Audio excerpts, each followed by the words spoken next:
1 2 1 2 1 2 1 2. UBC 1, 2. 25. Hello, hello, hello.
One, Testing. 2 1 2. Chesting.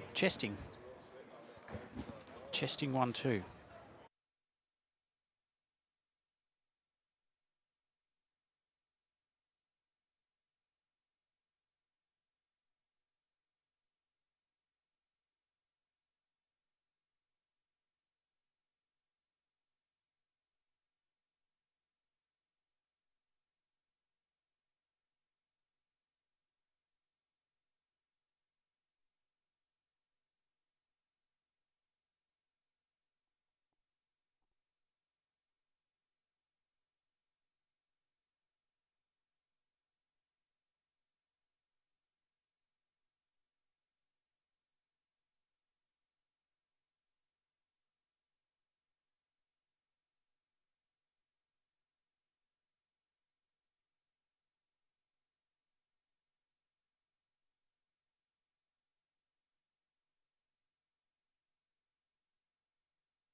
Testing, testing.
We're here tonight for the Event 2 finals. Look at this for a shot. Oh, that's a touch or two, I reckon. Wow, well, that's a big-time drive. Oh, touch up to keep them alive. That is one almighty comeback. Could not have executed that any better. Oh, he threads the needle there, gets a toucher, but it all comes down to this. And he's just stolen it. This is just bowls of the highest quality.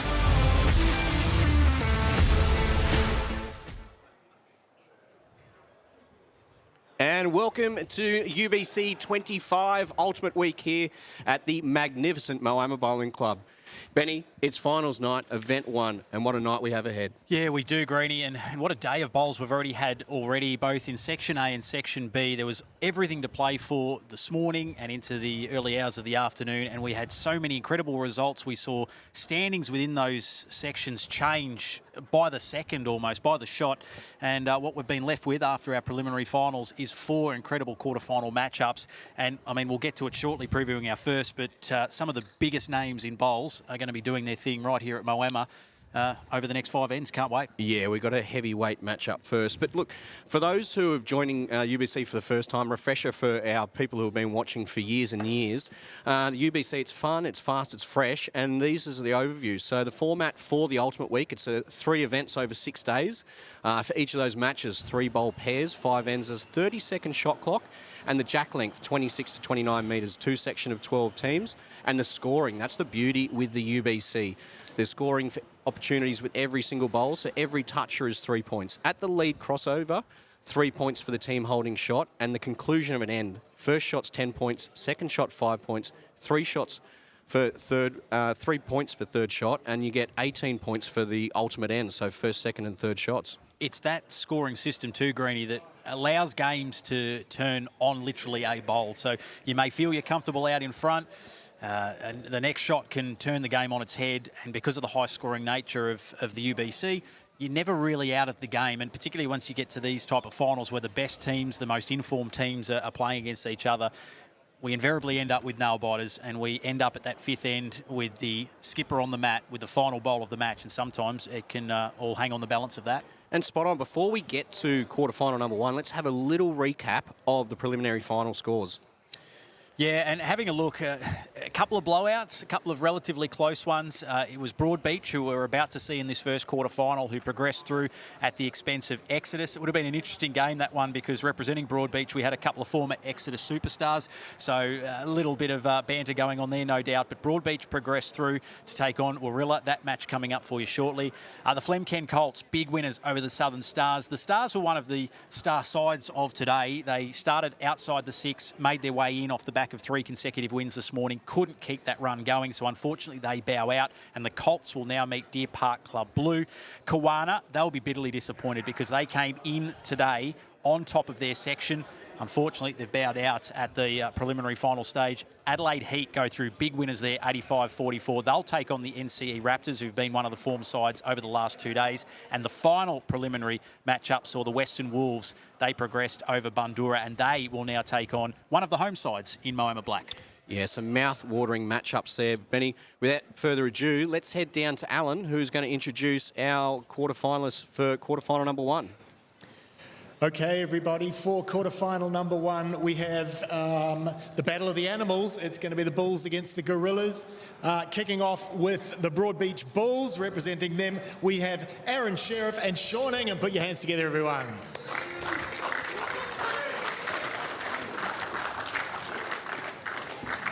And opposing them, we have the Warilla Gorillas. And playing for them today, we're going to have Aaron Tees and Corey Wedlock. Give it up.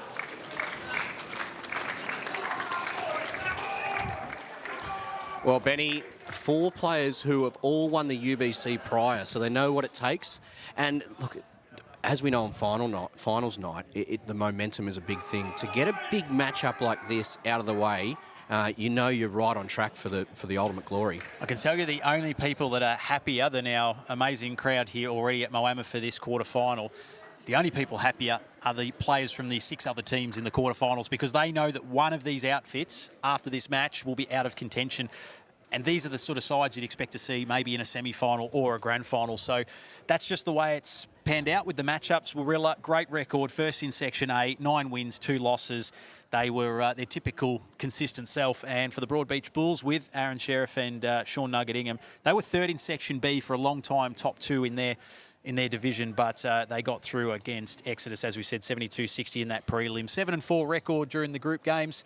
We are excited because this is going to be a quality matchup. Yeah, so Corey Wedlock, Aaron Tees for the Warilla Gorillas. The third player of that team is Gary Kelly, and the third player for the Broadbeach Bulls is Mitch Mears. So those two are watching on from the sideline. Plenty of cheer and support. You'll see the scoreboard in the bottom left of your screen updated after every single bowl. If it's a toucher, we'll add a 3 on there. It'll also let you know exactly what stage of the match we're at and who's holding first, second and third with the coloured discs with the numbers 1, 2 and 3. So just important, and we've noted throughout the course of the last couple of days that it has been tricky, a little bit trickier for the leads coming over to this TV rink. We have 6 rinks in total here at the Moama Bowling Club. 5 you can't see on the screen. They are placed behind us. That's where a lot of the group games take place. But each round in Section A and B, there has been 1 match played out here on the TV rink, and players have noted that there is a speed difference between the 2 greens. And coming over here, when you don't get a lot of exposure to the TV rink, can take just that little bit of adjustment period, particularly in this first end for the leads. And you can sort of see that, the frustration there on Corey Wedlock's face. He's turned away, not overly happy with his opening trio of bowls. What we'll notice as well, Benny, is there will be a slight change from when they had been playing on this rink prior, just purely based on the fact that the crowd is surrounding the green at the moment. So the heat levels will be changing in here. As we know, during sectional play, we're using all the rinks. First points of the match. Great shot there, Sean nuggeting him. Yeah, so a reminder to our viewers that that is worth 3. It is also an even better bowl because it's worth 6. And the reason it's worth 6, he gets 3 for the toucher, and as you just saw on our graphic there, the lead shot at the crossover. So an additional 3 points, 6-0 the score. Broadbeach leading Warilla, and now it's over to the skip, starting with Warilla's Aaron Tees.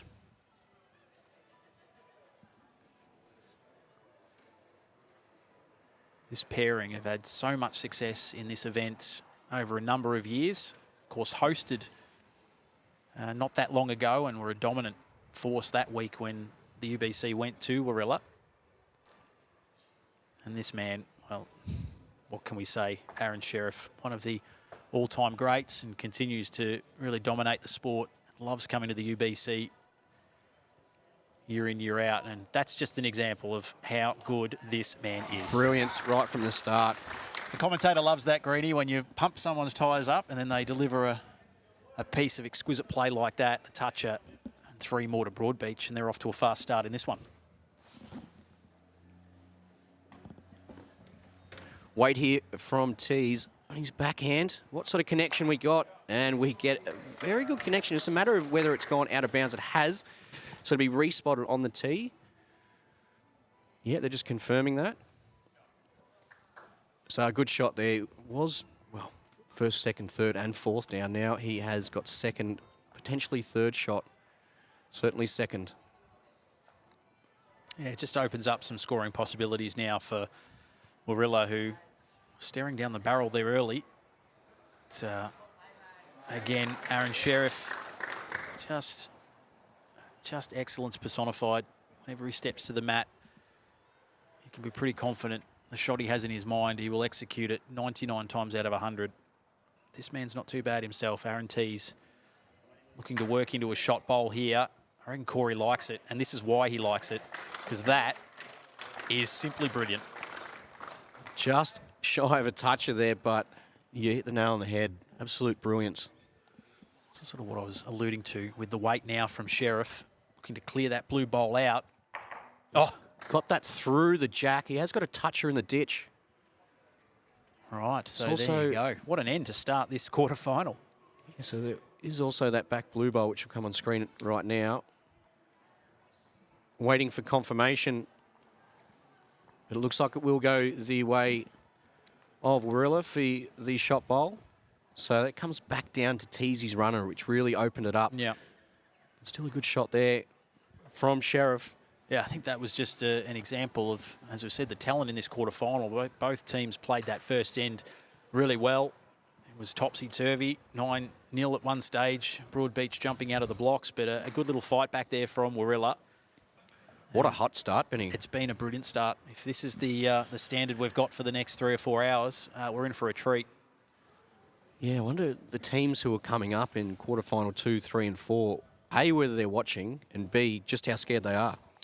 Yeah, and that was sort of the point I made in the pre-match, is that one of these teams is just going to have to bow out, which is staggering to think that we won't see either Warilla or Broadbeach in a semi-final. One will have to pack it up early. They will walk away with $5,000. That's guaranteed prize money for these quarterfinalists. If they lose $5,000, they receive, and if they are to progress, it's a minimum of $10,000 as a semi-finalist. So this is when it gets really serious. Obviously, once you start talking dollars, players' focus starts to really narrow in. Yeah, 20 for the winners and 20 for the runners-up and 32 for the winners. See the back of Aaron's shirt there. We've had a lot of gusty wind across the day here in Moama. We've had some little rain periods. We're undercover, so the rain, not a concern to the players, but just those little gusts of wind, probably playing to the road end where we saw the back of Aaron's shirt. You can see it again. Not as big a concern for those delivering off the mat, but when playing from that end, can just be a little disconcerting for the bowlers, but they're pretty good at adjusting. Okay, Sean Ingham here. He'd love to replicate his third bowl on the first end. I don't think he's going to, is he? Sneak past. Gets under. Very close. Just missed. I think he might have just missed. Well, have a look. No, they've given it to... Okay, yeah, snuck in, yeah. I think it was just staying on its line there. If it happened to fall over, it would have been out. So they'll be happy with that.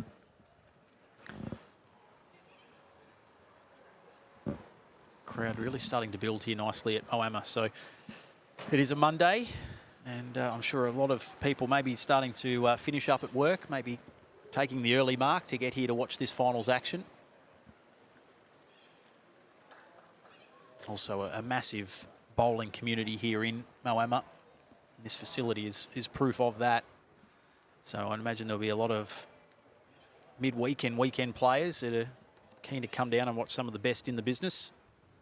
Not to mention cheer on their own team in Moama Black a little bit later on in these quarterfinals. Yeah, polar opposite results for the two Moama sides. The green side just couldn't get it started. But you just wouldn't be surprised to see them in Event 2 or Event 3 go deep into the competition. There is a nice little patch of blue bowls set up right behind that jack now for teasers last. Can Sheriff get in there? Just past the jack would be perfect. Well, I don't think it's a question of can, it's will he, and that's exactly what he does. Still left a couple of little gaps there too. So holding first and second Broadbeach, they lead by 10. Very early stages of this first quarterfinal matchup. The Section A ladder toppers.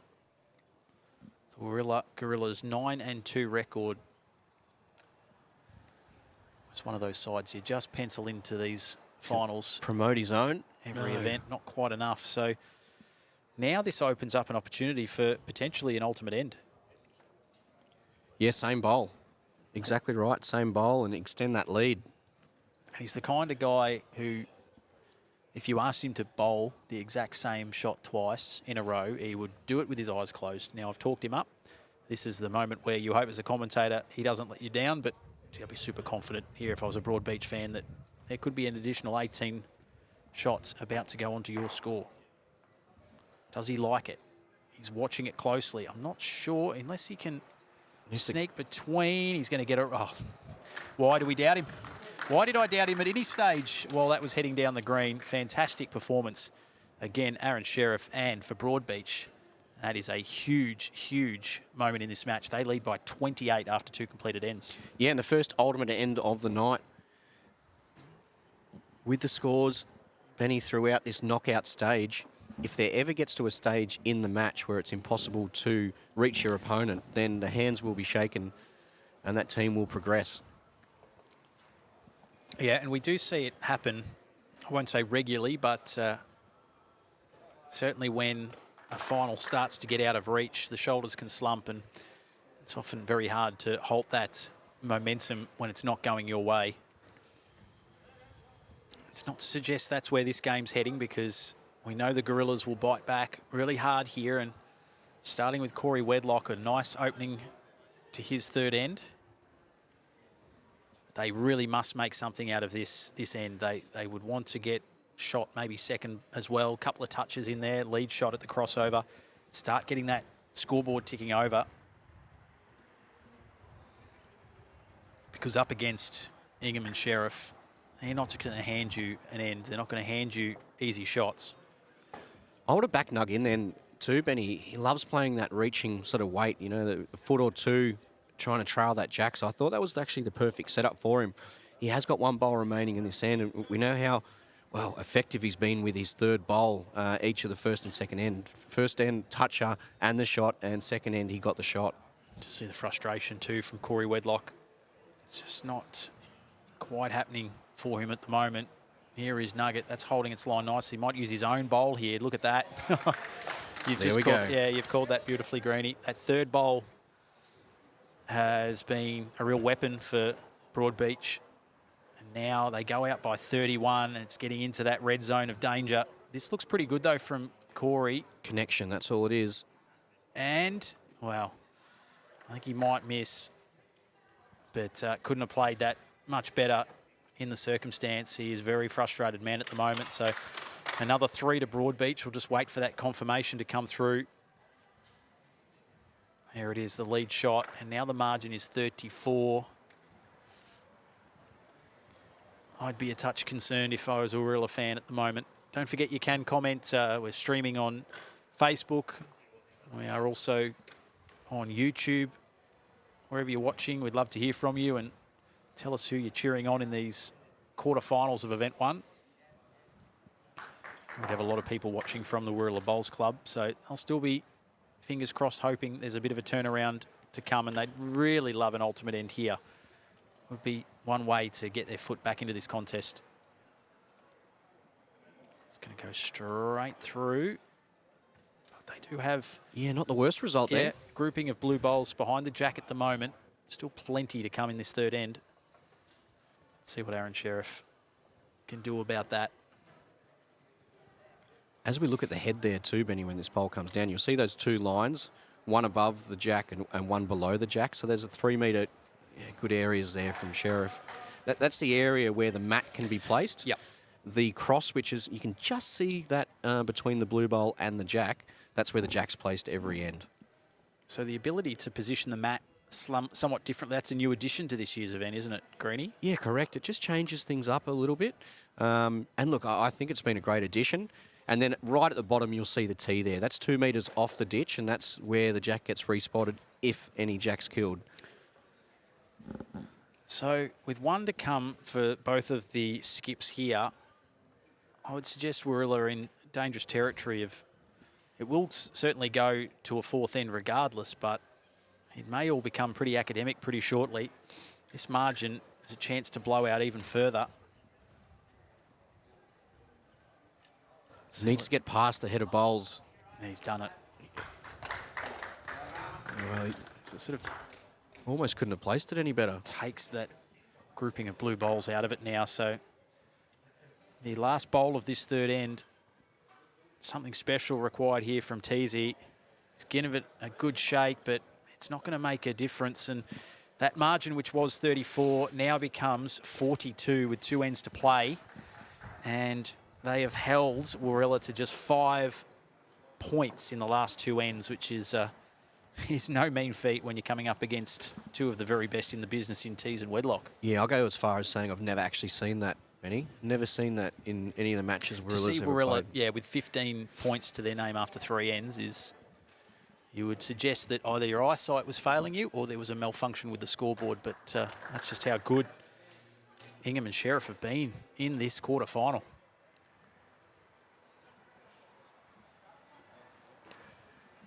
39 is the max as well. So if you're trying to get the calculator out and figure out what can be made in an end,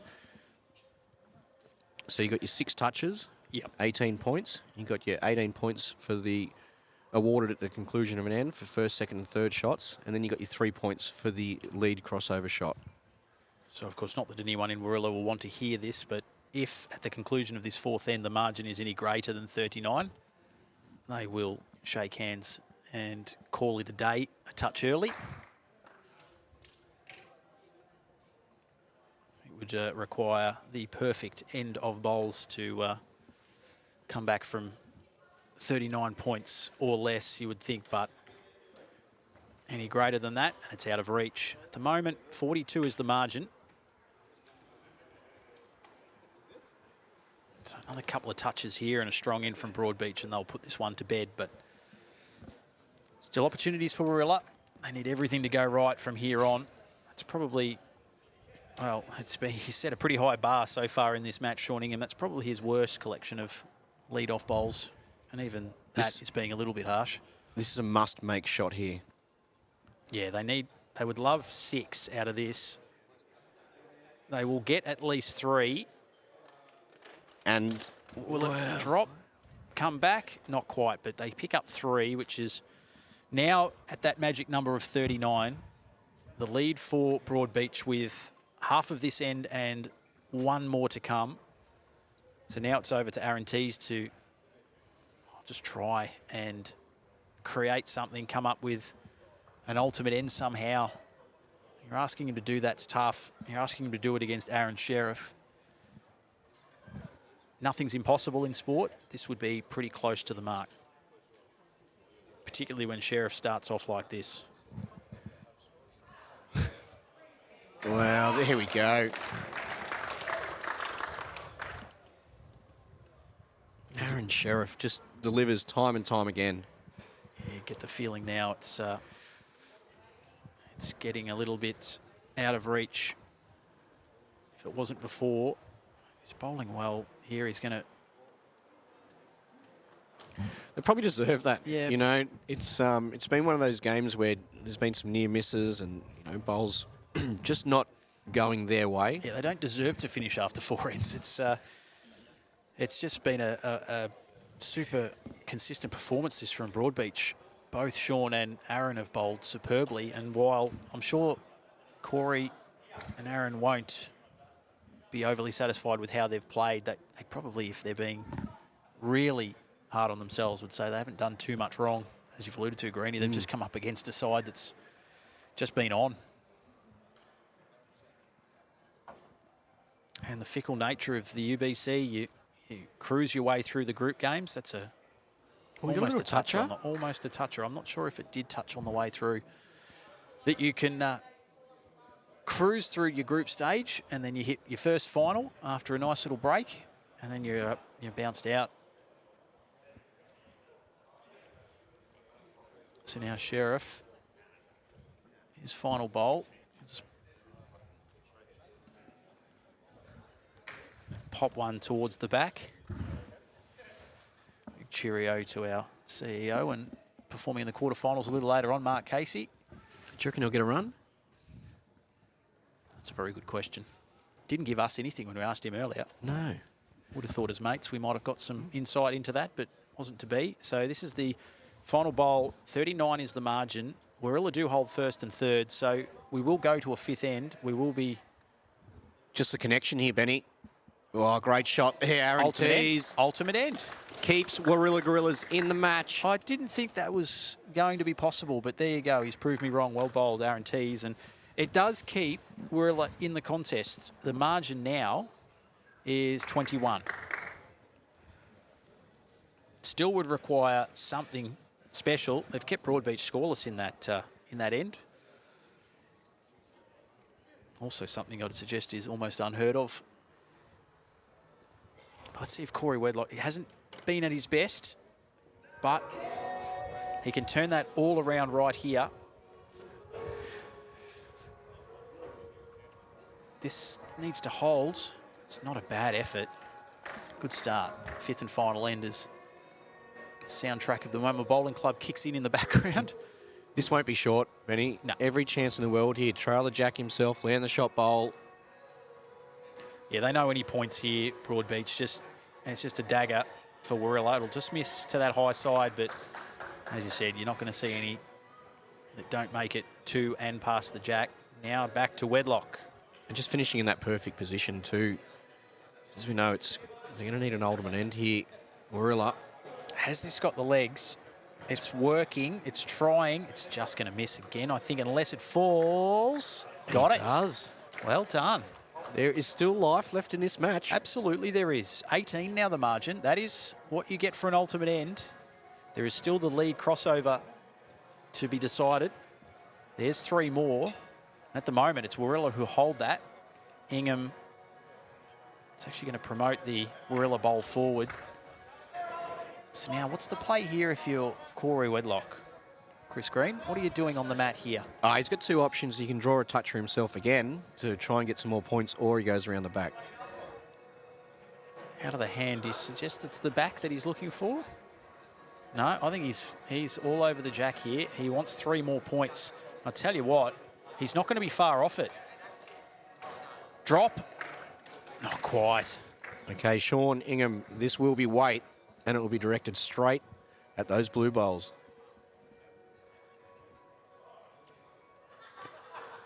Does he get down off his Just own? get a touch. Oh. He removes 2 of them.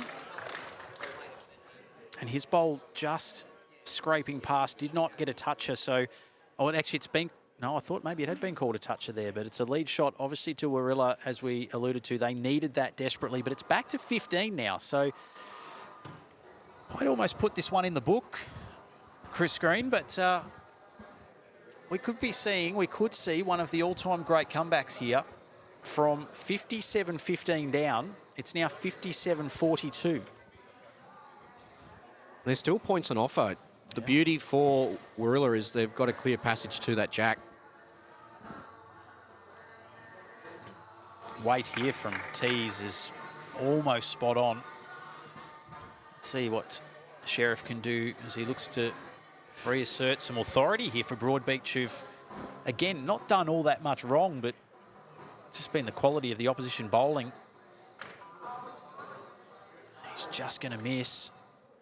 But they do hold third. So Matt's here. That's enough for Broadbeach as it stands right now. You get 10 for first, 5 for second, 3 for third. So projected scores as it stands, Warilla 57, Broadbeach 60.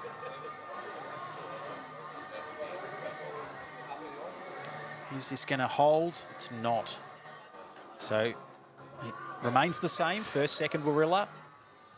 Broadbeach with third. This is a big bowl here from Aaron Sheriff. He could just about shut the door. Yeah, if he draws a toucher himself, he pretty much puts it to bed. I reckon he's going to be far away. Oh, Shawnee Ingham asking it to sit. They're going to work into second shot, though. So now, this final bowl of this quarterfinal, Aaron Tees. He's down on his forehand here, Benny. We've known that hand to be the tighter side with lots of the bowls. Must clear that orange bowl. Or toucher. Well, he's done well to clear the orange bowl, but I don't know if he's done enough. And I reckon they'll do the math here and realise that that's it, game over. The 12th and final bowl of this end does not need to be delivered. Wow, what a first quarter final that was, Benny. Yep. And I just didn't see it coming down to the final bowl. Like, I was thinking potentially we wouldn't have even seen a 5th and final end, but that's a classic to start the night off. Broadbeach superior over the first couple of ends, but Warilla never gave up, and even though they won't be progressing any further in this event, there is still 2 more to go this week. Yeah, great contest, and yeah, full credit to, firstly, Broadbeach. I mean, they set that game up beautifully by the third end. They were 42 clear, and although it got a little nervous late, they did the hard yards, and they go through to a semi-final. Warilla probably will look back on that, and the slowish start for them, they'll rue that. But again, when you're playing against such quality calibre of opposition, it doesn't take much. They're a pretty fine margin. So for them to come back and it go down to the last bowl, Pretty brave effort by Warilla, but they'll lick their wounds and they'll come back for event 2, and you can bet your bottom dollar they'll probably be back at this stage in a couple of nights' time. We've just seen a number of world champions on the rink just in the first game, and I can guarantee you there's going to be a couple more at least in this next matchup, because we've got Deer Park Club Blue, and it is a team full of world champions, and we've got Flemken Colts, who they're always one of the sides which are so hard to beat in this UBC style format. As you see in the prelims, they're scoring 83, and they're a point scoring machine. They're always attacking the jack in the areas. So this is going to be a really, really interesting match. Deer Park Club Blue, of course, they pushed their way to second in Section B, and they only secured that in the final group matching, where the Flemken Colts, they finished fourth in Section A before that devastating win against the Southern Stars. But let's head down to Al, who's going to introduce our teams for quarterfinal number 2.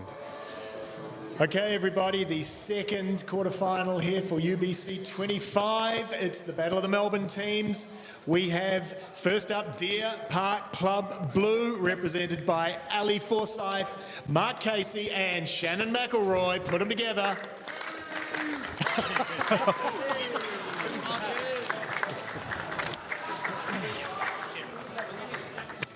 And playing them is the Flemken Colts. And that is Cohen Litfin, Matthew Lucas, and James Webster. Beautifully done, Alan. There were a couple of Solid combinations. couple of, I'd say, tongue-in-cheek boos in regards to the Deer Park Blue side, and may have been directed at Mark Casey, but I'm sure there's a lot of love for Case. And yeah, this again, it's a bit similar to the last game, Greeny, in that it's a matchup worthy of probably something loftier than a quarterfinal. Yeah. But that is what we've got, and it's going to be a beauty because, as I said, whichever lineup these sides go with, and you could throw all the names up in the air and whatever it landed on for your 2 players, you're going to be pretty happy. Yeah, again, I expect this to be, like our last quarterfinal, a really hard-fought contest. It'll go right down to the end. Yeah, and spot on. Looking at those combinations too, the beauty with the UBC is each of the teams get their stats, so they can go back and have a look at the combinations that have worked, and not just throughout the whole event, but they can have a look at the combinations that have worked on the TV rink as well, because as we know, it plays a little different. So sometimes you do have your better combinations. Also, sometimes the combinations work better with the blue bowls or the orange bowls. So there's a lot of thought that goes into it, and the beauty with the UBC scoring is the statistics that each of the teams can get. Let's head to the rinks and see who the lineups are. Yeah, it looks like we're going to have Mark Casey leading off for Deer Park Blue. And it's going to be Matty Lucas, as he has been accustomed to throughout this event, leading off for Flemken Colts. And the skippers, the respective skippers for the 2 sides, Ali Forsyth for Deer Park Blue. And it will be Cohen Litfin. I'm pretty sure he's just ducked out of the way there, but I think I saw Cohen wandering down. And it will be Cohen skipper for the Flemken Colts. So we're underway. Matty Lucas gets us started with the orange bowls. And now it will be Mark Casey to fire away for Deer Park Blue. Quarterfinal number 2, we've got Broadbeach, the Bulls, through to the semi-final. Who will join them?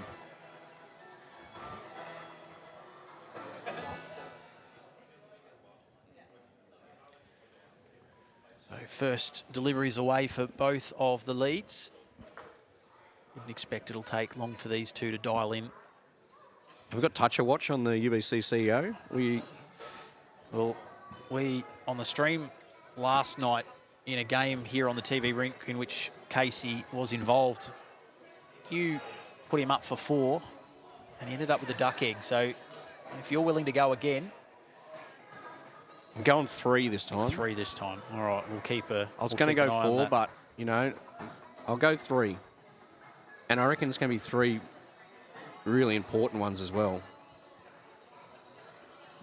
So all 4 bowls so far past the jack.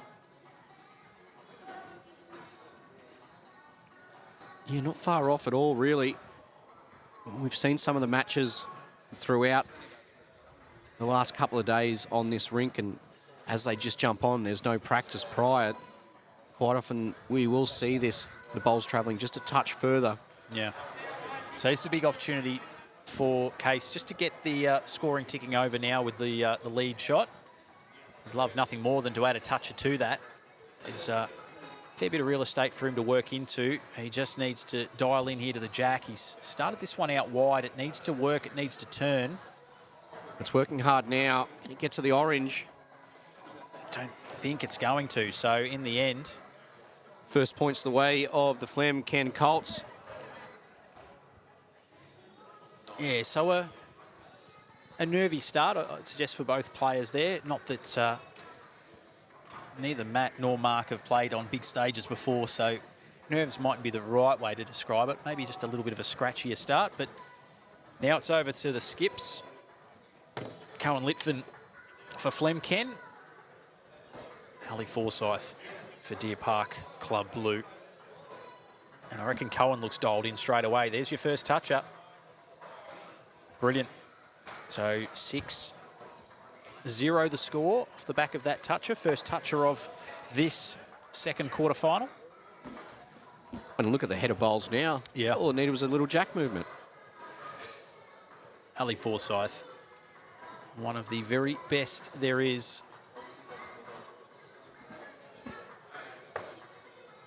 This one's going to slide underneath. The weight just a touch unders as well. Cohen a boarded mission there on the mat. He was just about to release and then stepped back.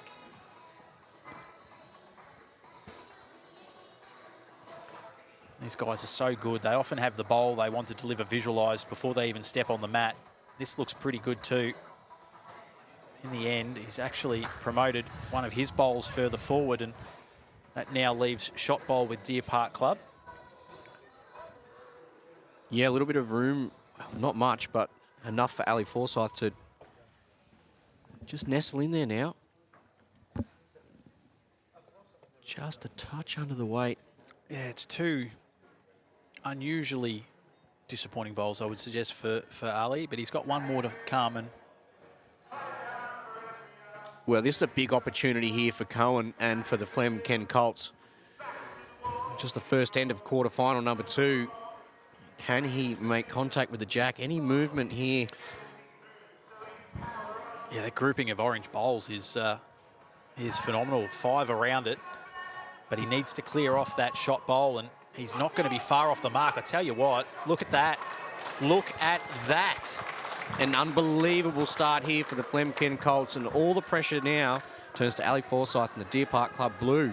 Take a photo of that head, Greeny. That is hanging in the Louvre type stuff, that. Well, he will not be drawing this. 4, 5, all 6 bowls within no more than a foot of the jack. Quite incredible. So Ali Forsyth with the weight. Can he cause some carnage here? I don't reckon he's going to get past his bowls. Oh, I tell you what, not a bad effort, but it's not going to make a difference. The dream start to the Flem Ken Colts. Couple of touches, lead shot, and an ultimate end. And so we wait for that score to update. 27-0. That's a fast start if ever I saw one in a quarterfinal that you'd be after.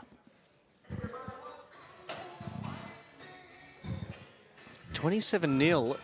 The incredible thing about this is the final sectional match for Deer Park Club Blue. It's the exact same scoreline which was against in that match, and they came back to win. Yep. So, well, take some heart from that, but it's not a position you want to find yourselves in too often. oh, certainly not.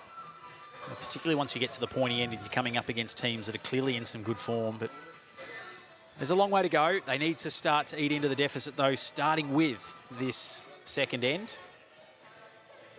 Well, as we know, it's so important if you do drop a big number on the first end, that second end you've got to bounce back. The teams we have seen who have had nice comebacks and up against deficits early on, that second end has always been a good one for them. Quick little shout out to my lovely partner Laura, who's actually sending me screenshots of my rather ordinary head on the screen of our live stream. So apologies to our viewers now that I've had a good look at it. It's not the best. I've stuck with the mustache, even though Movember is well and truly done. I decided to persist with it. No reason why. But, hope you're doing well, Laura and little Lewis. Be watching Dad on the telly. Has been a good start to this second end by both leads here. Have you got a UBC shirt for Louis? I haven't. We should get him a little jumpsuit, I Yes. reckon, or a little bib. We might have that by the time next year's event. He'll be up and about and running up and down the green. So we'll get something sorted for him. Maybe a little set of bowls as well. What are we thinking? I'd like to get him into bowls as a sport. It's non-contact. I don't want my kid in hospital. Well, it should be non-contact. Yeah, I'd love to see him get involved, but he can do whatever he pleases. This has been really impressive by Matt Lucas. 2035 draft, you reckon? 35. What's That'll be that? 10? Oh, he's a bit young. No, not at all. Well, under the guidance of your good self and the likes of Mark Casey, anything's possible, mate. And that's from a bowling perspective, guidance too. I'll just make sure I clarify that.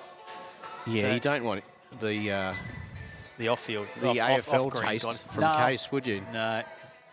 No, he's, as I said yesterday in our stream, non-negotiable that he's a Collingwood man. 3 more to the Flemken Colts. So 30-0 the score. It's 2 from 2 for Matty Lucas. And it's a gauntlet thrown down now to Deer Park Club. They need to start accumulating some points. That jack's going to be really hard to get to. Well, it might be hard to get to for me and you, but Ali, This is very he true. can find angles, he can find anything, changing his weight up. I should always put a disclaimer on those comments to mere mortals, which many of these players are not. It was quite a good shot here. It's on Ali's backhand, which he's playing, down underneath Casey's blue ball at the front of the line there. Doesn't like it though.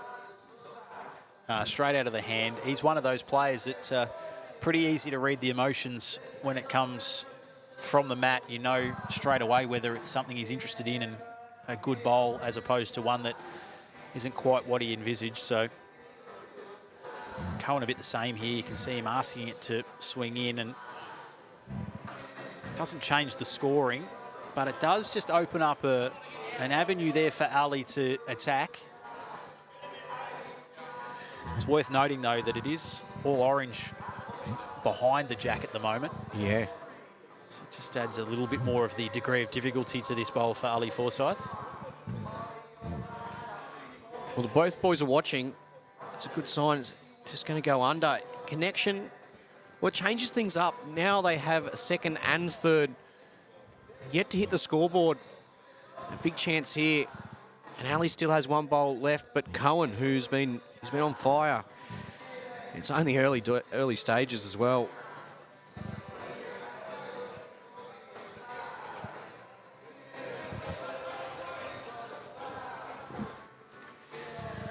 Just getting a little bit of feedback.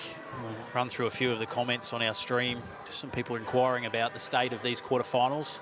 I can confirm that they're not in progress, the other matches. They will all take place one after the other. We're 1 down, we're into the second, and there are 2 more to follow this. And with 1 bowl to play in this second end, it's the Flemken Colts 30-0 and holding shot. Ali can pop that orange out though. Needs connection on the blue bowl of Mark Casey's. Now this one he's watching closer. Still needs to hurry a touch, I think. It's just going under. Straight through the gap. So they will be on the board, but the margin will actually extend even further. Second and third shots will be worth 8. You can see that as represented on our scoreboard in the bottom left of your screen. Flemken Colts, though, they go to 40. So they actually have increased that lead by 5. And now it's a very early stage for crunch time, but for Deer Park Club Blue, they have to make a big, big dent on the lead here in this third end, or it could be all over. So yeah, Julie Wiedemann was inquiring as to whether the other quarterfinals are in progress at the moment. I can confirm, Julie, they are not. We will have all 4 back to back to back to back. So 2 to follow this, 2 more quarterfinals, then into our semi-finals, and then our Event 1 grand final in a few hours' time.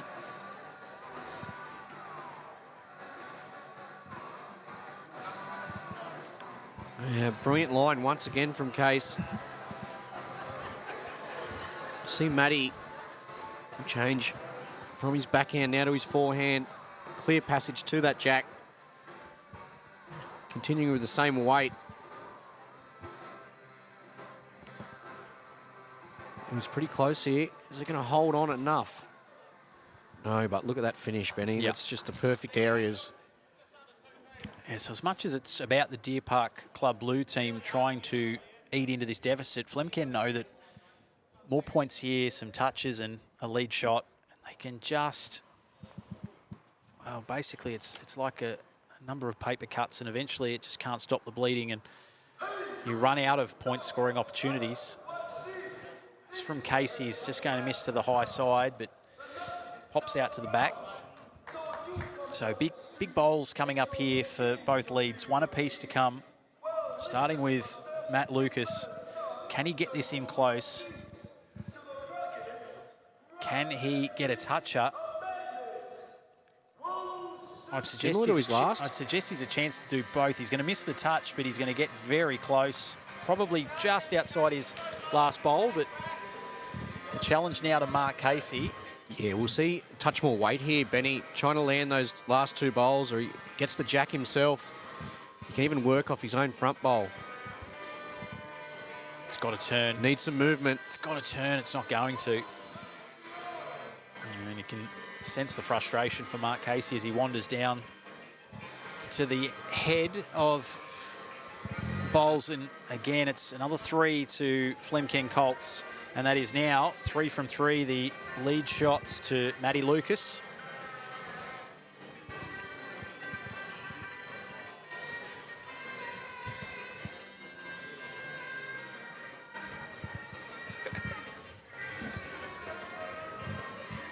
So now to Cohen Litfin.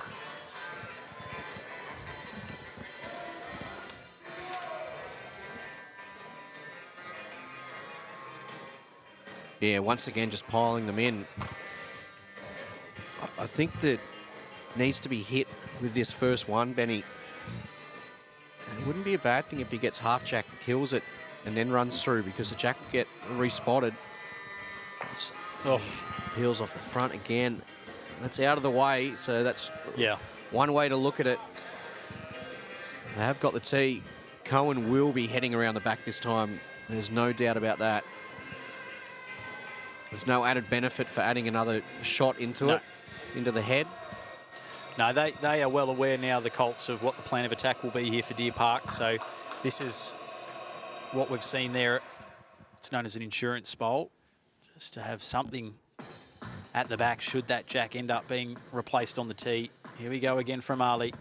This time, it's contact. Again, he's cleared one, but displaced another, but they still hold all 3.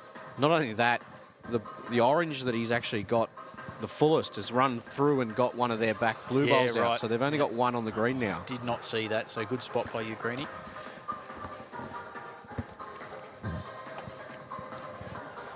Very bouncy music for a Monday night. Actually, we're not even at Monday night yet. 5:18 Australian Eastern Daylight Savings Time.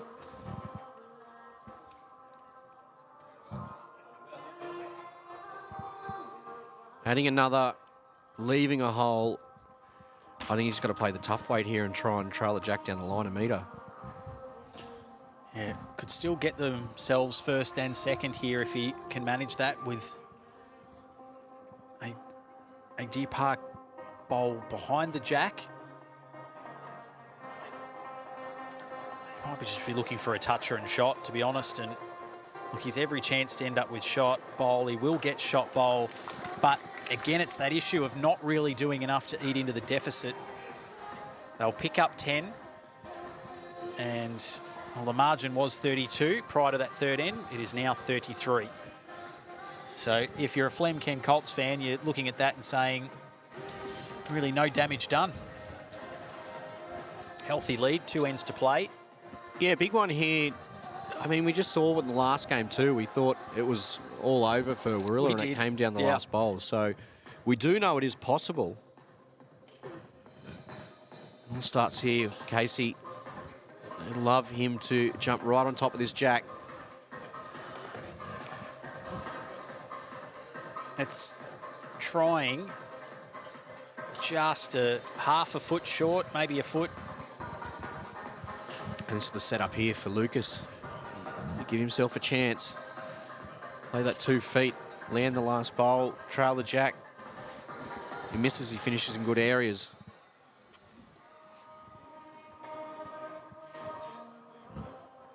Yeah, no excuses there for falling short. You can see on our screen there the really solid crowd that's building up here at Moama Bowling Club for this Event 1 finals action. It's going to get bigger and rowdier as the night progresses, and we've got so many great finals to look forward to. We've already had 2 incredible matchups. There's more of that to come, so I hope you're enjoying the coverage, however you are taking it all in. Matty Lucas, he's going to try and pop this one out to the back. Yeah, just a bit of an overcorrection there, really. Okay, Mark Casey, World Bowls Hall of Famer, Commonwealth Games gold and silver medalist in the triples, 2006 in Melbourne and then in Delhi, 2010. He's not happy. He just hasn't quite muscled that up enough and slaps the thigh in disappointment. They still hold the lead shot, but I feel like there were a couple of touches required in this lead end. And Matty Lucas, of course, can just completely tear that script up by taking the lead shot. Cohen Litvin's asking it to go. It's not going to, but it's still a margin of 30 now with an end and a half to play. Pressure goes firmly onto Ali Forsyth. That is the first lead shot for the Deer Park Club Blue, though. Just wonder if it's going to come a little bit too late.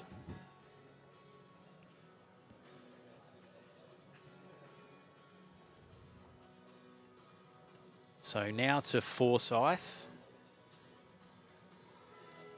Loved getting close with his first bowl here. They hold shot, an ultimate end, and much like our previous quarterfinal, they've got some hope. This might just take a little touch off the inside, and look at that, he gets the toucher as well. 3 points. 3 points, first, second shot. And the famous quote from Dumb and Dumber, you're telling me there's a chance. Certainly think there is, but that's a fair response from Cohen Litvin. Especially when he gets a toucher of his own. He does. It sort of takes the wind out of the sails a little for Deer Park. They still hold first and second. Ultimate end here is what's required. They trail by 30. This also looks pretty good from Ali. Tell you what. Can he get just under, just a little touch? Does. He does it. So it's a further 3 points. Still first, second? I think still first, second. Hard to tell from this angle, but another 3.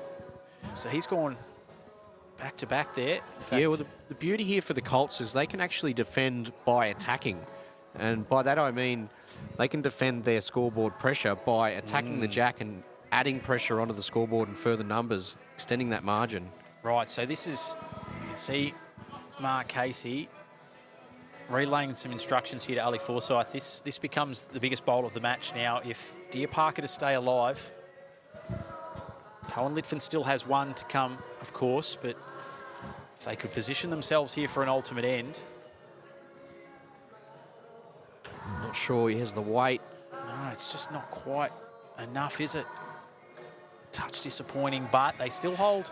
Well, it's saying first and third now, so I think Flem Ken would be pretty happy with that, but don't put it past Cohen Litvin to just slide this one in as closest and just about shut the door. In fact, do quick math. I reckon it would just about finish things up, but I think we will be going to a 5th end. We'll wait for the scoreboard to tally up.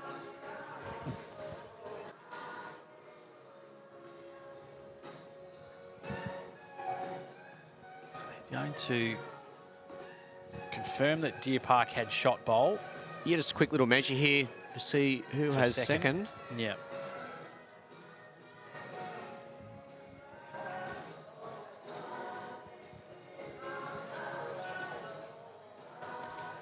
Like I said, I think it's... It does look like 2. First and second the way of Deer Park Club Blue. Third for the Colts there, so it will bite into a little bit of the margin.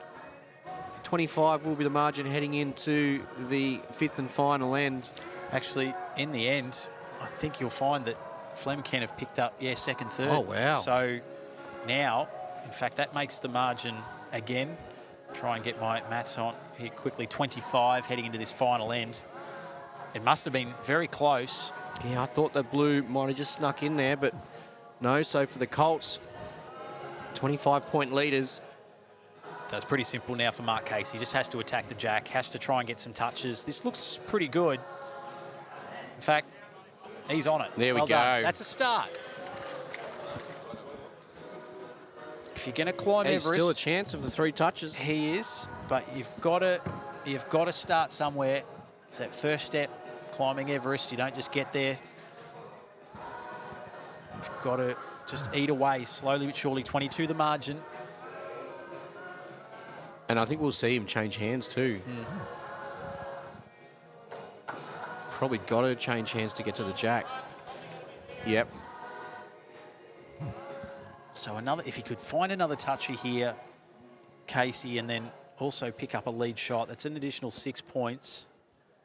It would give Ali something going into the skipper's ends. He gets off. He just needed to hang a touch there. He would have had the perfect weight to get off his own back onto the jack. What it does do, it does open it up, so it open up both hands. So if he feels a little bit more comfortable on the other hand, which is turning a slightly bit better, it's a bit kinder, he can jump back on there. And that's if Matty Lucas doesn't jump on here himself. That's very true. Don't think he's far off, is he? It's just going to fall in underneath, but it will be enough for lead shot. So this now becomes almost imperative that Mark Casey has to get closer. Otherwise that margin is almost out of reach. Can he come up with something here? The World Hall of Fame bowler. It's not Just got to hang far on. off. Is it going to hang on though? No, I think it's falling out. Just under, and that does make it hard because there will be that 3 points heading the way of the Flemken Colts. Yeah, it becomes 25, and then we know that Ali, the highest he can score is 27 with the ultimate end and 3 touches. So, of course, a toucher here plus the lead shot, and it is game over. He's got the lead shot.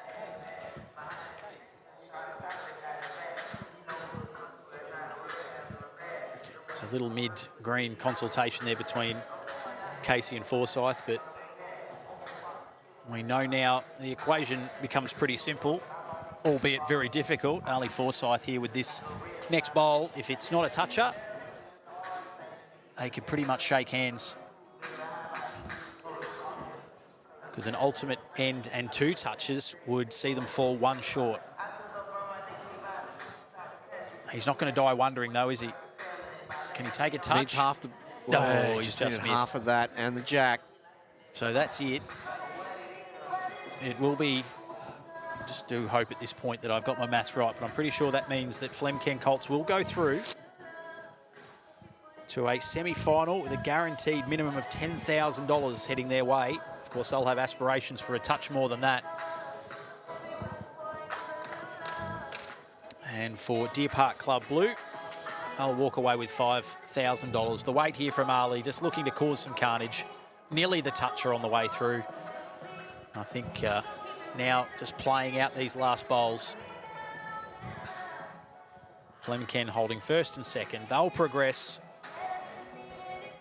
Once again, set up with a really fast start. And it's just proved to be too big a hill for Deer Park to climb. Yeah, it's been a super impressive performance here.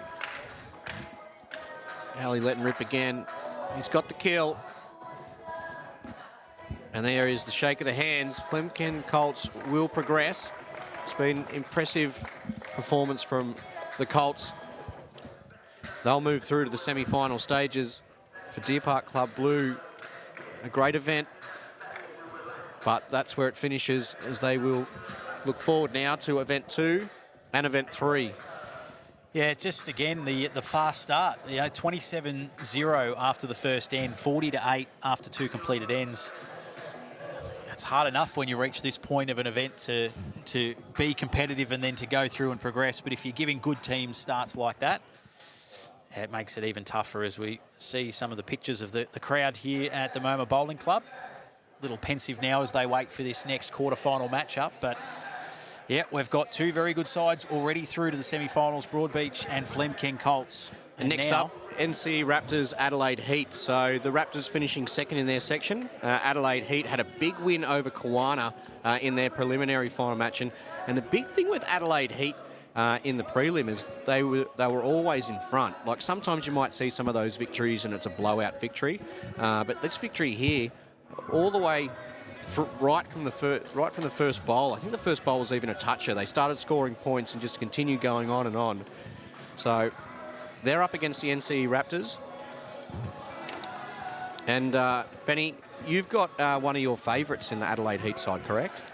Yeah, absolutely. As we'll just get to Mitch Sidebottom shortly, but before we do that, we're going to have a very quick chat to one of the victorious members of the Flemkeng Colts. It was a really strong performance. Come in here, Matty. And Matty Lucas has been good enough to join us, Matty. Sort of feels weird talking to you behind me there, but that's all right. Mate, welcome. Congratulations. Fast start. We've seen it in both quarterfinals so far, but as you knew with a side like Deer Park, it was not going to be a walk in the park, and in the end, you hold on to go through to a semi. You must be feeling pretty good about it. Yeah, that's right. I think Case sort of took the mat right back and just changed that length up, and it's something that you guys have introduced this instalment. So, yeah, it's a good little change up, and it obviously nearly got them right back into the game. Yeah, so I started to spray a couple after that. So. Must give you a heap of confidence moving into the semi-finals on the back of that performance. Yeah, I think sort of Cohen and myself have played a lot together, so we know each other's game. We're pretty comfortable sort of calling each other and all that sort of stuff, and really we more or less leave each other to our own devices, and we're cool with that as well. So yeah, it's a nice little stable working nicely in there. Yeah. And Matty, it doesn't get, of course, once you reach this point of a competition, any easier, and you wouldn't expect nothing less. But Broadbeach up next, you would have seen a little. You would have seen a little bit of their game. They did similar to you. They just flew out of the blocks and then sort of clung on towards the end. But you got world-class players. I mean, they're everywhere here anyway at the UBC. So you must be looking forward to that contest. Oh, absolutely. Still to be alive in this late stage is great, and my first outing with the Colts. So yeah, hoping to go back to back. They won the last one. Yeah. Last series. So yeah, that's the plan. We'll see how it goes. Awesome. Well, thanks very much, Matty, and good luck for the rest of the event. No dramas. Good on you, Matty. Go well. Benny boy, so we just touched on one of your favourites for Adelaide Heat, so I'm thinking that you're going to be a little bit biased. Not biased in commentary, but in your back of your mind, you'll have a bit of support there for the Adelaide Heat? Yeah, no doubt. Mitch Sidebottom is an acquaintance of mine, a friend of mine. He's a good man, Mitch. I've known him for a number of years now. I'm just glad he's here at the UBC. I sort of lobbied him for about 4 or 5 years to go into the draft and to put his name forward, but he's a class bowler. He's a class act as a human. And look, that's to take nothing away. NCE Raptors finished last year's event in Dandenong in the 3rd and final event. They'd always been one of those sides that had just sort of hovered around the 6, never quite breaking into it. They got it right last year in the 3rd event. It feels like, I know it's been 12 months between drinks, but they've carried that momentum here to Moama. And look, they were fantastic. Section B, 2nd on the table. So they go in as favourites. I think they have to. But Adelaide, like you said, off the back of a dominant preliminary final win over one of the star-studded teams in Kawana, I can't split them. Well, let's get straight to the match and we'll get Al to introduce the teams. Okay, everybody, we are at the 3rd quarterfinal stage of UBC 2025, and we have from Bandura, the NCE Raptors, Brody Harker, Christopher Carswell, and Ben Cotter.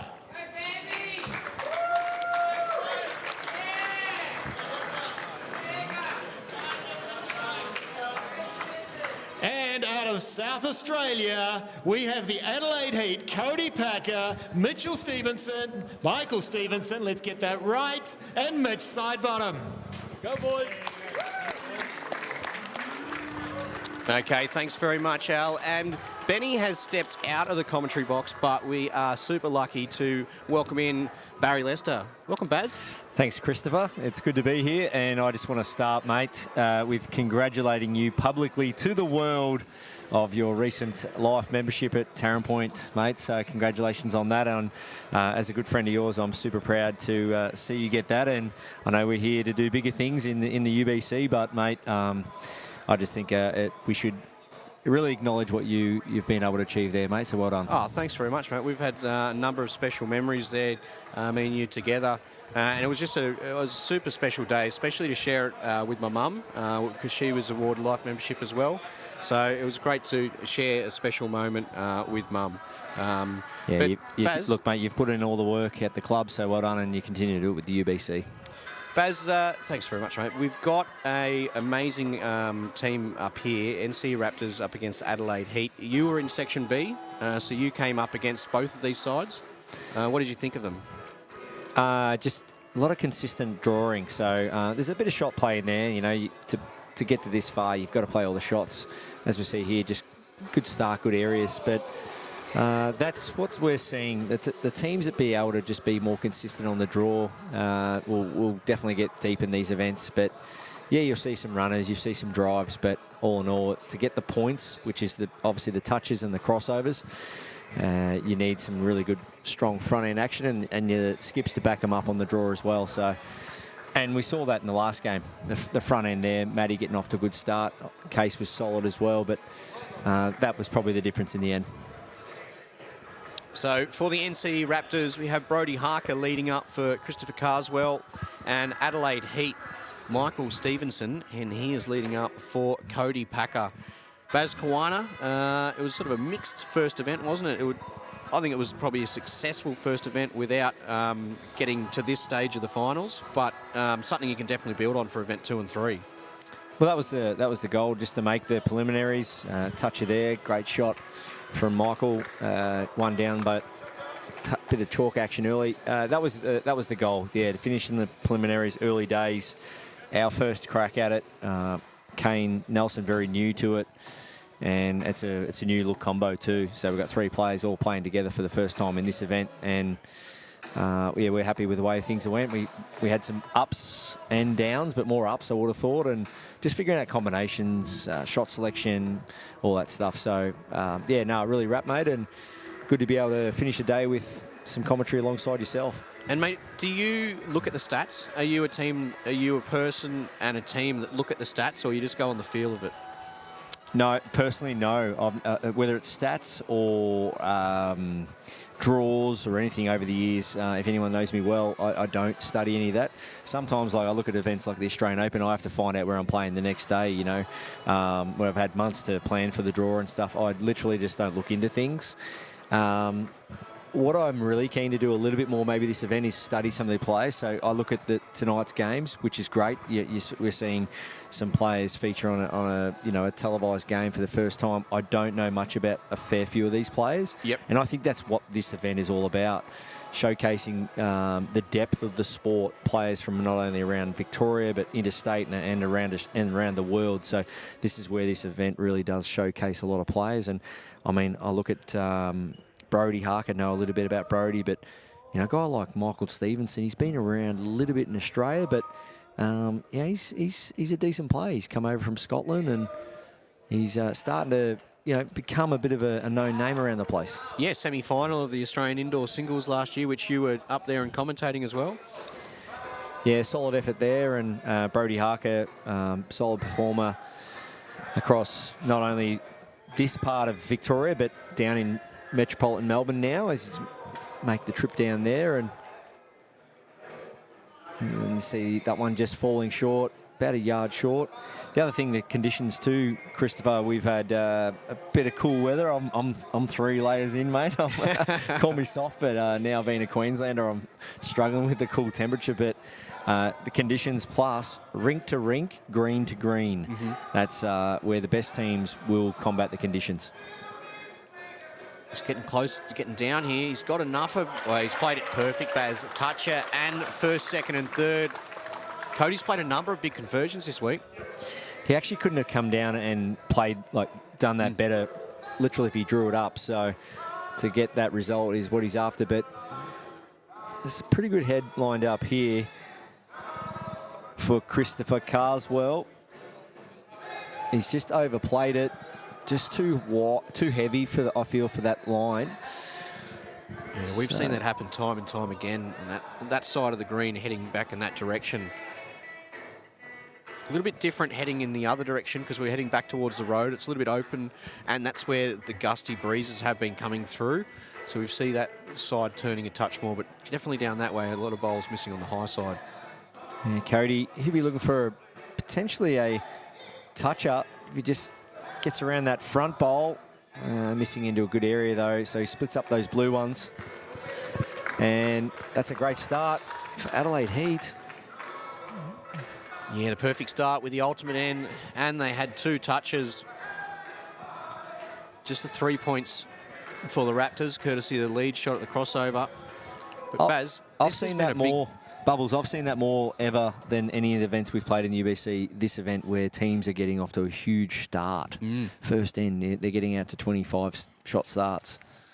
Well, you look at the previous quarterfinals, so 17-10 the first, but 27-0 was the score after the first end in the previous quarterfinal.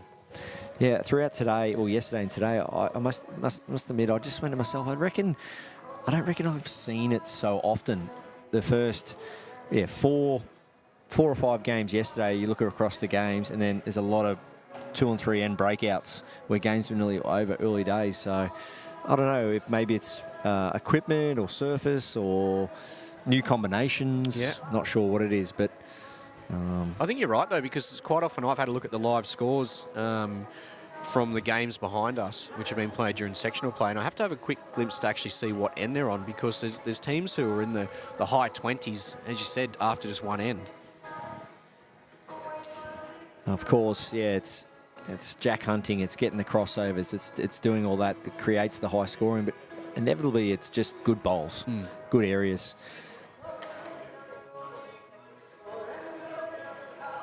So this green's been played in a east-west direction, and all the day green games have been played on north-south direction. So they're dealing with a directional change and a speed green change. So players adjusting throughout the day, throughout the event. And if you want to adjust and play at your best, you'll see the best teams and best players do it well. There's still a bit of room here. And these are the opportunities that teams such as the Raptors, when you're trailing 24-3, you must take. It's a guaranteed 3 points, which is going to be going in the pockets of one side, and when you're trailing, you need to grab those opportunities. So it'll be a further 3 points there for the Adelaide Heat.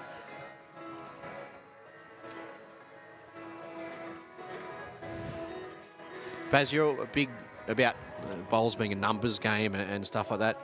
Do you approach the UBC any different, or how different, to a normal short format game, say like a tournament 10-end sort of game? Yeah, through it, not to it for me. That's the quote that sort of lives in the front of my mind. Just trying to play through it all the time, because you know that there's a reward waiting the moment you touch the jack. So if you just change that mindset of trying to shift the jack and get through it versus just get to it, that can try and set you up in good stead. If you don't get a toucher, bad luck, but then you know your bowl's getting into a good zone. Now, those 3 blue bowls there, okay, they aren't really close, but it helps Christopher, the skip, get on the mat going, all right, I can afford to be there knowing I've got the catches in a good place. Yeah, spot on. I love seeing those sort of leads in this format too, who are just arriving up there with that, 2 feet of weight, giving themselves a chance, especially when there's a jack high bowl, because there's nothing worse than falling on the perfect line and falling short. Yeah, so true. Cody Packer stalking this one. Needs to turn that front one up. He's found the gap somehow and come up the green for shot. You don't see that very often, a bowl come up the green for shot. That's a skill in itself there, Baz. Yeah, it's definitely not a skill I've mastered. Needs action off the inside, catches the outside, good weight, good areas from Christopher Carswell. He's probably going to have to jump on his forehand now. You won't be able to stay on the backhand unless he's just going to try and land the bowl. But as you said, with those first 3 blue bowls from Brodie Harker, they're really set up in that perfect spot. The only issue, Adelaide Heat are currently holding first, second and third and lead at 27-3. Yeah, it's a game of keep off, no doubt about it. As we see, this forehand has done it for about 10 years. It just runs a bit freer. Along that north side versus the south side. Cody's going to stay on, though. Good area. So there's a bomb to be played here. Forehand, jack back. About 4 to 6 feet. Can make an ultimate end, plus a touch-up.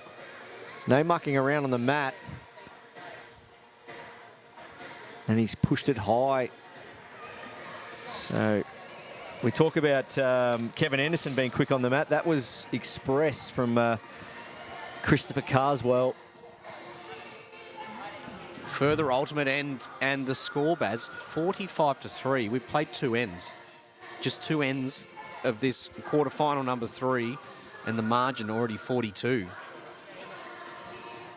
Yeah. Michael Stevenson, only a young fella. He's actually just been steady throughout the tournament. Caught glimpses of him. Haven't played against him directly, but it's just that stuff. Okay, you missed the jack, but it's out of the way and it's in a scoring zone. And it gives your skip so much confidence looking up, knowing you've got things to play to versus around or under.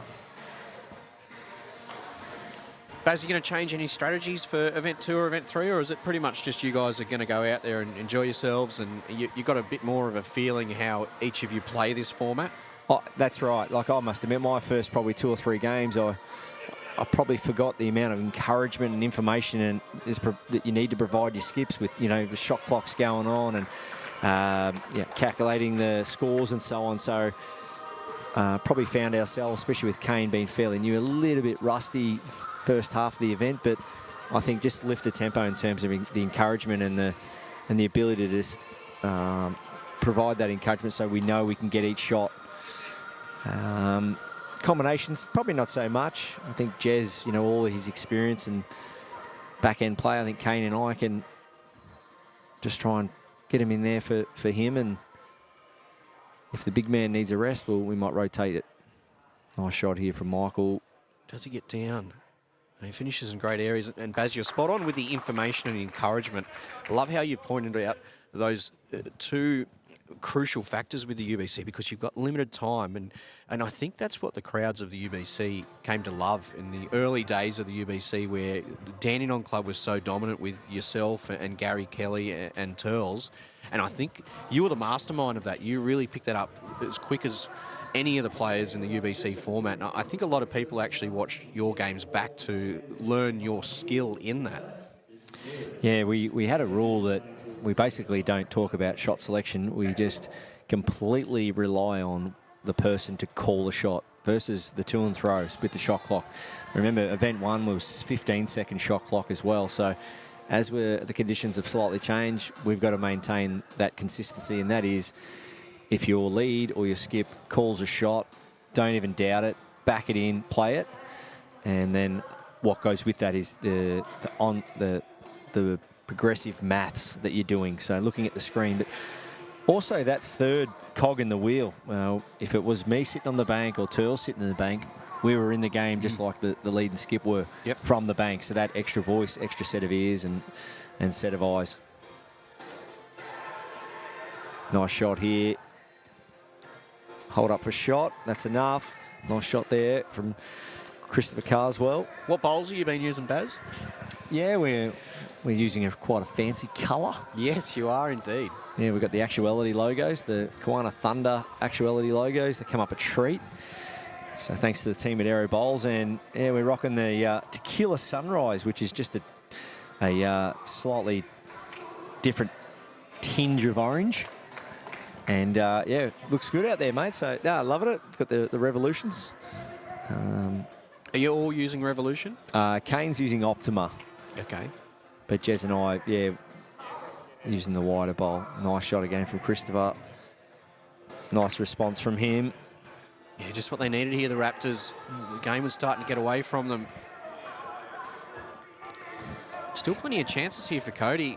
That's the side where you don't want to be hanging him out a touch wide. So gets in a little bit tighter there. He can land the shot bowl, trail the jack to himself, even if he back cuts the jack. 2 of his own there. Well, I didn't see this coming at all, backhand. So he's switching. He's looking for maybe some form of trail. Yeah, it's surprising. Tough shot. He's just got to miss the front action. He's going to get down in time. Yeah, that's a tough shot. Especially 2 looks forehand. Not really in agreement to that one. There was just so many options there on the forehand too, Baz. Yeah, flop off your own for second. Sit trail. Not. I mean, I think he's just gave up hope seeing his first 2 hang out.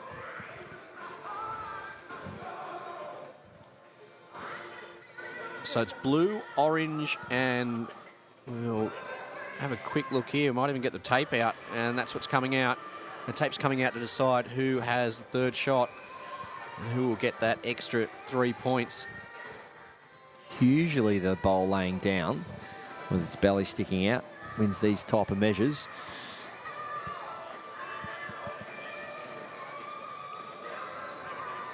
Wait for the confirmation here from our marker, Cooper Sutton. Doing a wonderful job on the TV rink. Got a fresh haircut for this week. He asked for the Barry Lester look. I don't think it quite came out, the Barry Lester look. No. It's well short. Well short. Sorry, Coop.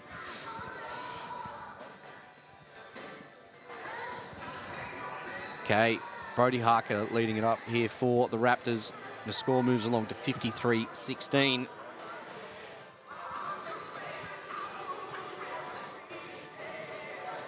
Yeah, yard short, so temperature's just cooling off a little bit. We found that yesterday afternoon we had a bit of sunlight on the day green, and green just slowed up a touch, a bit of heat hitting the surface there.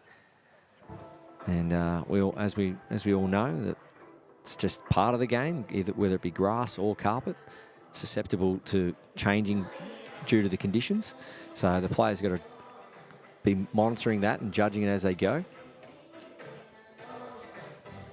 But what I do like, Chris, is teams and players that walk away having to play good and win these type of titles.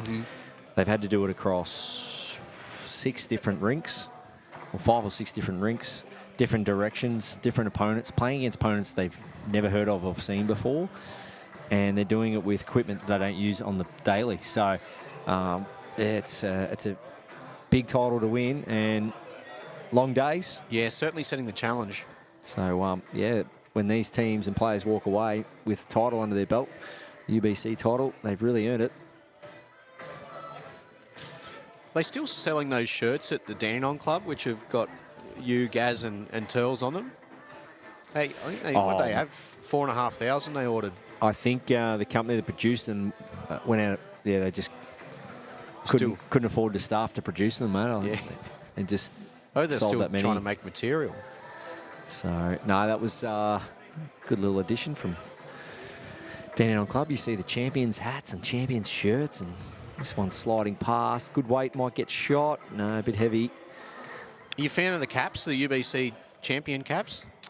Yeah, I love how the NBA, they wear the goggles, the snow goggles, and get the champagne out and all that. I'll celebrate your wins. Yeah, I mean, if anyone and any people want to downplay anyone that, or any teams or anyone that wins anything, you can't do it. These players are away from family, away from work. They're training hard, committing hard. If they get a win, let them go. Just let them celebrate and let their hair down. And so whoever walks away with the title tonight, yeah, they deserve to celebrate. Again, toucher. Yeah, he's really settling into the game. As you know, Chris, in what you've achieved in the game of bowls, mate, anything, especially in team environments, if you can celebrate with your teammates, it's what it's all about, and that's why you play. There's nothing better. So, what goggles have you brought down for this week? Goggles. I've always keep the welders in the bag just in case, mate. You never know, but not sure if Kevy would be super happy if we got the champagne out onto the carpet. But there's always the sports bar. Yes. Once again, I don't know if the staff would be too keen on that, but Speaking of staff, they've been fantastic, as they always are here at Moama Bowling Club. Christopher Carswell, well, almost a touch. They're making a little charge here, Baz. Cody Packer really needs to settle here, slow things down, take the pace out of the game, play a big one. Don't want to drop an ultimate end here. What's the run like, Baz? He's not there.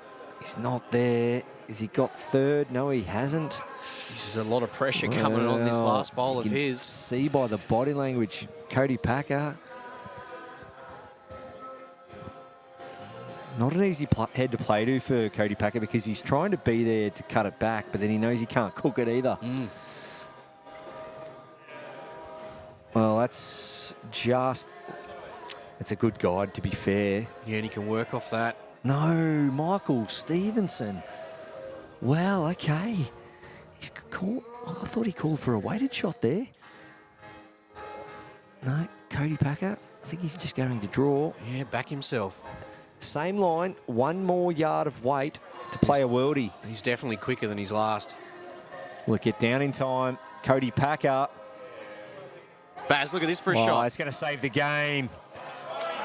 That is huge, Baz. That is absolutely huge. Holding a 31-point margin, and it was up against an ultimate end, gets the shot out of it, and extends that margin to 33. Yeah, clutch play. I saw Michael Stevenson sort of throwing his arm into that head, and I thought, no, Cody Packer, just add a yard on. And the beauty was he did get his line with his second attempt, so it was just a weight control issue, and he did it well. So 33 shots required in one end. 39 is the max that is possible, Baz. It has to be a toucher straight up here from Brody Harker. So it'll be backhand. No, well, forehand it is then. Just don't want to see anywhere near that orange. The teams for quarterfinal number 4 will be getting ready very, very quickly, because that match will be up very shortly. It'll be Moama Black v the Western Wolves, and it will be the hometown favourites. Moama, of course, Moama Black and Moama Green featuring in this Ultimate Week. And I'm sure, let's get a little rub and a touch there. And I'm sure the Moama Green side will be out in support for Moama Black. We've seen that in past UBCs and all the events they do host here, the BPLs and their big tournaments. They've got great support for their club mates and their teammates.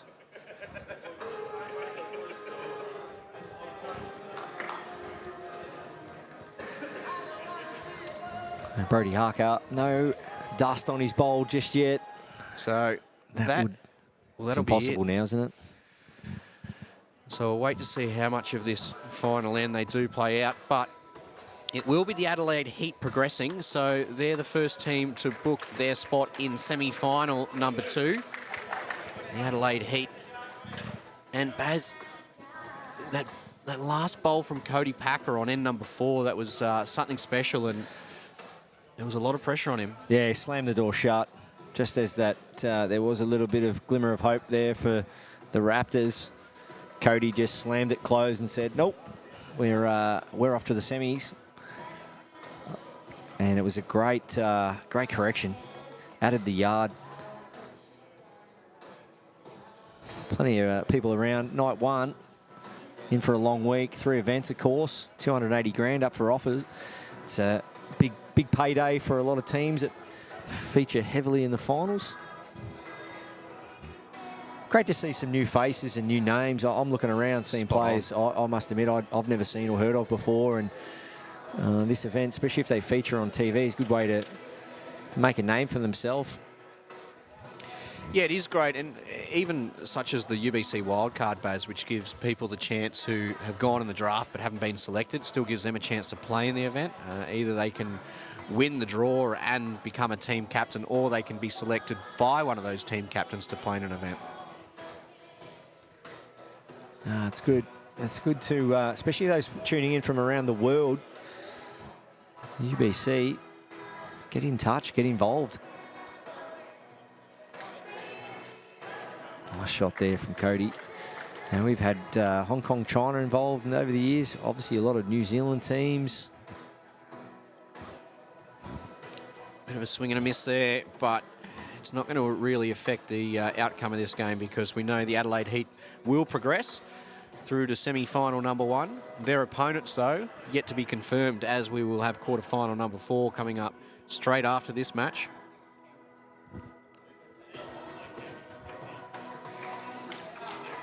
So big way to gain.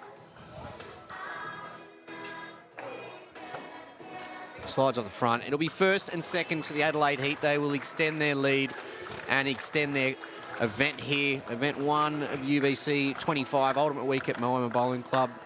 Over $280,000 in prize money up for grabs.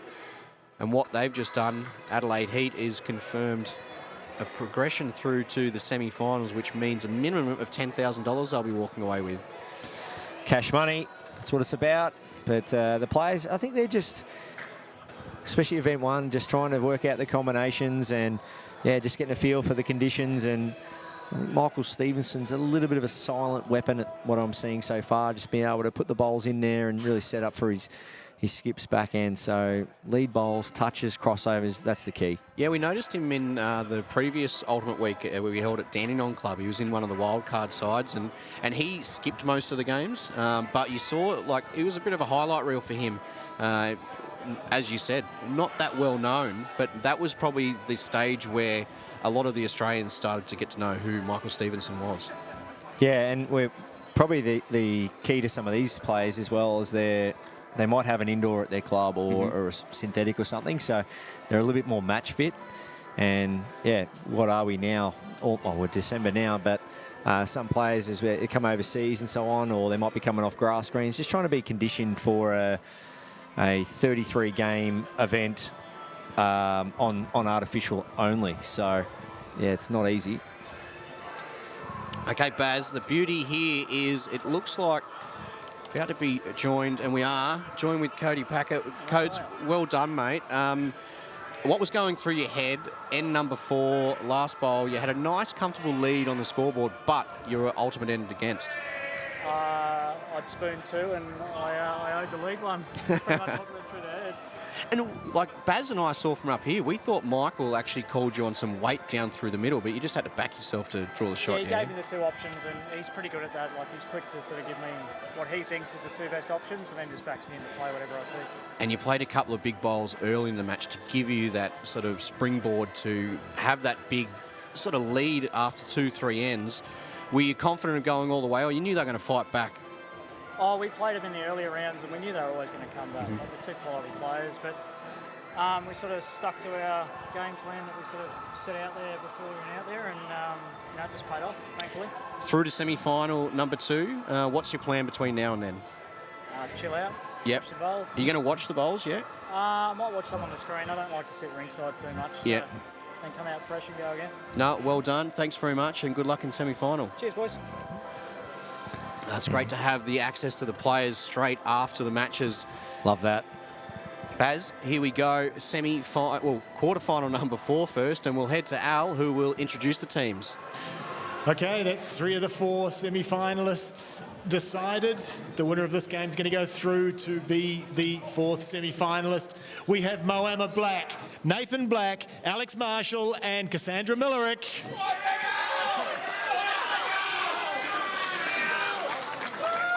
But a home team barracking there. And against them, the other hopeful semi-finalists, we've got the Western Wolves, Chris Rosanes, James Pearce, and Des Can.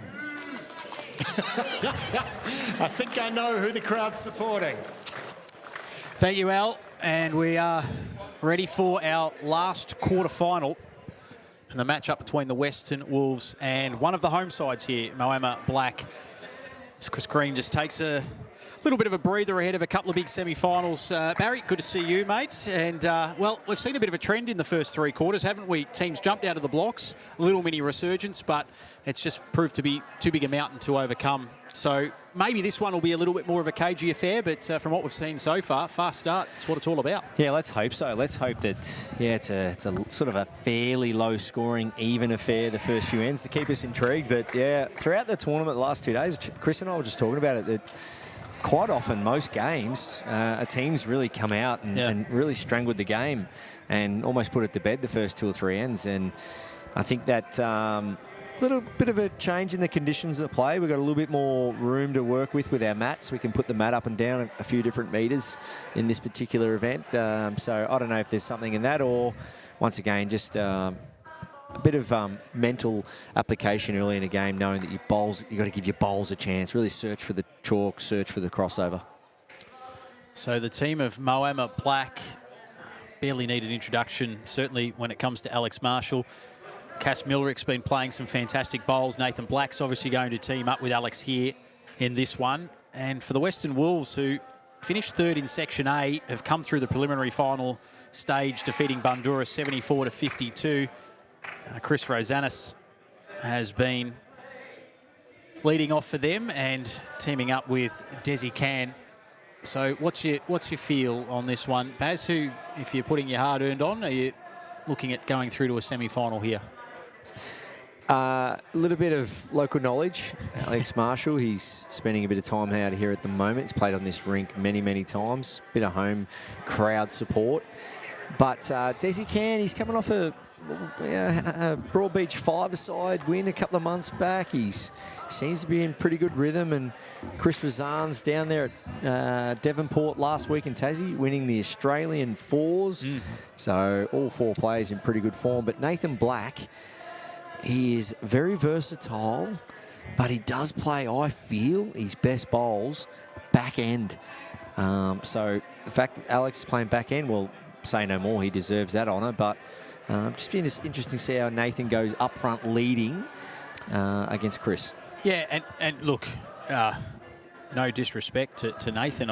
We saw Moama Black play out here on this TV rink in one of the final group games where Cass Milrick led off and was absolutely brilliant. And I'm sure if Alex Marshall was here on the microphone, he would say the same thing. Really made and set up a lot of wonderful heads for Alex to then follow in and do what Alex does best. So, look, that's the I guess, challenge of having a 3-person team. Someone has to miss out. And once you get to this pointy stage, it's probably not through anything they've done wrong. It's just for a team balance. And we see that weight there from Nathan coming through and clearing out at least one of the Western Wolves bowls. They still hold shot.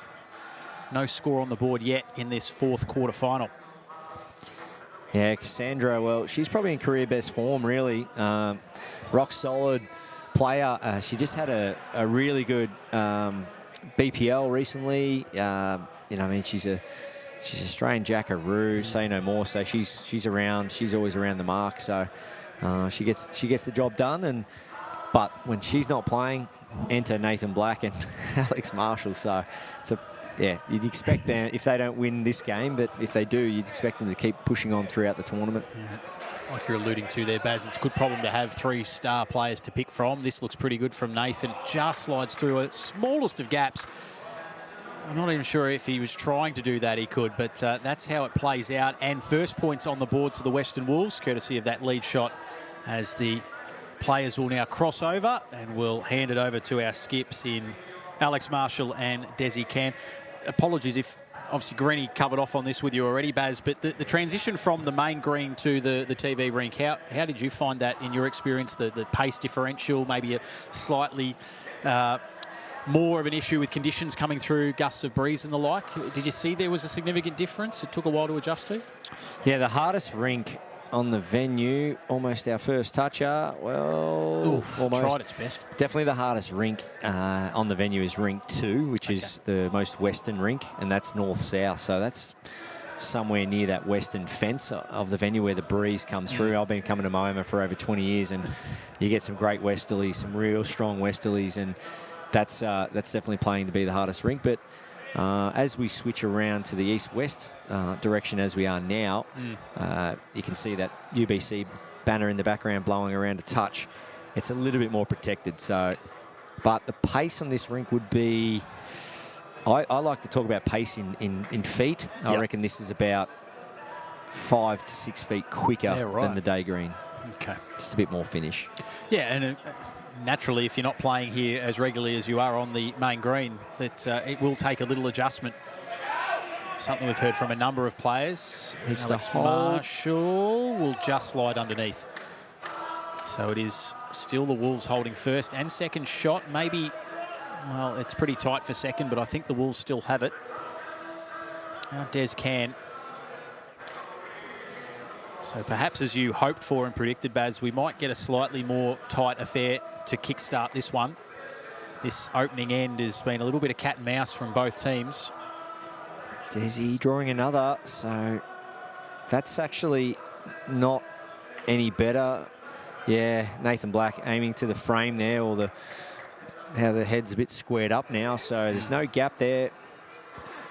Nathan Black, it's indicating that's the best one to go for. We'll see Alex Marshall here, forehand. Gets the foundations with that pivot foot, and then off we go. There's the weight. He wasn't happy. He was not happy out of the hand, and it's missed by a long way. So, look, I did say it looked as though it was appearing to be slightly more cagey, but it's... Oh, they're just waiting. That third bowl was a touch undecided, that third scoring bowl, but have they gone with the ultimate end? We're just waiting for the scoreboard to update, and the trend continues. It does continue, wow. Baz. Unbelievable. 4 quarterfinals, and we have seen 4 fast starts and have proved insurmountable as the matches have unfolded. And for the Western Wolves, they get off to the absolutely perfect start with a 21-0 lead over the home team, one of the home teams here at Moama. Just silences the crowd a touch as well. Chris Rosanis probably not overly thrilled with his first in this second end, but... Yeah, just rushing that for me. I think Chris just literally put the mat down and went bang. Like, I know Chris is very methodical, takes his time, and played with and against Chris a fair bit now over the years, and just want to see him here, how much time he puts into this one versus the first one. That's more Chris-like. You can see there, a little bit more stable in his setup. Yep.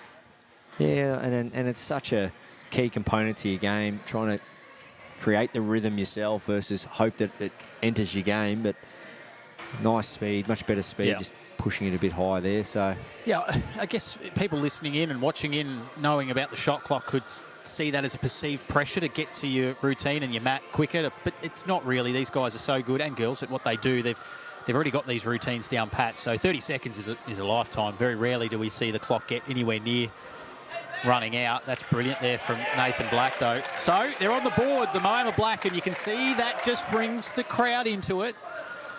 They get their first points through a toucher, and they have to start somewhere after a brilliant opening from the Western Wolves, but that might just be a little bit of mini momentum that Nathan Black has instilled into, well, it's appropriate he's playing for them, the Moama Black team. So again, Chris just underneath there and past the jack, so another opportunity now for Moama to add to their score. It's like the Mercedes logo, isn't it? Looks like it, very much like it, Baz. Yeah, Blackie after this one wants another one close. Just doesn't want to sit it around that 2:30, 3 o'clock. That's perfect. Yeah, Alex Marshall is very appreciative of that. So another 3 for the lead shot. All of a sudden, the scoreboard doesn't quite look so ugly. 21-6. How are your energy levels, Baz? You would have had an early start this morning watching your beloved Chelsea go into battle against Arsenal. Mate, I love my Chelsea, but 3:30 start. It's a tough ask, isn't it? I just can't do those. So what I did is I said, I'll go to bed early and I'll set the alarm for 5, which would be the start of the second half. Yeah. Don't check any messages. Yes. Don't check any social media. Yeah. And the first thing I saw was red card. I know. Moses Caicedo. So to see the red card, I wasn't too happy. But you know what? We scored, and to be 1-0 up after a red card, I was pretty happy, Chelsea. So. But Arsenal, well, across Europe and England, they're the best team pretty much at the minute. So absolutely, to go 1-1 with 10 men, I was wrapped, mate. Yeah, and I guess for the chasing pack, everyone's after Arsenal. It's a couple of points they drop, so it's a good result for a few other teams in the competition. Oh, Alex Marshall very close to a toucher there. Yeah. And I was just relieved, Baz, to see my mob finally get back on the winners list. Yeah. It's just been the Reds, they're back. Tough couple of months. I don't know about back, but you take any win you can get when times are tough. But here at the Moama Bowling Club, It is Moama Black just trying to work their way back into this contest after a 21-0 opening end in favour of the Western Wolves. They currently hold shot and third, second going the way of the Wolves. Yeah, nice shot there from Des, right down the spine. It's about 2 feet short, so... So now Alex Marshall, his second last of this second end, has just not got the legs. No, so what's that, a yard short, but that's encouraging for his last bowl. I think we'll see a really good crack here from Des. 2 feet, right down the middle, just try and draw a side toucher, at least get second and third shot out of this end. Consolidate a little bit here. Especially with Chris having a rare end off. You won't see Chris do that very often. Always hard to tell with Des. Does not give much away as he wanders down the green as to whether it's good, bad, or somewhere in between. It's going to sneak in there, possibly for third. Yeah, done well. Big shot here, Alex Marshall. Yeah. Yeah, they can get out of this with first and second, Moama, and all of a sudden that scoreboard will tighten up significantly. Well, 10-8 versus 15-3 is a big difference, as we know, in UBC bowls. Yeah. Alex Marshall, can he do it? This is a shot he has played a billion times in his life, and he's following it intently. Needs to hold. He's going to try really hard. He's done it. He's got it. Brilliant. Just brilliant. You'd expect nothing less. I'd like to say I'm shocked and stunned, but I'm not. So great fight back from Moama Black, and now you can definitely hear the crowd starting to play their role, Baz, and 21-24 just like that. And as we had hoped, we have got a big game on our hands now. Yeah, Alex Marshall looks really relaxed out there. I'm hearing chants from the crowd, Big L. Does he ever? That's a new one. Now You've known Alex a long, long time. Does he ever look overly stressed? Not really. I mean, yeah, I've seen him in high pressure environments. Yeah. But I think this tournament, and like the rest of us, I think there's so much serious bowls. And look, we're here to win. We're here to play well. Don't get me wrong. But the way Mark Casey and his teams designed this tournament is come here and have fun. Yeah. And look, if you play well and win, well, obviously that's what we want to do. But and the other thing is too, these businesses are all putting in, the clubs are putting in to support the event and buy franchises. It's a good way to showcase your club and showcase your brand, and it really does tick all the boxes that way. So you see the players are all out there smiling, having a good time. Deep down inside, they're wanting to win, but there's also the element that when you've got 3 events inside 1 week, you can go, well, it didn't work out event 1, let's put our energy in event 2. So there's always something to look forward to. And you make a good point. I'd imagine for someone such as yourself, Baz, who's here, there and everywhere, to have 6 days where you can actually sit still must be a luxury as well. Yes. Been on the road a little bit recently. And in the air and planes, trains and automobiles, mate, Yeah, but an event like this, we just fell short today. But, wrapped to be part of the Kiwana Thunder franchise and to be employed by the club, and it's new for the club, never been done before. And to Jeremy Henry, the bowls coordinator there, Mark Casey got the job done, and the board of management saying, let's do it. Let's get Kiwana Thunder into the UBC and support it. And they've been brilliant. We've got a couple of members here supporting us this week, and a few more on the way. Yeah.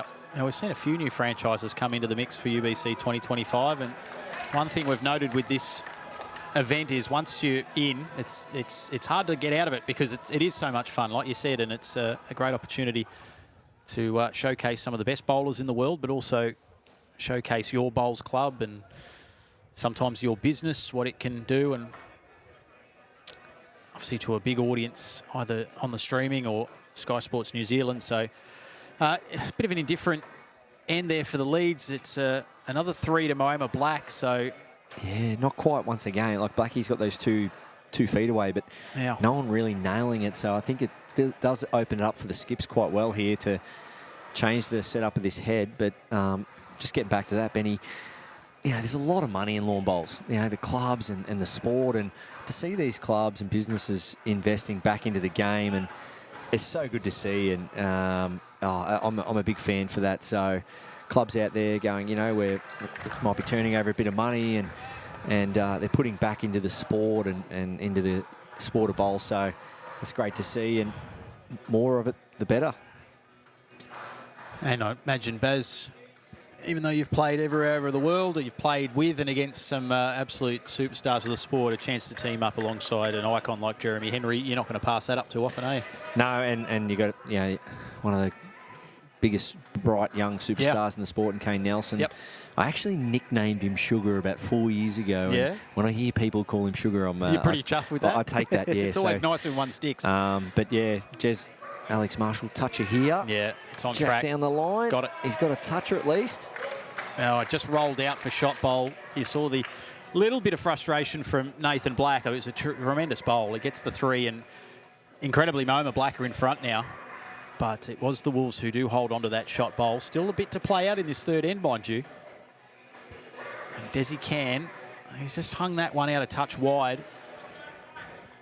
So we know that Alex Marshall's had a sider and a toucher, and if he can repeat the dose here with this bowl, suggests he's every chance to work into a shot, possibly even set up Moama Black here for an ultimate end. Yeah, icons of the game. Alex Marshall, Jeremy Henry, Jezza. Yeah, just doesn't. These kind of guys, they just don't play many bad bowls. You wouldn't expect this to be far away. It's just going under. Doesn't want the tail of it now. No. So you get the mix, Baz, of icons of the game, current superstars of the game, and emerging generational talents. So you get them all come together, converge for 6 days. Yep. Pretty rare to find events like that. And it's the stories that are being told, around the clubhouse, back in your hotel, sharing the experiences. Like, you can hear people like Alex and Jeremy and Mark Casey, and these guys just talk for hours about the what the sport's done for them. And so Wolves pick up the 1 there. Yeah, so this has tightened right up, all to play for with 2 ends remaining. 35 plays 34. Moama were down 21 zip after 1 completed end. And since then, they have outscored the Wolves 35 to 13. Yeah, this is what we asked for. Baz. We wanted the edge of the seat contest. Chris Razan's just had an end off coming this way, a couple of ends back. Can he regroup? Broadbeach, Flemken, and Adelaide, the 3 teams through to the semi-finals so far, and that is a toucher to open us up in this 4th end, the penultimate end of this quarterfinal. That's their first toucher for the match. Yeah. It just goes to show, you could see him sort of go back through his routine there. Chris Razan's really take a little bit more time on that, and he's nailed it. How have you liked the addition, Baz, of the mat rule for this year's event, where it can be a little bit of a versatility with whether you're forward of the usual mark? It has been that set distance for so long, but it's a subtle change, but it's one that just adds a little extra to, obviously, the skill set. Yeah, I'm all for set jacks. So many sports are set targets, and yeah, I'm all for it. I remember working at Bowls Australia many years ago. One of the gentlemen that got the BPL off the ground, he came into the office and said, Baz, if you could change one thing about bowls and make it more exciting for TV, what would it be? I said, I'd get rid of rolling the jacks, the downtime with TV and all that. And I remember watching the first BPL many years ago before I got to playing it. It was spotted jacks, and I was like, you beauty. It just is. It's dead air, especially for TV bowls. But it just flows, doesn't it? It flows better. You just Yeah. So to see spotted jacks and now a little bit of mat movement, I'm a big fan. Yep. Nathan Black now. It's the Wolves close crowding in. It looks on track. If he can get past his first bowl, he's done so. Certainly opens up the head and changes the complexion of this end. It is the Wolves who've regained the lead. It's a 3rd and final here for Chris Rosanis. It's out on that quicker hand. Give it a chance. Touch the jack. It's not going to be far off, just underneath. Yeah, you just see... you see on most grass greens and carpet greens, one hand's either a bit tighter or wider. And this particular green... It's not a bad thing. It's just like we say, it's one of those little anomalies you see. It's slightly quicker. You see Chris rushing through past the head there. No doubt Nathan will be probably on the quicker side, as he is. And it's just one of those ones, and could be from when they stretch the carpet or whatever, but it's not like we don't know it. Yep. And we're all prepared for it. So players need to adjust. It's like a wet track in Formula One or anything. You just got to adjust. Yeah, and cricket wicket. That's it. And change from one game to the next. So what we encourage, or what I encourage when I'm doing it and in amongst my team, is ideally you can play one side end after end. So you're playing one speed versus if you're chopping and changing side to side, you're actually changing different speeds. So it's one of those little ones when it comes to this particular rink at Moama. I've played a lot on this rink, and it's handy to know when approaching the shot. Desi gets a little slide. It's nice. Yeah, so they have all 3 shot bowls as it stands. Plenty, of course, still to come in this fourth end. 35-40, it's the Wolves who have not only regained the lead, but have just jumped out by 5, courtesy of the lead shot and a toucher to start this fourth end. Alex Marshall, yeah, let's get a good, doesn't toucher it? here. Just underneath, is it? Nice. Got it. No, he got it. And the crowd, once again, just showing their appreciation here at the Moama Bowling Club. Margin back to 2.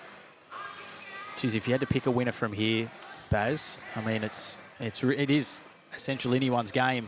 Desi can. He's going to follow him in, is he? He is. Look at that.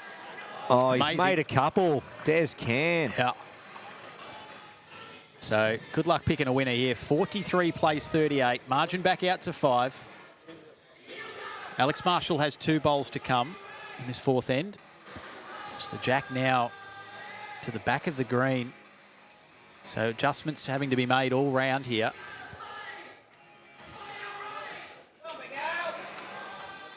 Just going to see this tail off under the picture there. Great shot. It's a great shot. So Alex I think he's managed to hide it pretty well. No, Chris is saying, yeah, get into it. So it's just trying to get it no jack would be ideal. Or if you're getting jack, you might be able to get jack, then bowl. And get it in under that number. You can make a good count. But ultimately, first priority here is bowl. But you take the jack in the ditch as well. Solid weight.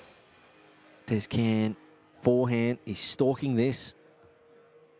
He's close. He's played it perfect. Loves it. Jack then bowl. Yeah. Des can. You called that beautifully too, Baz, assessing the options that he had. And, you know, it has to be a good bowl when the opposing skip gives it a hearty round of applause. And that's certainly what Alex Marshall did.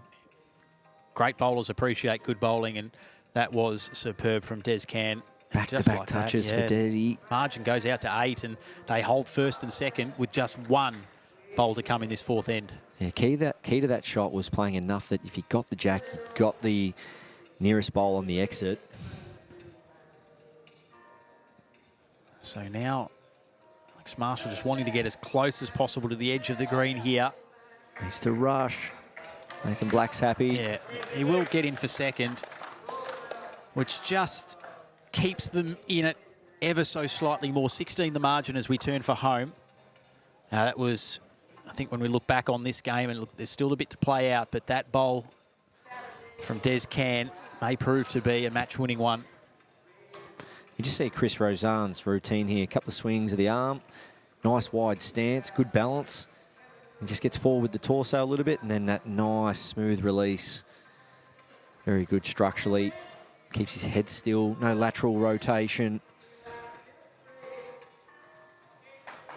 That's why he's such a steady draw bowler. Nathan Black gets down low. Gets the ball away so square, Nathan Black. Look at that, just so square, right in behind it. Love a toucher here. A couple in this lead section of the end. It's going to go mighty close. It's a great start from Nathan Black. A couple of touches and a lead shot here, and that margin, which is now 16, can be eaten into pretty quickly. Now back to Chris Rosan's.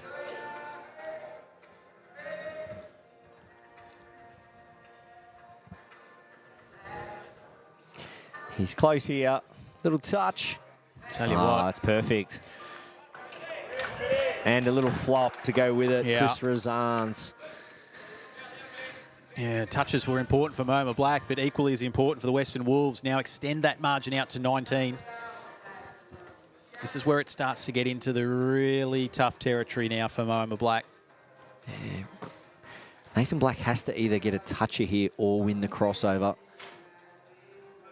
And this is the last thing you want to be doing on any green anywhere in the world, but particularly this one, just switching those hands. We spoke about the different speeds, and just hard for players to just go forehand, backhand all day long and be consistent. But that's the weight Nathan Black's after, just that sit and trail kind of weight.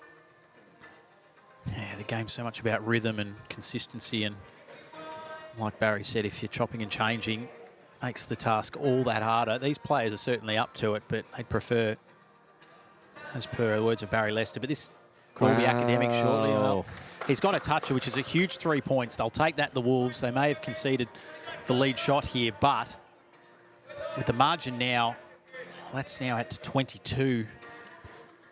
We know that coming to the Skippers, if it's any higher than 27, the game is effectively dead. What can Nathan Black do here? Can he find a way to get a toucher? It's probably a calculated risk because he doesn't want to lose that lead shot. He's going to go mighty close. Oh, big effort, yeah, Nathan Black. Great effort, great effort. So they will get the lead shot, Moama Black. Margin back to 19, but very much advantage Western Wolves with half an end to play. And very soon, 8 teams will become 4, and our semi-finalists will be set. So 22 needed. Was it? No, 20. 20 needed. 20 yeah, needed. 20 so needed. It sets up pretty well for Alex Marshall, to be fair. Ultimate end and a toucher gets it done, but of course that's reliant on the Wolves not registering any touches of their own. And the way Des Cairns bowling, it would be a brave man to suggest that he won't at least register one. Yeah, I like not being too aggressive here from Des. Anything in Alex's eye, just sort of on the way in. Wow, this is tracking nicely, isn't it? Toucher would be pretty handy, though. Oh, not a bad effort. No, that's actually no better for the Wolves. That bowl being stood up is more vulnerable to be shifted now. Alex getting back just to make the most of his time on the mat and prep. Of course, 30 seconds available in the shot clock. Yeah, there is one timeout allowed per game, but obviously players will prefer to leave that to a last shot or a final shot if the game is still live. They don't want to use it and burn it too early on in the contest. So that's why we saw Alex running back the way he did. What can he do here? Can he create a moment of magic? Can he get rid of the orange bowls? He's going to be mighty close, I tell you what. Wow. Very nearly the toucher as well, which would have been a huge 3 points. Right, now, that's what I meant about that bowl standing up, Benny. More vulnerably sat. So the Wolves are on the precipice. They're so close. But there is still... Yeah, too aggressive for me. Contest on here, yep. Through it's going to go into his own bowl. And now watch Alex Marshall go to work here. As he walks back to the mat, he's visualising this shot. If he can sneak this close, they will hold all 3 an ultimate end. But more importantly, if he could get it close and touch. He's switching hands, so he must like just sit in that shot bowl and trying to rock into a front toucher, whereas he just played such a good bowl on his backhand. See how he goes. He's watching it closely. They want it to hold out. It's just going to miss, and it's also going to displace one of his shot bowls. Almost perfection. That makes the head much worse for Alex because any touch of the jack now creates the ability for it to go back versus before it was locked in. Well, I think if my maths is right here, Baz, if Des Cairns was to record a toucher, it wouldn't matter what Alex Marshall did, even with an ultimate end and a toucher with his final bowl. It would be 22 clear with only 21 points left out on the green. So can he do it? It's tracking well. He's played it well. I reckon he might. Oh, not quite. Wow. So now, let's do the maths again. 19 is the deficit. A toucher and an ultimate end, and Moama Black will steal this one with the final bowl of the match. So the third shot is a measure. Alex Marshall just needs chalk here for me, and he wins. Yeah. I think if he can just get a touch on that jack and move it a little closer to his 2 shot bowls at the moment, He's coming the other way. Let's have a look. He's following it. Has he come up with the magic? Crowder up. I think it's just going to... Got the touch, but unfortunately, just a little heavy. It's a brave effort. Moama Black bow out. The Western Wolves, they march forward 65 to 46, the final margin. And once again, it was that fast start that has proved to be crucial. 21 zip after the opening end. And the Western Wolves, well, they win by 19 and go through to the semis. Baz? Enjoyed that game. Yeah. I love the fact that, it came down to the last end. That's what we want to see. Yeah, you see some early blowouts, but both teams and all four players contributed very well. And I think that's now a taste for what we're in for the rest of the evening. Yeah, indeed. We have a look at those semi-final matchups as they will unfold. Broadbeach to take on the Flemken Colts. And the Adelaide Heat will meet the team we've just witnessed win their quarterfinal, the Western Wolves. And Baz, before we let you go, we thank you for your time here with us on the streaming. If you're picking a winner from the four remaining teams, who's your hard-earned on? I'm going to go an Adelaide and Broadbeach final, and Aaron Sheriff to do what Aaron Sheriff does. So, I think Michael Stevenson was red hot early days. Cody Packer, he's always up and about. So I think, it'll be a Cody Packer, Aaron Sheriff show off at the end of the day with Aaron Sheriff getting the chockies. All right, Baz, go and enjoy the semis and the grand final, and we'll see you back here nice and early. Have you got the early start tomorrow, or you got a later start? I'll see you at 1:30, mate. Beautiful. Enjoy the sleep in. Barry Lester joining us, big part of our coverage here at the UBC 2025. And just been handed a note too from our producer extraordinaire, Phil. All the qualifiers have made their way through the quarterfinals, which I'm not sure if that's a first in the UBC, but I'll tell you what, it might well be. All of the teams that went through directly to the quarterfinals have been bundled out. So that in itself is a pretty impressive stat. We're going to do a quick little change over here with Chris Green, who's back in the commentary position. Greenie, welcome back.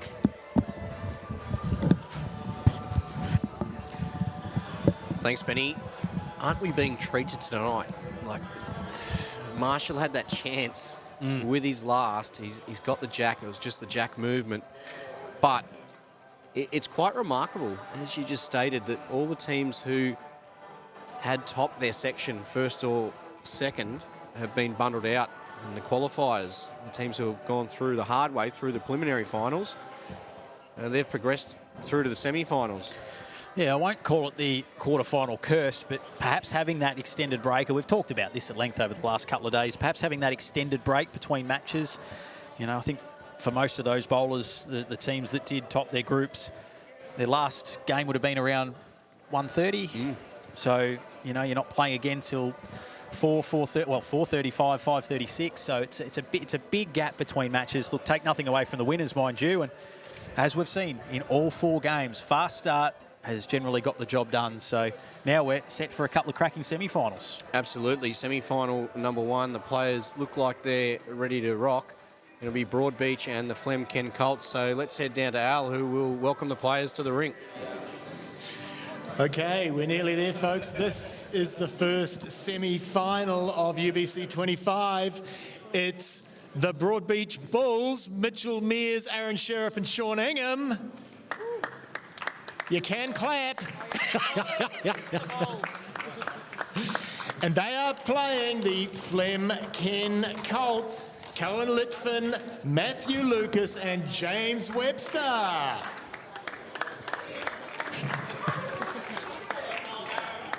So here we are, Broadbeach, Aaron Sheriff, Sean Ingham. That'll probably be the lineup. The Flemken Colts. Will they stick with Matty Lucas and Cohen Litfin? I don't see any reason why not. Third player of that side, James Webster. Third player of the Broadbeach side, Mitch Mears. So Mitch is heading to the supporting area. We've had a little changeover with our marker as well. Ayla Ramanan, one of the stars of under-18 bowls in Victoria. She has joined the rink now. So she'll be for the semi-finals and the final. Just finished up having young Cooper Sutton complete all the quarterfinals and did it in style as well. And just be a few bowls into this match and we'll welcome into commentary Harry Coleman, who is also one of the rising stars of not just Victorian junior bowls, but Australian junior bowls. And Benny, Harry's part of the Deer Park Youth Academy, but you would have seen him already this week starring for the Falcons. So welcome, Harry. Thank you. How have you been enjoying it, mate? To play against these people, privilege. Who's been your toughest opponent so far? It's been a lot. Been a lot, yeah?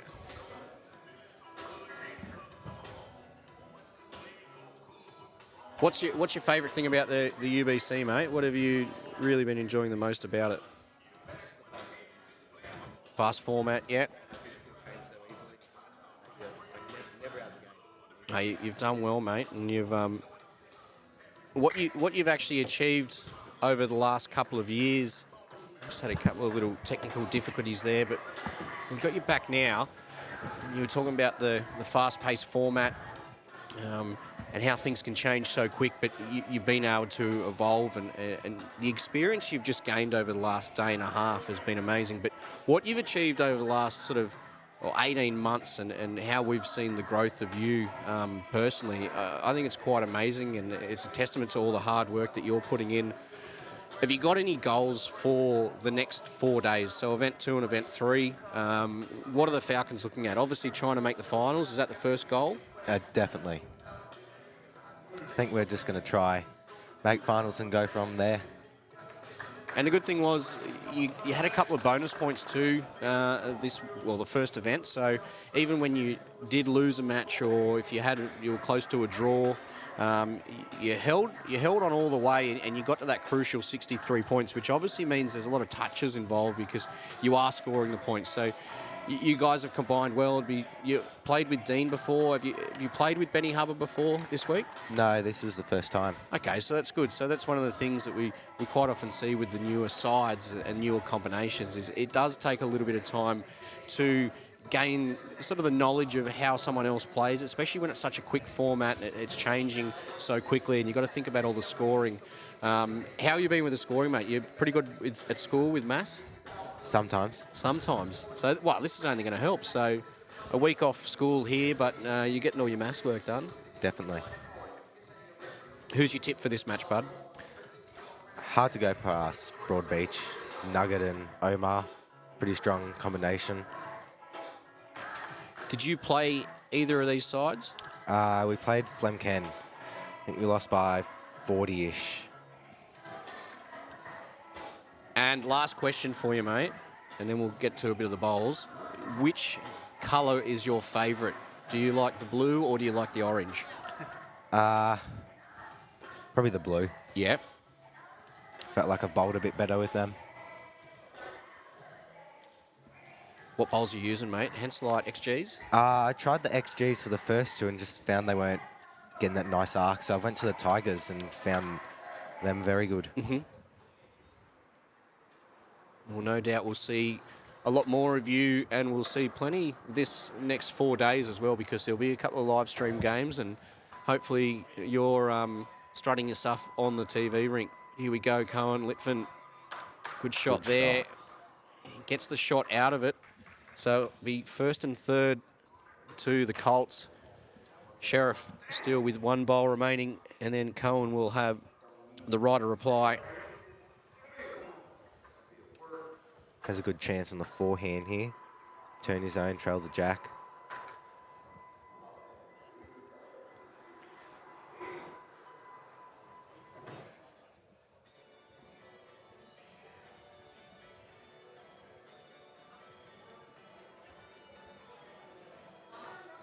Just needs to sail. He's got past that. Does he get a toucher as well? He just slides past Not the jack. quite. He was in the area though, wasn't he? Even though he got that little slide off the front. He misses that. He gets the jack. It's probably a better result because he's got his bowls there. But that's quite a good result. Definitely. Still holding now first and second. Opportunities here though for Litfin and the Colts. We see all those orange bowls, and that's what they did in their quarter-final on the first end. The jack movement got him away to the perfect start. So here's jack movement. Blue bowl runs with it. So it'll be first and potentially second in the way of Broadbeach. And And once again, not for the first time tonight, we see a large score to open the account for one of the teams. And this time it's Broadbeach leading 21-3 after the first end. Big pick up here. It's been like that in every game almost. Big numbers, first couple ends. What's the highest score that your team have achieved this week so far? We got to 100 yesterday. Well done, mate. There's not many teams who have done that, so that's quite a feather in your cap. Yeah, it was a good game by both teams.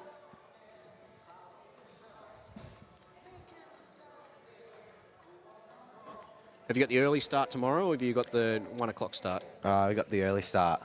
Played Deer Park Gold first game. Okay, that'll be interesting. How do you feel about that, mate? Are you going to go in full steam there? Definitely. And you're playing, are you? Have you decided who's playing first up? Not sure yet. Probably turn up tomorrow and figure it out then. Have you been looking at your stats? Yes, I've had a good look lately. Where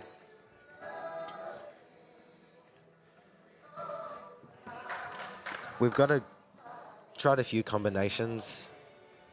Best one's probably myself and then Dean. 3 wins, 2 losses. And touches, mate. Let us know how many touches did you get? Don't give it away if you got the golden touch. We don't know the winner, but how'd you go? Not quite. 18 touches. That's a fair effort. First event, 18 touches. All right, mate. Well, what we'll do is we'll let you go. We'll let you enjoy the bowls. Thanks very much for joining us, and good luck for Event 2 and Event 3.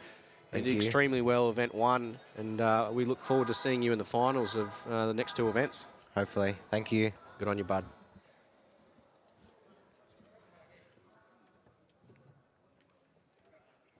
So just falling short there, Sean Ingham. He is holding shot.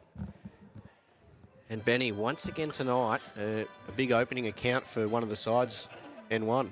Yeah, it's just been a theme, hasn't it, in all of the finals here on the TV rink so far. Sides being kept scoreless or at best 3, and it's proved to be crucial in the end of every one of those quarterfinals. So whether that continues here in our semis, well, we'll find out in a matter of time. But yeah, Broadbeach, the combination of Sheriff and Ingham. I'm not running a book on this. I think that's illegal to be an amateur bookmaker, just making it up as you go. But if I was, hypothetically, I think they're my clubhouse leader and favourites at the moment. Just so much experience at this pointy end of these type of events. That said, we heard from Matty Lucas earlier, and Flem Ken obviously finished strongly the last event, winning it in Dandenong. And while he wasn't a part of that side, Khan Litfin certainly was. So Broadbeach currently holding shot. Still plenty to play out in the second end. Yeah, just trying to find a way in there on the backhand, up through his own. And get Matty Lucas up onto the shot bowler through the jack. He's done pretty well here. Just glides off it, but still opens it up a touch more. We know it's a nice little passage in there, and he won't need to correct much at all. So now Sheriff. This one's just going to slide underneath and about half a foot short from a weight point of view.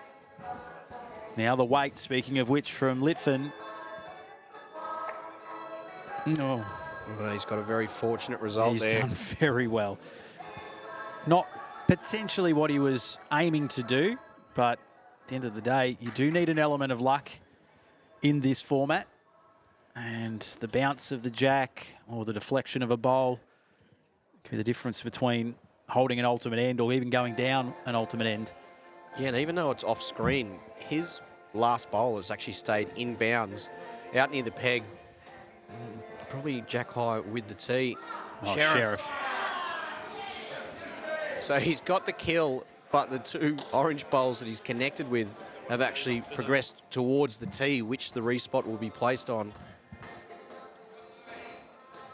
Yeah, you could see the excitement initially from Sean Ingham once he saw that bowl of Aaron Sheriff's was on track for the jack, and it was quickly met with a hint of disappointment, and just again that luck element of where the jack ended up being killed. And now, if this just holds, very nearly a toucher, and there you go.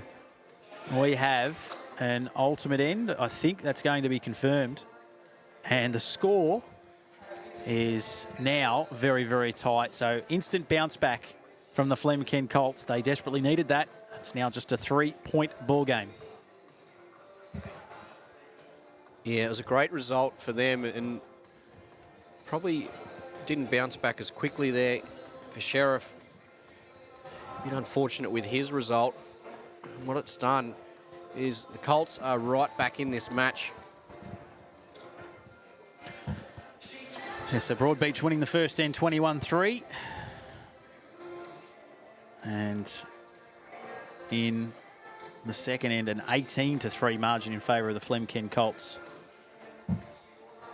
Great start for Broadbeach. They lead by 6. So there's just a slight little update there, Yeah. Benny, and it's 27. I just and noticed what that would have been Omar. So his drive, which has touched the toucher. jack. Yeah, absolutely. So yeah, they had the lead excitement- crossover and then that. Yeah, the excitement of the jack being killed and being re-spotted was all too much for all of us, I think. We forgot about the actual toucher element involved in that bowl. So you're right, 27-24. The Colts have obviously got one back with a toucher early here.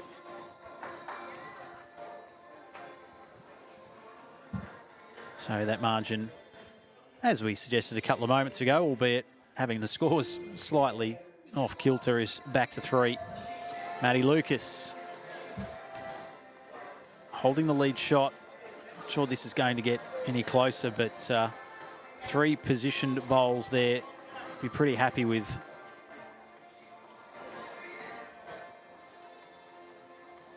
Now to Shawnee Ingham. Can he sneak in a touch closer and extend the Broadbeach lead? He's pretty close here, Nug. What's the connection? And the jack. How about that, eh? That is a big bowl there. About that. Sean Ingham. Fantastic toucher, lead shot, adds 3 and 3 to the tally, and the margin out to 9.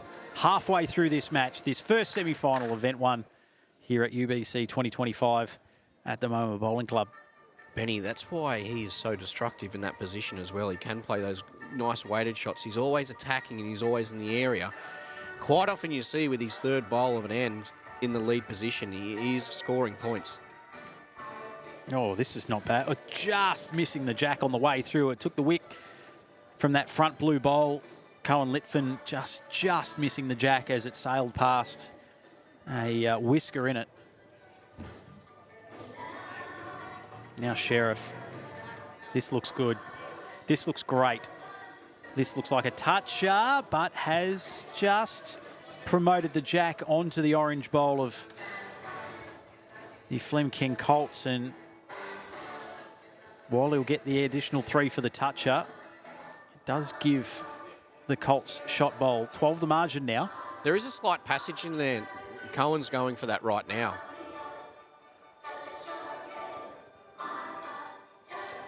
So first and third, I'd imagine, there for the Colts. Okay, he's going to stay on the forehand. That's what Nug's asking for. Down through his own last bowl. He can even make the split on his and Nug's and run through for the jack. Well, he's done well there, and he's opened it up once again. What he's also done is a little bit of a shelf off his own. So if he was to play a touch bigger weight, he can get back to that shot bowl off his last bowl. But currently holds second, third, and fourth. Even though fourth shot doesn't matter, it just gives them another second. So 4 seconds at this stage. Cohen, 1 bowl remains on this end. Grouping of orange bowls to the back near the tee. If the jack is to be somehow displaced towards the back of the green, they're in a good position, the Colts. Following this down is Cohen. He wants it to go. He needs it to keep going. It's just going to come up short. And that is an avenue there for Aaron Sheriff, which, again, we're not betting men, but if you were going to put your hard-earned on whether he can do this or not, he's the kind of guy who doesn't need much of a gap to work with. And don't worry about the pressure of a semi-final situation. This might as well be a friendly roll-up between mates. Let's see what he can do. Just needs it to probably run and hold a touch. He's not going to get past his front.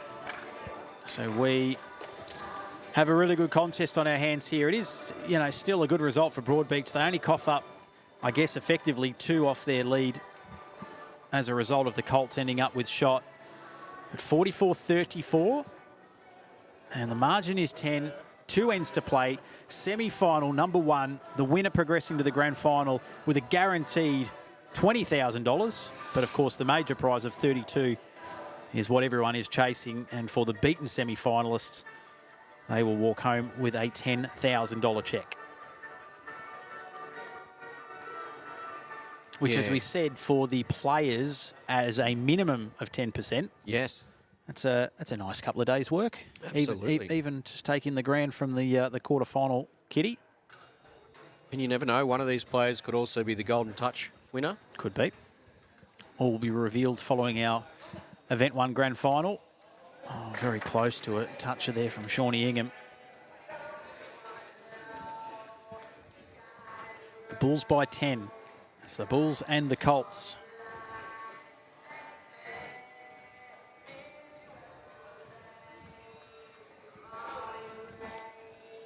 Matty Lucas, change of hands here. Just going to fall a touch short. You won't see much of a change here from Sean Ingham. He'll be searching down there once again. Grab a piece of that jack.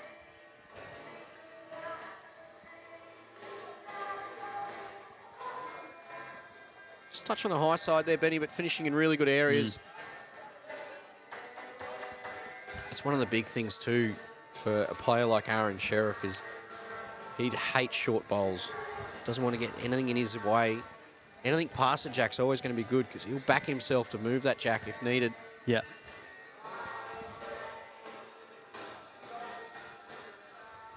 So holding the lead shot here, Flem Ken. So deficit of 10 can be narrowed to 7, but Sean Ingham here with a toucher and lead shot could push this out to 16. He's willing it to turn.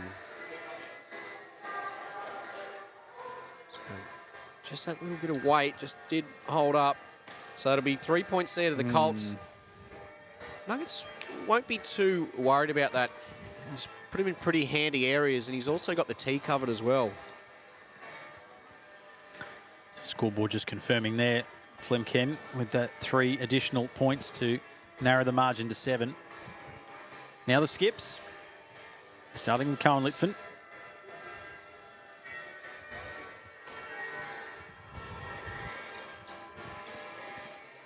I don't mind how this is tracking, Greeny. If it can get past that front. He has. Bang. Brilliant. Just brilliant. Look at that. The double toucher, he'll still only get the 1 set of 3 points, but that's some tremendous lead bowling. Yeah, skip bowling from Cohen Litfin. His confidence levels would be very high. The Sheriff, what sort of angle can he get here? He's played it very well. Removes the shot bowl and also gives himself a chance to get back to that jack on the kind of side of the rink.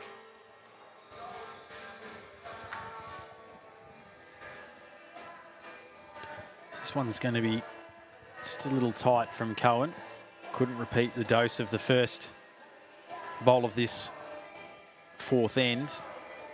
Back to Sheriff, who still has 2 to play. Margin's back to 4. Plenty of target area there for Aaron Sheriff. Starts to go now. Does it sneak past that first? Gets a little wick on the way through and very nearly the wobble. Looked as though it just needed to turn in slightly as it went past the jack to get a tiny little touch. It just couldn't quite get it done. Yeah, we'll wait for confirmation. I'm sure he has. He's done enough for 3rd shot there. Yep.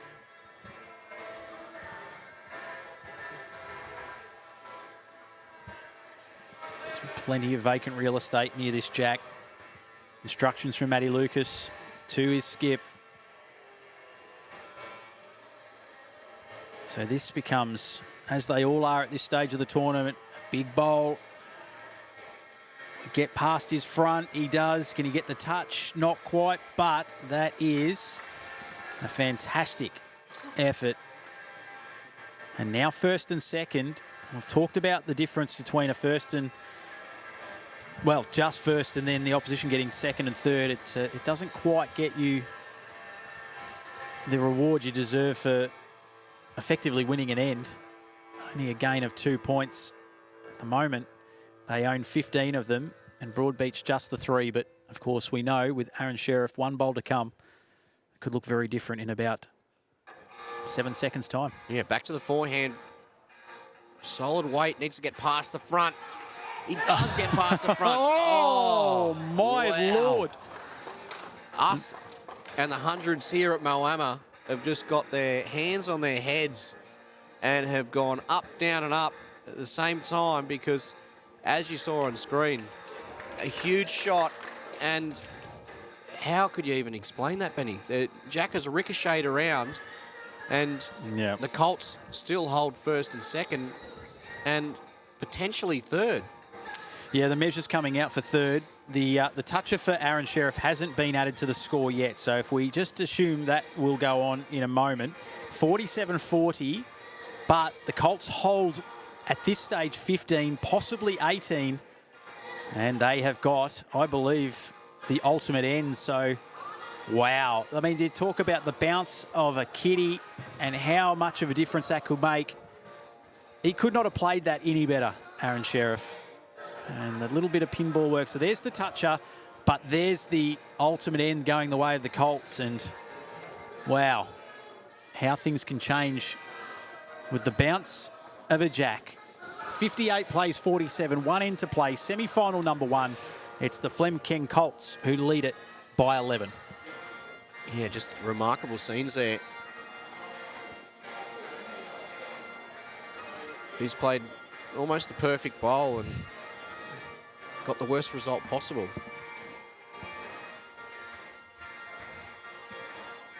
And they've got to forget about that now. The margin of 11.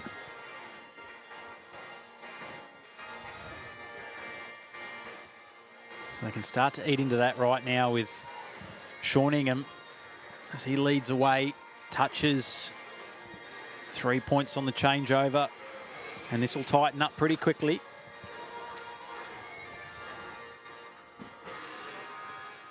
And on the flip side to that, Matty Lucas and the Colts can extend the margin with a few touches of their own.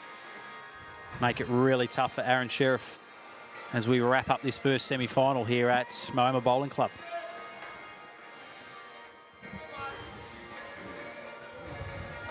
Yeah, I'll back nugget in here. Slight correction needed.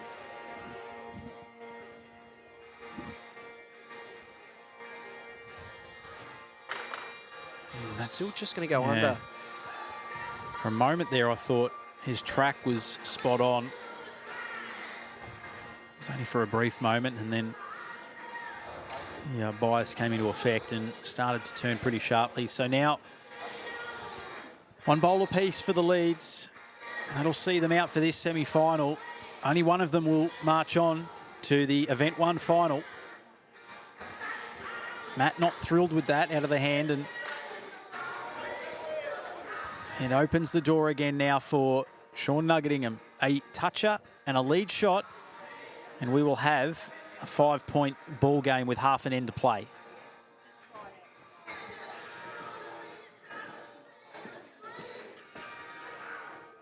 Almost a carbon copy of his prior bowl. It will be enough for lead shot.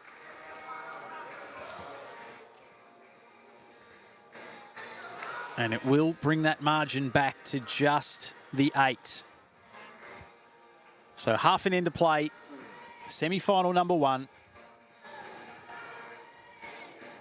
And it is the Colts leading by 8. A berth in the Event 1 final now up for grabs.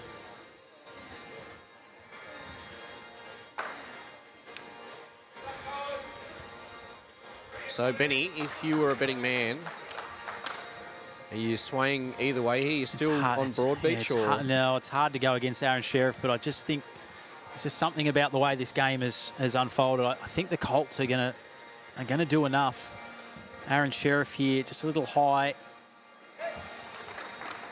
Should work in there now for second and third. That won't be enough for Broadbeach. And they need shot bowl, and they probably need, well, they certainly would need first and second and maybe another toucher.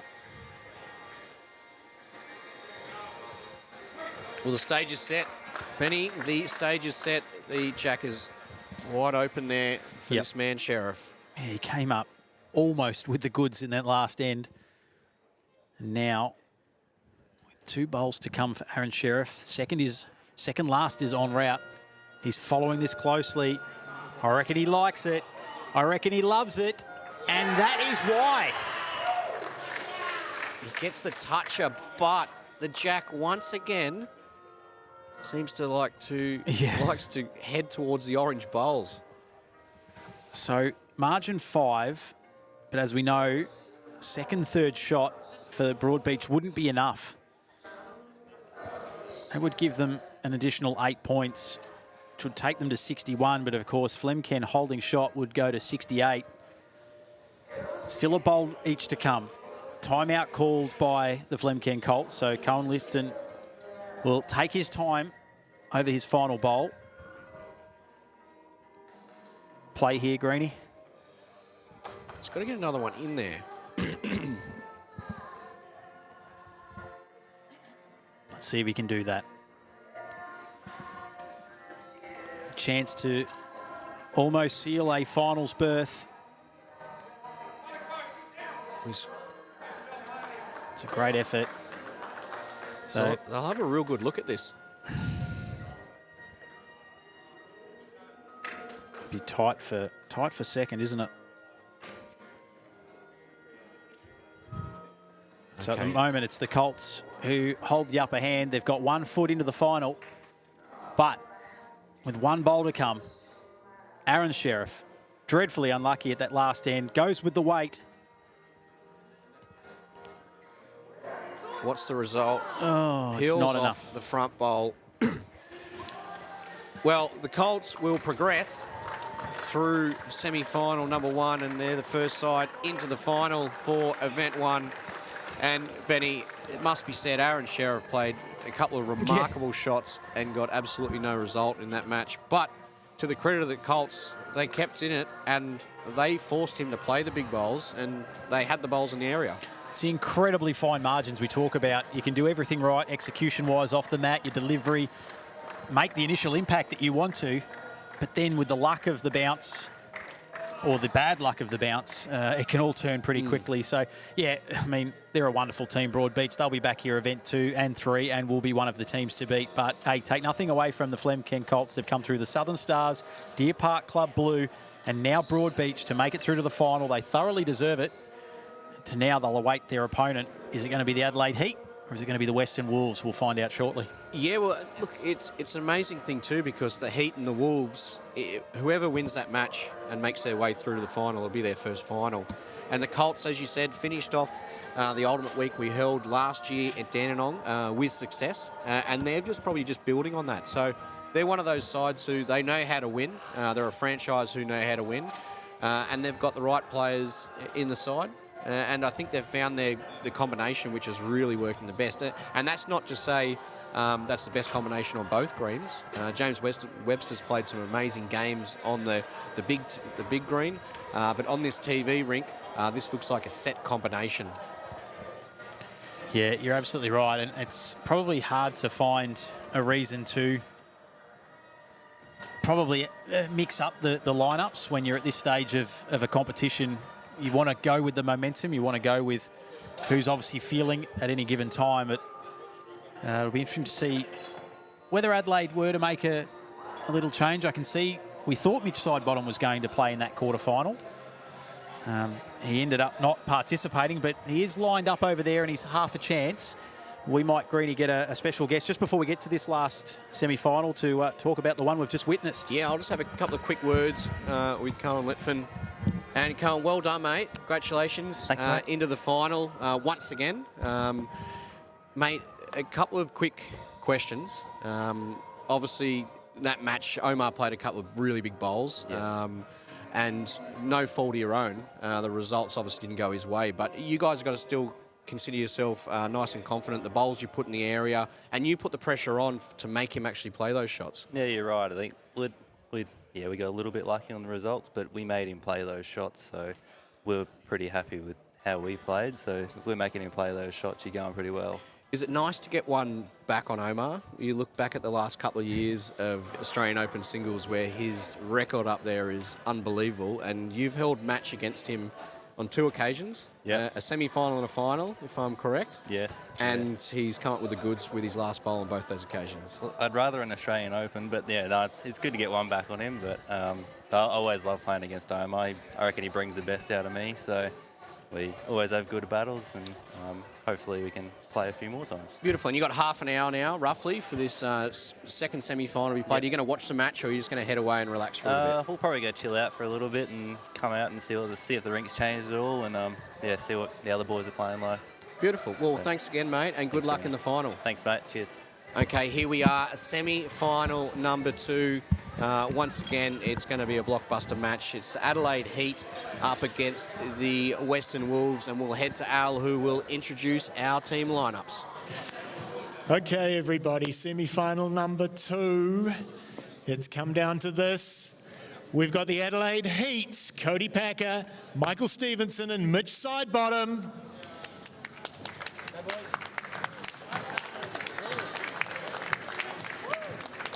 And their opponents to see who can make the final of UBC 25. It's the Western Wolves. It's Chris Rozans, James Pearce and Des Can. Brunel, and welcome, boys, to the rink. Benny, do you think there's going to be any lineup changes to see? Well, Mitch, who he said looked as though he was, for all intents and purposes, going to line up in the quarters, then didn't. He's taken the jumper off, but I don't think so. I mean, I'm not sure. He is now making his way out onto the green. So, yeah, perhaps there has been a change. So it looks like Mitch is ready to go. He's got bowls in hand, and, yep, I'd suggest that might be the change. So there you go. Well, this is a big move, changing the lineup between the quarterfinal and the semi-final. Yeah, as we touched on, it's just an unusual move because you don't usually like to mess with a winning formula. That said, I'm sure Mitch has played a huge role in helping get Adelaide Heat to where they are, so he gets his reward now and an opportunity to bowl his side into a grand final. Well, it's just gone past 7 o'clock here, so maybe he's found the prime time. Mitch prime time. Well, he's a great harness racing operator, and that obviously does the majority of its work through the evening period. So maybe you're right. Maybe this is his element, and maybe the higher the stakes, the better the player Mitch becomes. But anyway, it's going to be a great game. Chris Rozans to get us started. He'll be teaming up with Des Can. So the Western Wolves have stuck with their formula. And the winner will go through to take on the Flem King Colts in our Event 1 Grand Final of UBC 2025. And that is a very nice start from Chris. So Big Moo, he is an imposing figure on the mat, imposing figure in general.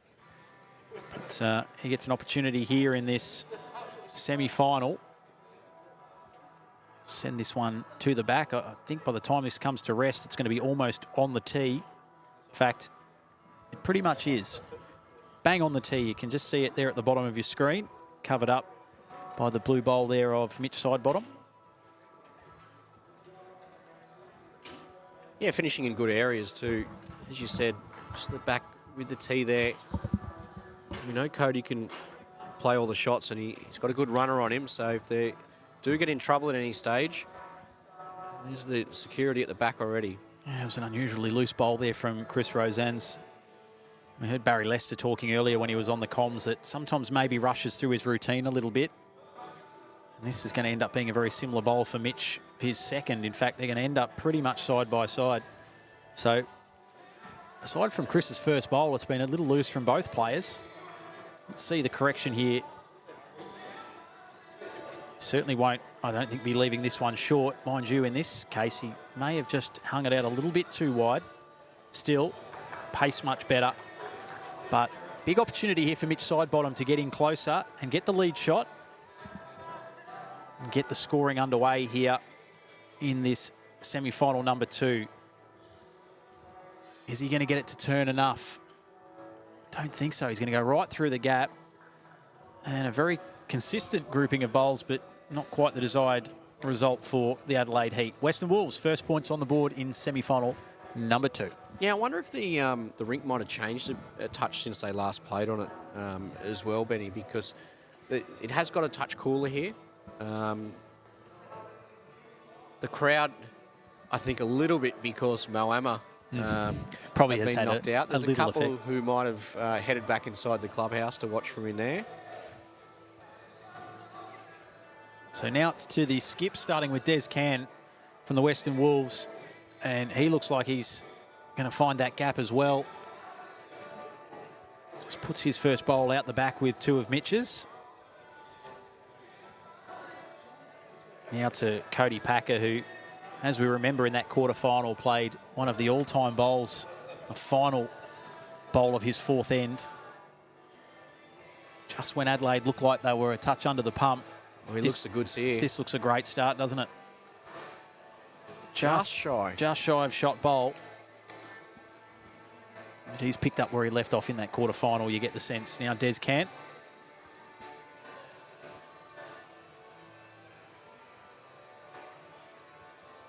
This looks better from Desi too. It's just going to run into that front bowl of Cody's. So certainly some better grouping at the moment from the skips to open this semi-final.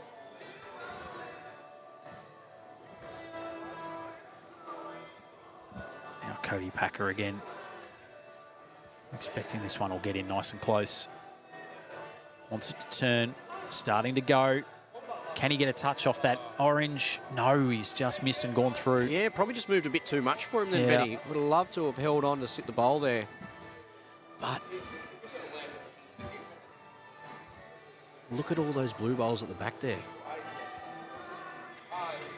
Yeah, there's certainly plenty for the Heat if they can drag that jack through. This looks pretty good from Des. Is he going to find the gap as well? It is, but it's going to sit just behind, which is a really clever shot. So it makes it harder now for Adelaide to drag the jack through to the back. Almost makes it impossible, really. I think he still gives his bowl a really good chance. He can, that bowl that he just missed on the second shot, he can get off that and get back to the shot. He can get back to the shot bowl cleanly, or he can still get to the jack. That is a very good observation. There's a number of chances. It's just about playing the correct weight here. It's a big shot early on in this contest too. First and second shots being held by the Wolves. How's he looking? I don't think he's going to get past these front 2. Unless he can squeeze through. Oh, unlucky. He did get the squeeze through, and I'm not sure if that's going to get up for second. I think it's going to stay as is on our scoreboard, and it's a perfect, almost perfect start, but certainly an ideal start for the Western Wolves, who will jump out to an early lead in this one. Yeah, 18-3. The trend continues.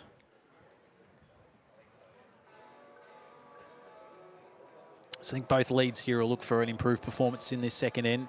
I don't think either would have been overly satisfied with the way they kick-started this semi-final. Yeah, no doubt, Benny. We've seen it time and time again. Heading in that direction in the first end, quite often there's a number of looseners.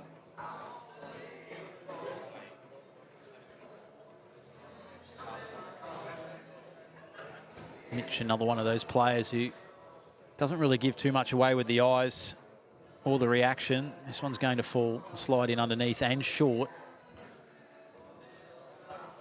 So, again, bit of early pressure on these leads just to dial in here.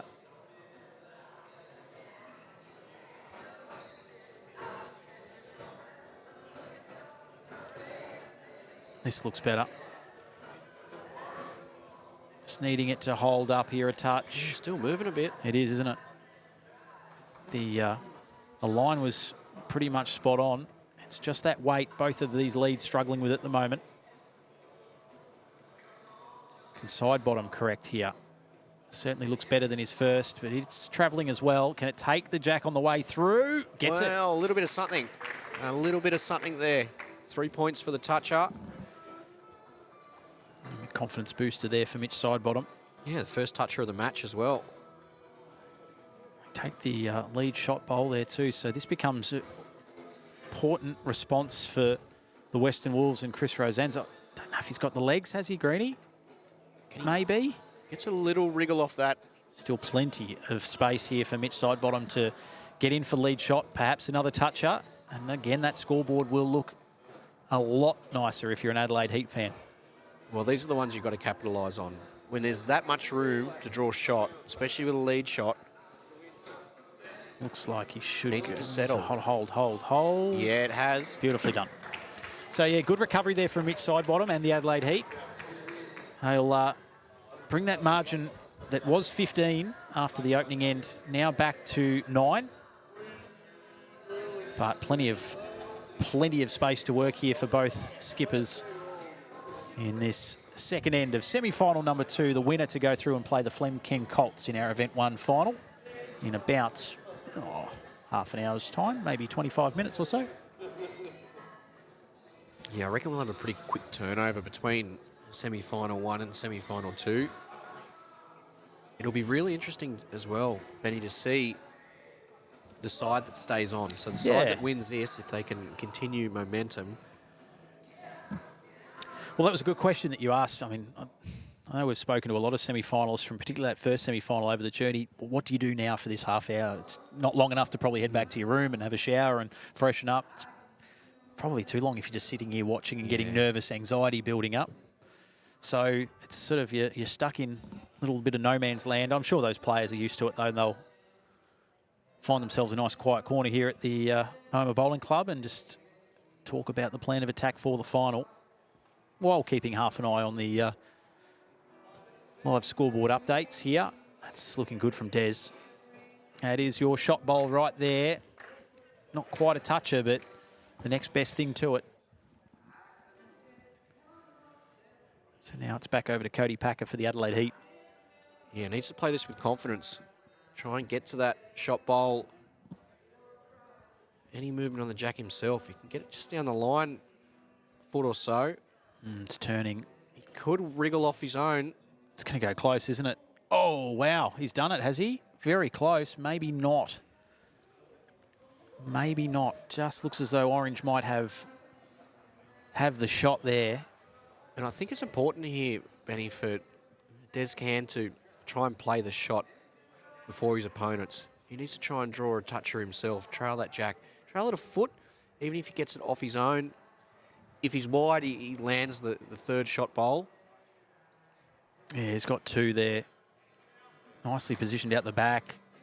I think they're pretty happy with this, and it's going to go mighty close, isn't it? Well, he's played it near perfect. Brilliant. So now, over to you, Cody Packer. What's the play? I know I ask you this a lot, Greenie, but put your bowls hat on here. You're standing at the mat, you're Cody Packer. What are you attempting to do here? What's the smart play, particularly early on in a semi-final? He's just got to play the right weight. I think, well, he's got second shot, so potentially he could just try and draw to that wing bowl. He doesn't want to be playing too much weight and getting the orange through the jack, because that could be an ultimate and against. He's watching it intently. I was going to say, he started wide, but he has been getting plenty of turn on these bowls, and this is going to go... He can flop his own in. Oh, very close. Has he done enough? For second and third, well, for second at least, I think that will stay the same. I think they've called this one pretty quickly, so... Waiting for confirmation, but it looks that way. First and third, the way of the Wolves, and second shot for Adelaide Heat. So the Wolves with a nice little handy buffer here after 2 ends, 31-14 leaders. Yeah, they gained an extra 2 on their lead after the opening end, so steady as she goes for the Western Wolves. Adelaide Heat still in the contest. This becomes such a crucial end. I know I say it a lot, the third end, but the Wolves can put daylight between themselves and the Heat, whereas the Heat can roar back in, possibly even take a lead into the next end. This looks like a nicer start from Chris Rosenz. That's much better and much more like what we expect from a bowler of his talents. How does side bottom respond? I didn't realise you could get size 20 shoes. No, they're big flippers, aren't they? Big man, big feet. And a big shot. Yeah, Look at this this. is toucher. It's there. Huge from side bottom. You hear it? Moo. He's got his own fan club here as Mitch. He's got a fan club everywhere. I wouldn't say he's a local, but he's not far from it. Certainly up a river-based team like Telegarupna up and around the Shepparton region. See, this is some sharp shooting here from our leads. Well, haven't the boys started to turn it up now? That's got a touch on the way through. So quick response from the Western Wolves. So now these four bowlers really starting to zero in on the targets. Just confirmation there that it was a toucher for the Wolves. So that margin back to 17 as it was at the start of this end. It's Moo done it again. It's got to move. Yeah, not quite, but still look at that for positioning. Brilliant bowling from these leads.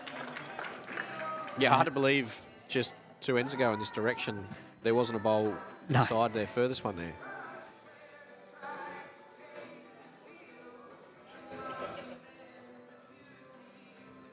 So lead shot currently sitting with the heat. Rosenz is on again here. Can it hold? Can you get the jack off that? Can it what? It does. A further toucher. Yeah. Yeah, this has been good to watch. You know, you're at the semi-final stage when you start to see quality like this. The margin out to 20. Mitch side bottom's done nothing wrong off the mat in this end, but it's actually seen the margin blow out an additional 3 points. Shows the quality of Chris Rosen's bowling. Side bottom now, approaching from a slightly different angle. Still a very handy changeover. It just gives the shot away, though. Yeah. So margin will go to 23 now. And the pressure on Cody Packer really to keep Adelaide close enough. If they're close enough, we know they're good enough. The Wolves, in particular Chris Rosenz, will be just absolutely tickled pink with the way that lead section of the end played out. And now they'll start to look to put a couple of bowls towards the back.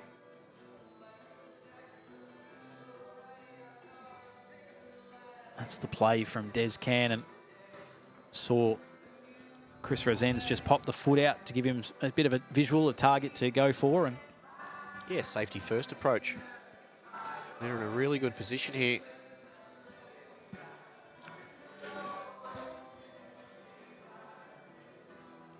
So Packer going from the backhand side here. Speed is aggressive. He wants it to knock in. And oh, my Lord. He has got a toucher as well. That is brilliant from Cody Packer. Reminiscent of that huge shot he played in the quarterfinal in the latter stages.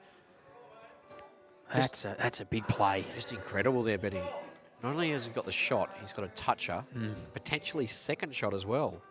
Just waiting for that additional 3 to go onto the board for the Adelaide Heat. It'll pop up at any second now, but margin is 20.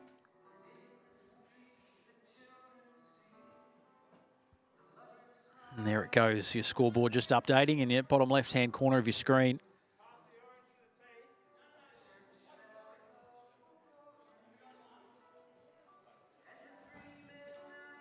So now as Packer and side bottom consult on this second last bowl of the end for Cody Packer, a little bit of uncertainty on what they're going to play here, but it looks as though Cody's now settled in on a plan.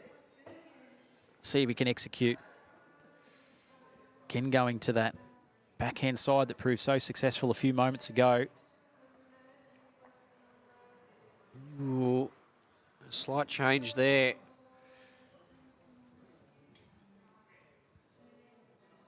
So they can't decide between second shot here at the moment. You see the scoreboard indicating that second and third shot. Currently half and half, too close to call, so they'll wait to see how this end finishes up and how the head represents after that before they make a final call, should none of these bowls get displaced. It's a fair effort here from Dares. It's going to miss to the high side. So now... Cody, 1 bowl remains. Yeah. And if he could use that closest orange bowl, just work in off that, the right weight, maybe even rock it back into the jack, he could end up with an ultimate end and also a toucher here. It would be a massive swing. It's going to take something special.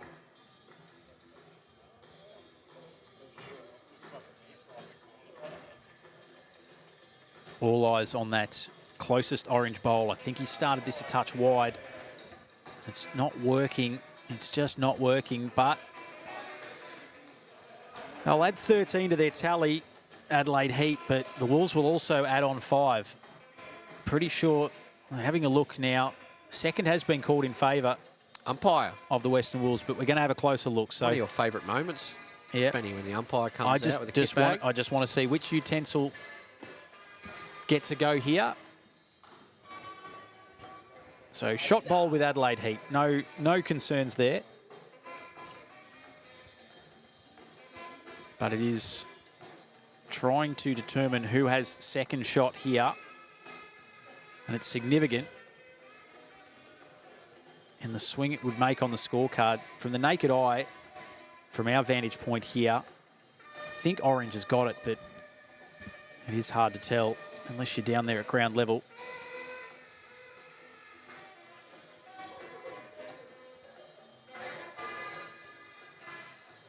So there we have it. Decision has been made. We're just having a look at the markers too, just checking the tablet. Just making sure everything is recorded as it should be or needs to be. So we've got a little bit of a delay on in play here as we patiently await to see how the end is finished. And there's a little bit of consultation going on, Greeny. We've been smooth sailing up until now. We've got Rebecca Jelly out there chatting to the players.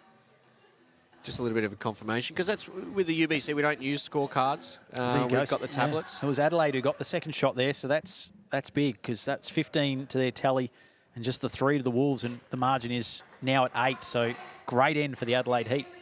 Yeah, the tablets input the data after every single bowl, so that's exactly what you see on the screen as well. When you see the highlighted numbers with who's shot, second shot, third shot, or whether it's close either way, you'll have a half-half colour.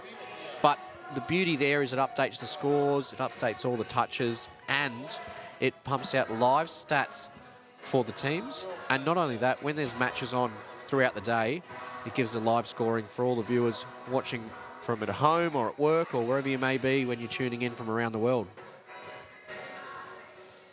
So 3 ends completed, 2 to play. Margin is 8 in favour of the Western Wolves. As Greeny mentioned, heading into this semi-final, will be first-time grand finalists, whoever progresses here. Again, that's just a very strange start there from Chris Rosan's. He's done that a couple of times in this match. The worrying thing for Adelaide is he's usually corrected it pretty well the following end, so... And the Wolves are still in front. And they are. Now side bottom.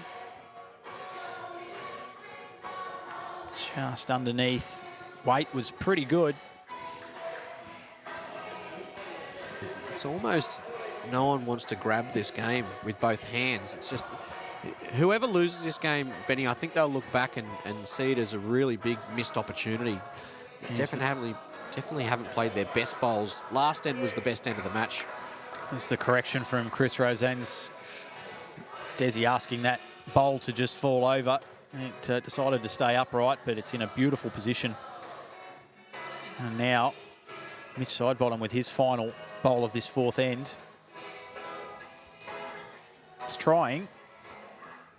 It's just not going to turn quick enough, sharply enough. And it will be a lead shot to the Western Wolves, but with 1 to come. Could they add an extra 3 to make it 6 and to skip out to a 14-point lead? Can he get to a toucher? Yeah, he didn't seem overly interested in it on the way down there, Chris, but it's not going to be far off the mark. Just shy about, a foot. A bit of work here for Cody to do, and I think the option here, Ben's going to be attack. I think Cody will be attacking this with his first. Give it that real good chance down the backhand.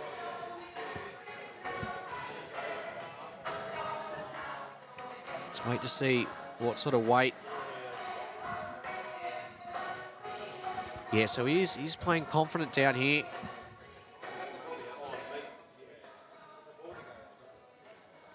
Well, he's done it again, has he, Benny? Yep.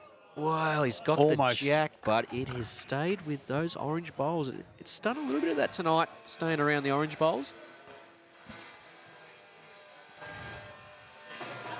Yeah, I'm trying to remember a consecutive number of finals that have been affected so much by the bounce of the jack. Even despite great bowls being delivered, the final result has actually gone against the team delivering the great bowl. It's one of the quirks of the sport. Right now, the Wolves holding an ultimate end, so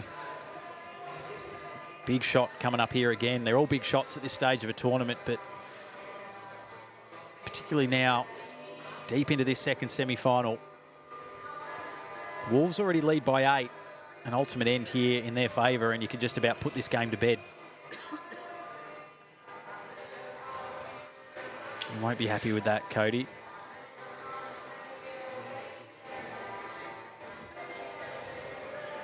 Yeah, that's coverage now for Desi Can and the Western Wolves. They will have the advantage in this end as well of having the final say. Des Can.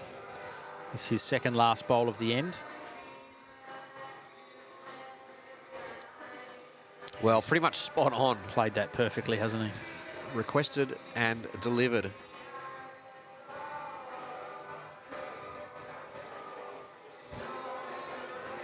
So now the final bowl for Cody Packer in this fourth end. Adelaide needs something special here. Staring down an ultimate end. They can't afford to cough up one of those. Packer is off and chasing. Has he done it? Has he done it? Oh, he slid through. Mighty close, and look, really, despite the additional 3 points are on offer for a toucher here, and he does have quite a fair bit of room to work with, Des Can. He doesn't necessarily have to play this bowl. He will. It's very close to curtains, Benny. Very close. Yeah, margin with an ultimate end here will go out to 26. And you would suggest that might be a bridge too far for the Adelaide Heat. Again, they'll consider themselves a touch unlucky there, but they wouldn't be the only side through this final series to be in that boat. That won't get past the front bowl, but there you go, ultimate end. Western Wolves look as though they're grand final bound. Flemken Colts to be their opponents. That's a truly remarkable story if they can hold on here, because they only entered into the UBC last year, the ultimate week, and it's a new combination again this year, so probably one for the underdogs. Yeah, and like you said, variety is the spice of life. We like to see different franchises have their moment in the sun, and they're going to get theirs in about 10, 15 minutes' time, you'd think. Unless Mitch Sidebottom can come up with a bit of golden glove style action here and 3 touches and a lead shot. Yeah, full credit to them. And both these sides have had to come through the preliminaries. And for the Adelaide Heat, if they are to go down, which it looks likely at this stage, they still walk away with $10,000 for their efforts. Which, as we said, if you're a player getting that 10% for a couple of days' work, with 4 to come, you'd be pretty happy to have a bit of money in your skyrocket. Yeah, there's some generous team owners out Yeah, there. there so is. You never know, there could be a little bit more in the kick. Certainly not sure you'd be paying for too many beverages this evening if you were heading out to celebrate your efforts in Event 1. Correct. So now Sidebottom. Can he get a toucher here? Can he get a lead shot just to keep this game alive, make it a touch interesting as we head to the skips? Needs to turn. It's just not happening on that side. It's going to head to the back.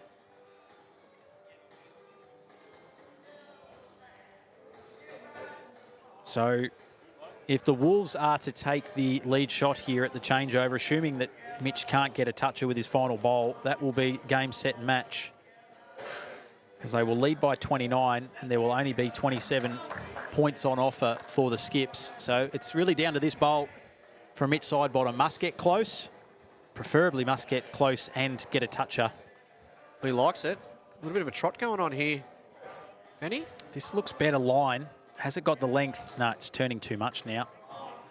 So that will do us. Not sure if the players are aware. They might just play a couple of obligatory bowls here just to see it out, but it will be the Western Wolves that go through to the grand final.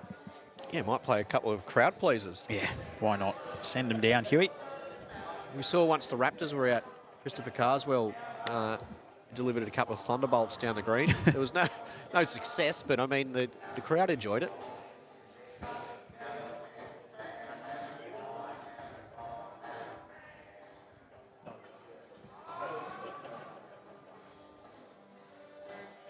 Nearly an additional 3 there to the Wolves. Des Can just sliding underneath the jack.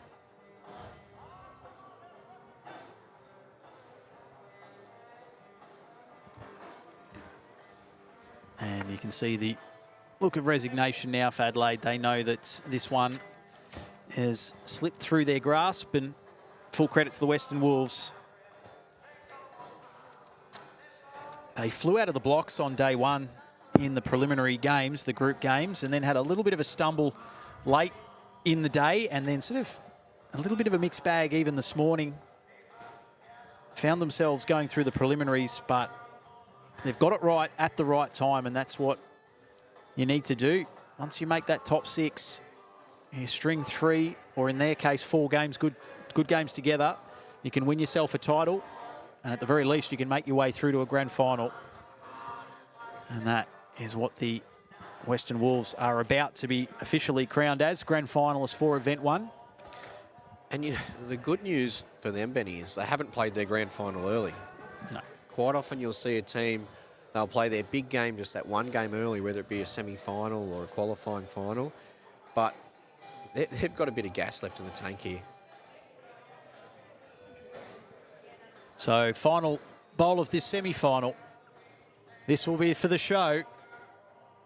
Ushka, watch your ankles. It is the Western Wolves who progress. Big winners in the end. 75-48 over the Adelaide Heat, who lose no fans for their efforts through Event 1. They'll be back again tomorrow morning, ready to launch into second event. But for the Western Wolves, they now will have a quick reset, and then we'll get ready for our grand final where they'll take on the Flemken Colts. Greeny? Yeah, so in the end there, quite a comfortable win from the Wolves. I mean, after sort of the halfway mark, they just kept pushing there. It was pretty close after 3 ends. There was only 8 points in it, 35-43. But look, just those final 2 ends there. As we see the makeup of the final, the Flemken Colts up against the Western Wolves that we just saw. And the Western Wolves have come through. They haven't changed their coloured bowls either, so they've been orange all the way through. So just purely through the luck of the draw there. So I wonder if that's one of the deciding factors on their combination, because I think they'll continue with that team. As we said, they've still got plenty of gas in the tank, because that definitely wasn't their best performance of the week, but they did enough. They played the bowls when they needed to play the bowls, turned the heads over. And Chris Rosannes, he stepped it up. As soon as Mitch Sidebottom started to step it up, he stepped it up another gear. And it was just to keep him on top of the scorecard and progress him through to the final. Yeah, great assessment, Greeny. And yeah, honestly, I couldn't split them. We've seen Flemken a couple of times out here on the TV rink through the preliminary stages, and also now obviously through these finals. They've been super impressive. Fast starts have been what they've really brought to the table against both Deer Park Club Blue and Broadbeach in that semi-final. They jumped out of the blocks, but whether they can replicate that in this grand final, time will tell. But we are just moments away. And yeah, as I said, I honestly cannot split them. It's going to be a really good battle between the two sides. And really it's just going to come down to who can come up with the big shot at the right time.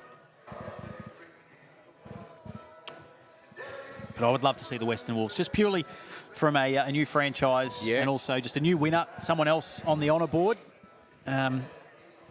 It would be back-to-back. In fact, it would be back-to-back titles for the Flemken Colts going 12 months prior to the efforts in Event 3 in the Dandenong Club. So there's a little bit of history for them to pursue. But, yeah, for the Western Wolves, it would be great to see them get the job done. Well, we are pretty good at predictions, Benny, and I think we both touched on the fact that it's such an even competition with all the sides. There's no gimmies. And I think we did say there could be one or two new winners this week. So we've got potential for that to happen right now with the Western Wolves. Of course, Flemken Colts, full of confidence and running. They've been there, they've done it before.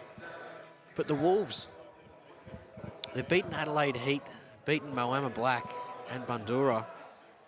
But the Colts, you have a look at their wins, the Southern Stars, comprehensive against the Deer Park Club Blue, and they held on against Broadbeach. It was one of those games where a few things did go in their favour. However, they had to put the bowls in the area. They also had to put the pressure on Sheriff to be playing big shots. So, once again, I think it'll be... It all comes down to the lead battle for me, Benny. Yeah. Whoever can turn over those points early, if one of these leads gets on a heater and really runs through the jack and turns those points over early and then gets some lead shots at the crossover, and it'll put a lot of scoreboard pressure on. Yeah, well, I saw both James Webster and also James Pearce having a chat to each other a few moments ago. Would suggest that you wouldn't expect that either side would make wholesale changes from their semi-final wins. So, yeah, expecting to see Chris and Des again for the Western Wolves, and I'd imagine Matt and Cohen duo has worked really well for the Flemken Colts, so that will be the likely lineups as we get set for this grand final. I can see the Flemken Colts. I can see Chris Rosen's. I think we might just be waiting on Desi Can, who might just be having a quite personal break. Who's going to be the player to win this grand final? They all have the ability. I think Cohen. Yep. Cohen Litfin, just for me. Obviously, he will skip for the Flemken Colts. Has that experience, knowing what it is like to get it done on a grand final stage.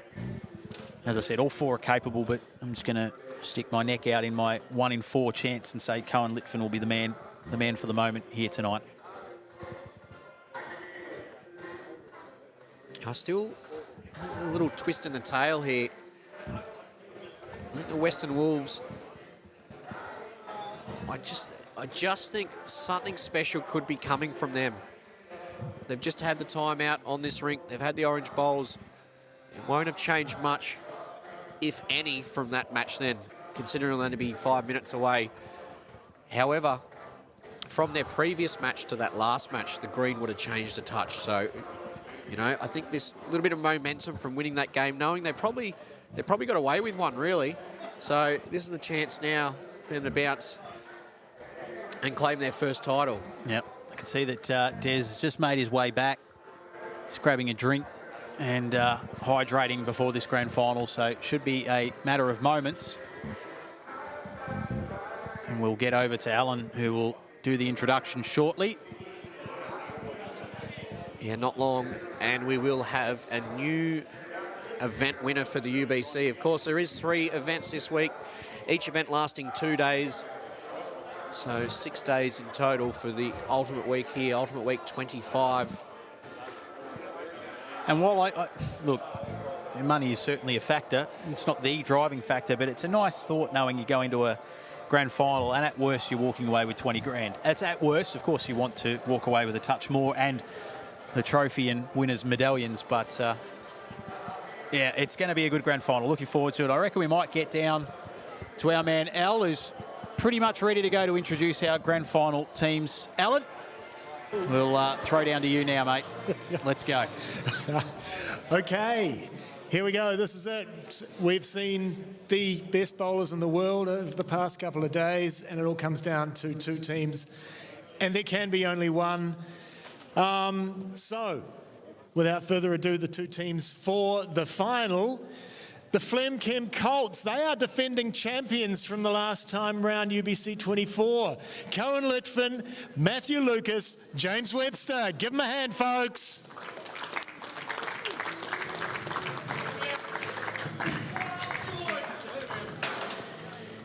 And as Greeny's been saying, the Western Wolves haven't been here before.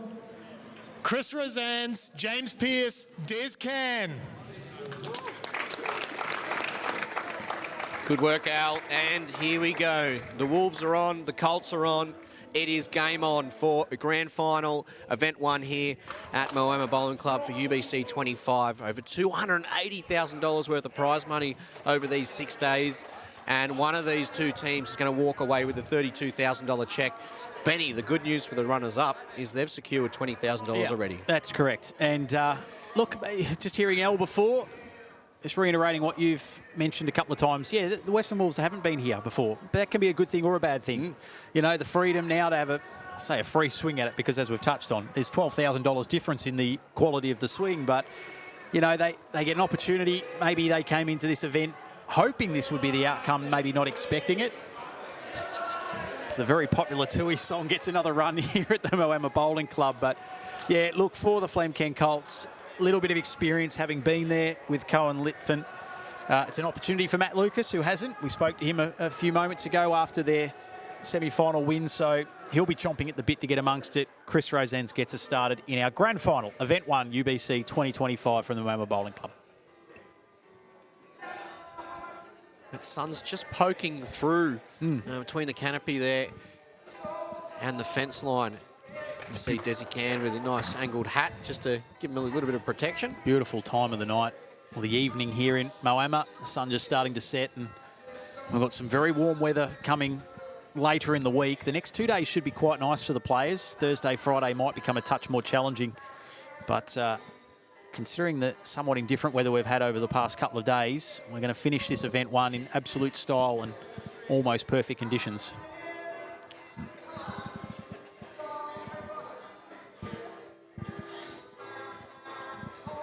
First points. Who will clinch the first points of this event grand final?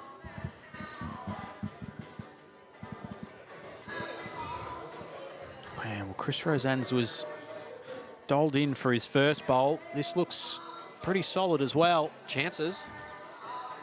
Yeah. Super solid start from Chris. Well, already we see a better start here on N1. And that's that continuity, because he's just come off the green. Yep. Get straight back into the next match. For Flemchem, maybe might take a touch longer. We'll see how this plays out. Of course, Matty Lucas, very capable, very talented. But see again, just for him, a little high side and a little long weight-wise. So can Rosens get a toucher, get the scoreboard ticking over? Certainly. Well, this is where the Wolves have got to capitalise here. They have been on. They know the exact pace. Took a bit of time to warm up last match, but there's no excuses here. It's probably not a bad play, that, from Chris, because now it sort of just sends the message to Matt, well, okay, if you're good enough and you can get closer, well, it's all yours. But at the moment, he's got two very prominent bowls to sneak inside of. And at the moment, Flemchem Colts need something special from Matt Lucas just to get scoreboard ticking over. This is going to go right through the gap, and it will be first points on the board to the Western Wolves in this Event 1 Grand Final. Benny, I've just had a thought. So the last time the UBC was played, and Matty Lucas played in it last year, he actually represented the Western Wolves. I did too, yeah. Because we quite often thought that he could also be the mascot with that beard of his. Yeah, he's played at a few, hasn't he, Matty Lucas? He's played at a few of the franchises over the journey, but you're absolutely spot on. So there's a little bit in that as well. First from Des Can in this grand final.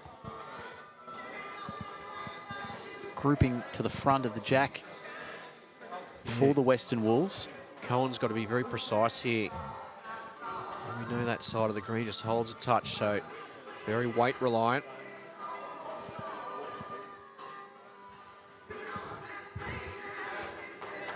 So the worst thing that could happen right now would be Des leaving a bowl jack high or just short that he could work off. So anything past between the jack and those blue bowls is a great result. And it looks as though that's the play. He's come and started wider. And I reckon he's going to sit right where you predicted, Chris Green. Maybe wanted it across a touch further. A little bit more in line with the jack, but it does get at least one orange bowl.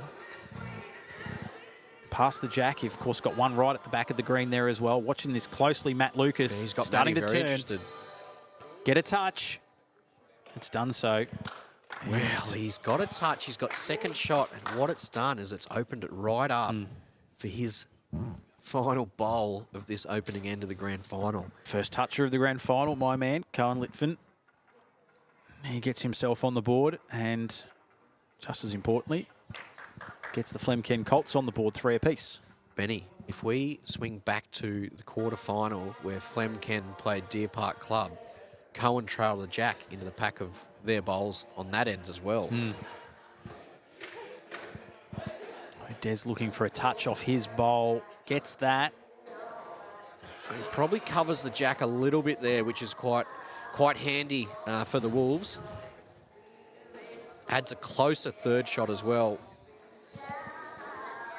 Similar sort of shot here for Cohen. He can get past that previous bowl of Des, trail the jack himself. And look, if he hangs high and sits the shot bowl, all well and good. Yeah, they've got all the territory owned behind the jack, really. I think that furthest orange bowl is not really going to come into play. Can he hit that? It's come wide. It's very wide. Won't be happy with that, Cohen. But look, interesting first end. First and third shot go the way of the Wolves. They lead 16-8. It's probably the closest scoring first end we've had tonight. I reckon you're right, Greenie. There have been some reasonable starts by teams in all of the finals to date that have ultimately proved to be match-winning starts. So this a little tighter. And let's hope that trend can continue right through the completed 5 ends. Love this one to go right down to the wire. This looks good from Chris Rosenz. It's turning, it's trying, it's going to get it. He does get a touch. So 3 more to the Wolves. Lead goes out to 11.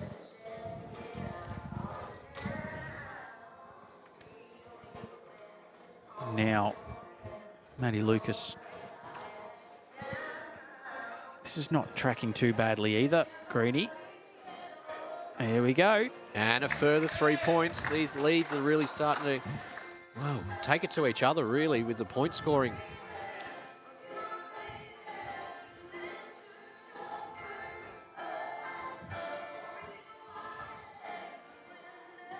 Just see with some of these guys, once they get into a bit of a zone, it's almost harder for them to miss than it is to hit. This isn't going to be far off the mark either. Just probably a touch underneath, but again, the weight's pretty impressive. Great grouping of bowls from both leads so far. Yeah, great indicator of intent there with Matty Lucas. Cohen just saying, sort of trail at that 2 feet. So take the game away from them.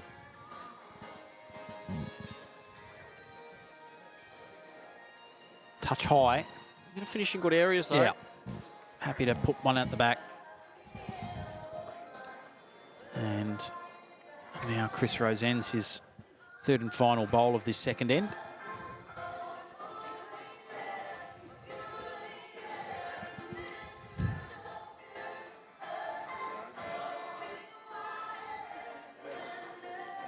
He's happy with this, with good reason.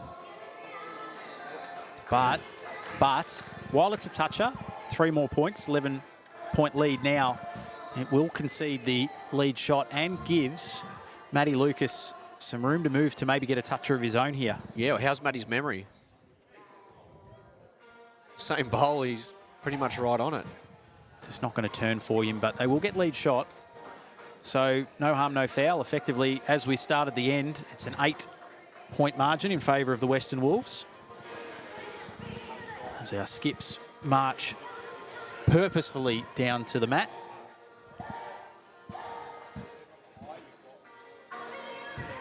And thankfully, as we've arrived at the grand final stage, we appear to be having our tightest grand final, our tightest final matchup so far. I've seen 6 other finals up to this point, and it's been a case of one side really jumping out of the blocks very, very early.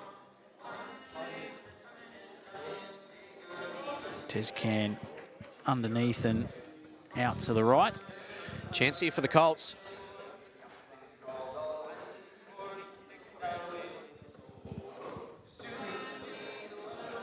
So Cohen Litfin, no, he's not overly thrilled with his effort there, just wanted a little bit more muscle behind it.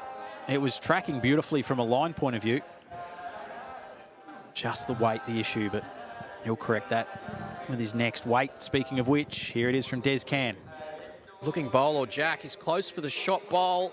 He gets the shot bowl. Does he stay on as well? Does stay on. So now they have second and third. Well, they got second, third, and fourth. So they got 2, 3 seconds. Be very surprised if Cohen doesn't make the correction here. Yeah, he's going to go around his front bowl, and he's done this brilliantly. Just sneaking it in as he got there for second. It's tight. 2 seconds is the call. So I think there will be weight down here for the shot bowl. Yeah, spot on, Greenie. This is almost one of those free swings that you speak of. Well, got it. Got it. Got it. Well, he was looking for... I thought he was looking for the bowl, and he's got the jack. He's got a toucher, so 3 points there. Yep. And he has got the respot, so at least first, and it looks like first and second. So big shot there. Des Can, Western Wolves. Yeah, this becomes a significant final bowl of this second end now. Cohen Litfin, it's almost like a passageway of bowls, just inviting his to come through to the jack. Tell you what, if it can get a little bit of a late turn happening here, it's got to hold up too. It's not going to, but... Oh, he's fallen out as well. Yeah. So probably enough for second, though. Yeah, I think you're right. But the Wolves will extend their lead. And that rain just starts to come down once again. I was starting to look around because the temperature's dropped about 8 degrees. Definitely felt that little bit of a cool change roll through. 38-19. I think that was a overly bad end from the Flemken Colts, but the Wolves have gone from an 8-point lead now to doubling their score, 19 the margin. Here we go. End number 3 is the wind. You can hear it coming through our effects mic. It's getting very gusty, as is that rain. You can smell it in the air as well, but it looks as though we'll get away without too much drama with a couple of ends to play here. Players not thinking too much about the weather at the moment, just focused on the job at hand. And here we go with Matty Lucas. Flemken Colts need some points, need some touches, need to make a move now. Starting that one very wide.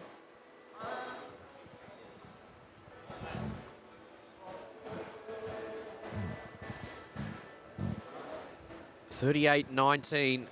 Can that be extended by this man, Chris Rosan's? Just a slight weight correction. Wind gusting away, but that's a pretty good effort by Chris Rosan's. First and second now with the Wolves. They would know how tantalisingly close they are here if they can have a really strong end. Turn for the fourth, knowing they've got a really handy buffer. Put all the pressure back on the Colts to make the running. Lucas will get in there for second. Still plenty of room. Chris Rosan's. We see him stay on his backhand or change to his forehand. He's down on his forehand now.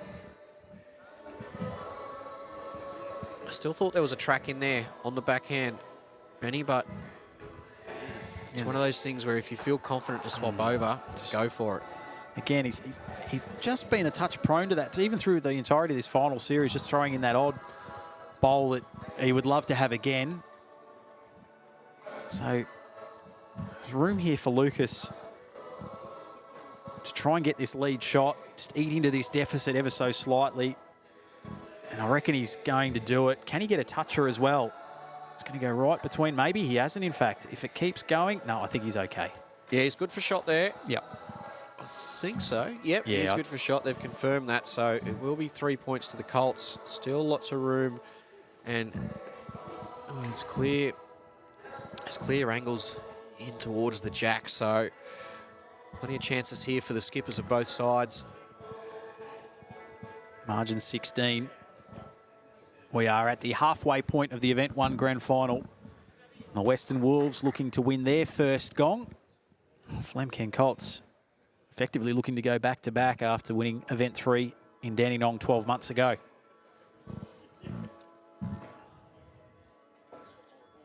Descan, his first of this third end. Still plenty to play for. Now Cohen Litfin. Can he come up with something here? Can he get past that front bowl? I'm sure he's going to. So not much has changed from the changeover. Any of these guys working their way into your ultimate team that you'd select? Well, they've still got a little bit of work to do. Still some work to do. They could make a hero of themselves here over the next sort of 5-10 minutes. And they'll put themselves right on the radar there, I'm I guessing. mean, I've seen enough of Des to know how ultra consistent he is, and certainly Matty Lucas, a veteran, but obviously a bowler in high demand. They've all got their skill sets and their strong suits, and all thoroughly deserving to be here in this grand final for Event 1. Well, Matty's willing this in. He needs it to go. Needs it to just roll on. It's not going to. So the Wolves holding first and third, and one bowl each to come. First and third would be a pretty handy result here for the Wolves. I think they'd take that, sign for it now. Unless Des can work in here to first and second, which he is well and truly on track for a toucher as well. What's the contact going to do? Oh. Well, he gets the 3, which in a sense cancels that out, even giving up the shot bowl. Extends the margin out to 19. But they still hold second and third. So again, that would only be a reduction of 2 off the lead if it stayed the way it is now. But let's see what Cohen can do with his final bowl of this third end. Can he displace that closest orange bowl? He's going to need it to do some serious turning, and it's not going to. So, yeah, another very solid end from the Western Wolves. They cough up the lead shot, the shot bowl, but in the end, the margin of 17. It started the end at 19, so not too much damage done. It's not too bad either, Benny, because what it actually does is it gives the Colts first bowl here. So the Wolves will have final bowl on end number 4.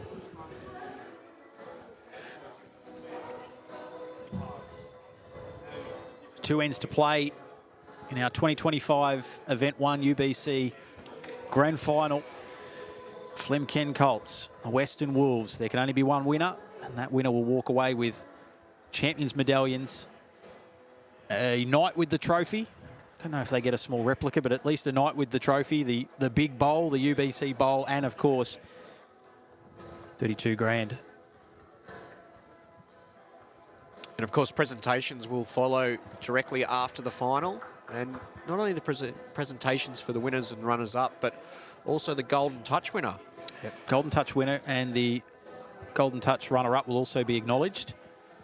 But yeah, it's always, from an individual point of view, very much a team-orientated sport here at the UBC, but from an individual point of view, to know that you've taken out a Golden Touch award, it'd look nice on the CV.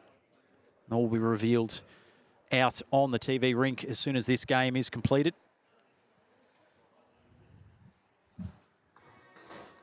Colts holding first, second here. If they can win this end, maybe get that margin back into single figures, we're set for a grandstand finish here in Moama this looks really good. Finds that gap, finds shot. Chris Rosen's, he's bowled for the most part, albeit the odd occasional one, but for the most part in this grand final, he's been spot on.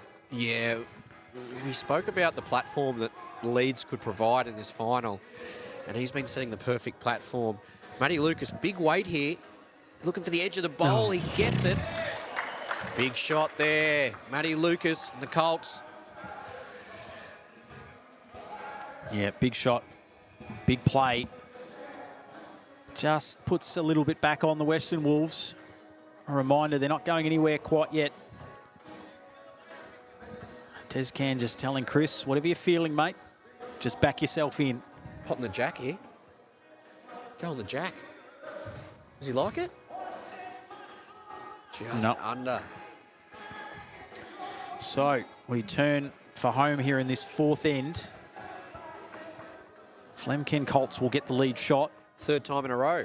Ends 2, 3, and 4. Importantly for them, margin is now just back to 14. Yeah, very manageable that. They can, as I said, just get that into single digits. And even better, if they could find a way to manufacture an ultimate end here, they could actually turn for home in front, but a bit of water to go under the bridge before we contemplate that. Here's Cohen Litfin. This looks nice. Use his own bowl here. Yeah, pretty solid. 3 around it. All pretty much placed in a direct line. Desi's going jack as well. Just needs to move a touch. You should like Look this. Look at this. What a shot. Des Can, the Western Wolves. 3 points for the toucher. Shot bowl in the ditch. And now the quick readjustment here for Flemken and Cohen Litfin, just trying to get as close to the edge and that jack as possible. He's done a pretty good job here, I think. Yeah, he's done very well. 17 the margin again. Big from Des Can.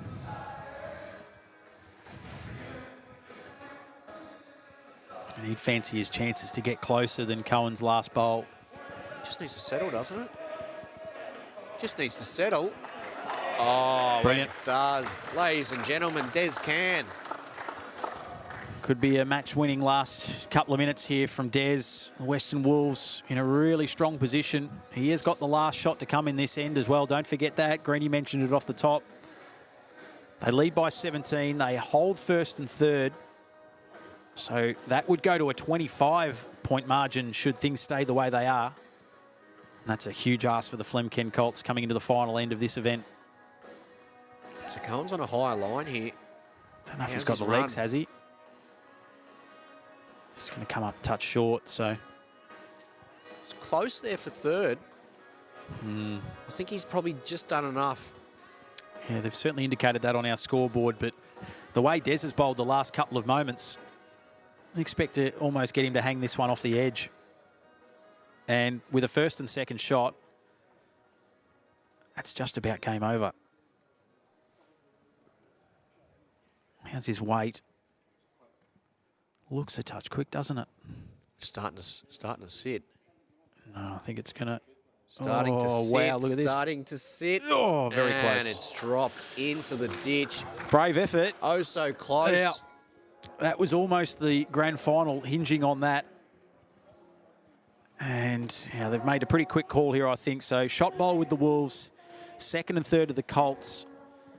And as we approach the final end of our first event here on the Ultimate Bowls Championship Week in Moama, it is the Western Wolves who lead by 19, 62 plays 43, one end to play. Not a bad spot to be in, Benny. I wouldn't mind being in this little spot. 19 in front. Yeah. Final end of the event. Chance to open the end as well, dictate things a little bit. Chris Rosens can do that off the lead mat. And that's a nice solid start with his opening bowl. Really solid. Gets a hearty round of applause from the crowd here in Moama. Absolutely nothing for short here. No. Absolutely nothing. So now Matty Lucas. Can he find a touch up? The line here looks good. And the weight's just about perfect. Okay, Chris Rozan's. Can he get to that jack first? Yeah, Chris can go a long way towards putting this one to bed. Make the job really easy for Des Can. How's the pace? Oh, it's just under. He would have loved another foot or two on that.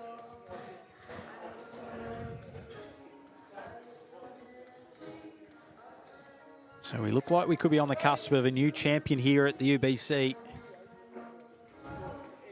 I'm sure both Des, Chris, and also James Pearce watching on, they know how close it is now.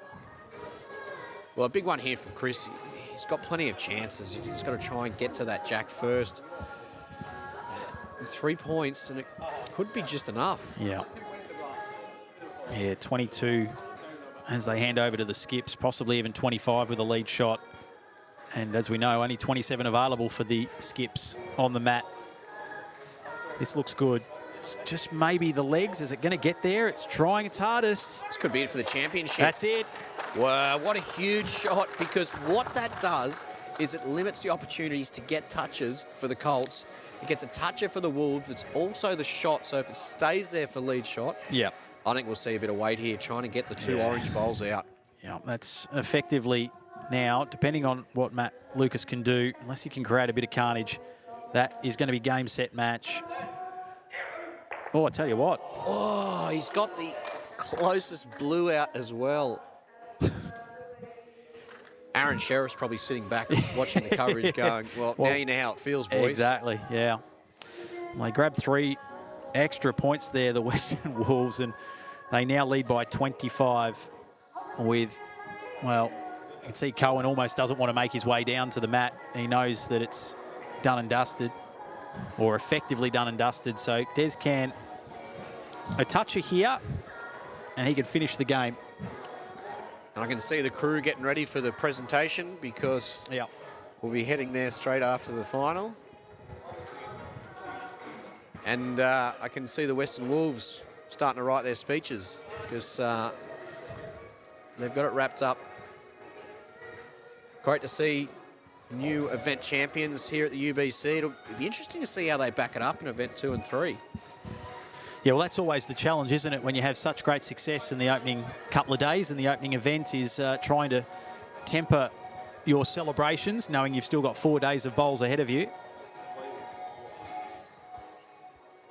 And I reckon they're just about ready to shake hands here. I think Matty Lucas has seen enough, and there you have it. So congratulations to the Western Wolves, your Event 1 champions for the 2025 Ultimate Bowls week here in Moama.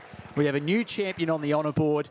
And to Chris Rozens, to Des Can, and to James Pearce, congratulations. 32 grand heading your way. To the defeated Flemken Colts, still a superb performance their last 2 days. They should be very proud of the way they've conducted themselves. Matty Lucas, Cohen Litfin, James Webster, they will get runners-up medallions. They will get 20 grand. It's not a bad 2 days' work, and something for them to build on for the remainder of the week as well. Yeah, absolutely. Well, considering their run last UBC Ultimate Week, where they won Event 3, and now they've already got a runner-up finish in Event 1.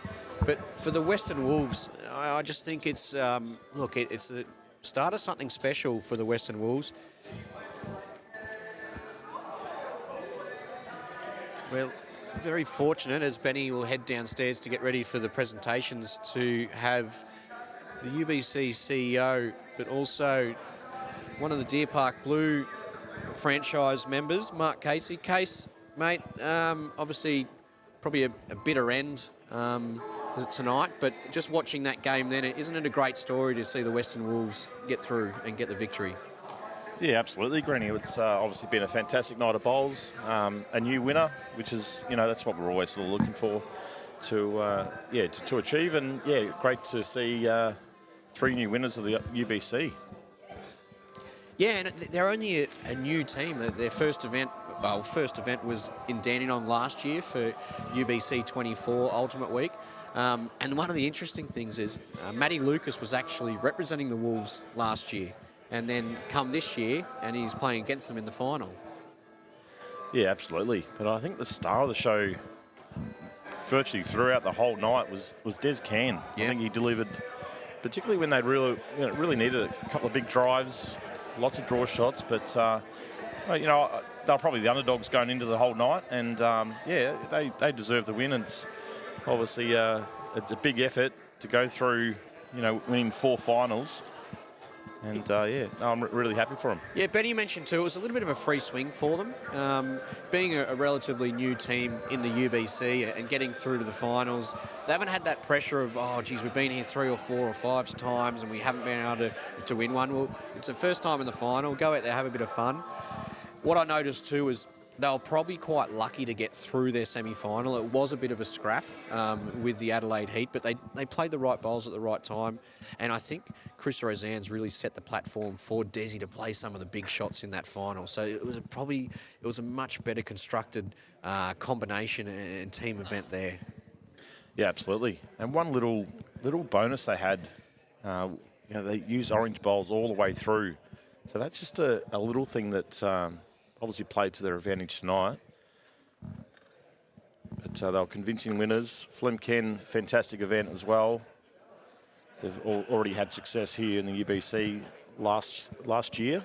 There's a great crowd tonight too, even though like the temperatures were up and down throughout. We did get a fair bit of rain at stages too, so we're lucky to be under this fantastic dome cover here. But it was getting a little bit chilly, but unfortunately the Moama's team were knocked out in early stages. Otherwise the crowd probably would have built throughout the night. Yeah, it's always good. When you have these big events, you always want the home team to do well. And yeah, unfortunately they got knocked out early, but I'm pretty sure that they'll be round about the mark in events 2 and 3. Yeah, I don't think we're far away from the presentation. I know the setup's going quite well down there.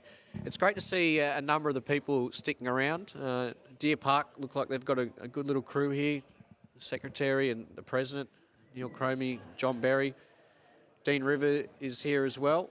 He's one of the franchise players where he's been played in a number of teams as well. So it's good to see him sticking around. Maybe he's trying to get a feel for the TV green. Not far away. So tomorrow morning we'll be back for event 2. So it all starts again. That's a good thing, I guess, for any of the players who weren't out there tonight. Tomorrow morning it all starts again. Start from scratch. Event 2. And Case, have you got a early start, late start? What have you got? How's your schedule looking? Yeah, I'm in the later section again. So 1:30. I'll be out there. So I get a little bit of a sleep in, but our other Deer Park team starts earlier, so looking forward to watching the boys go about their business.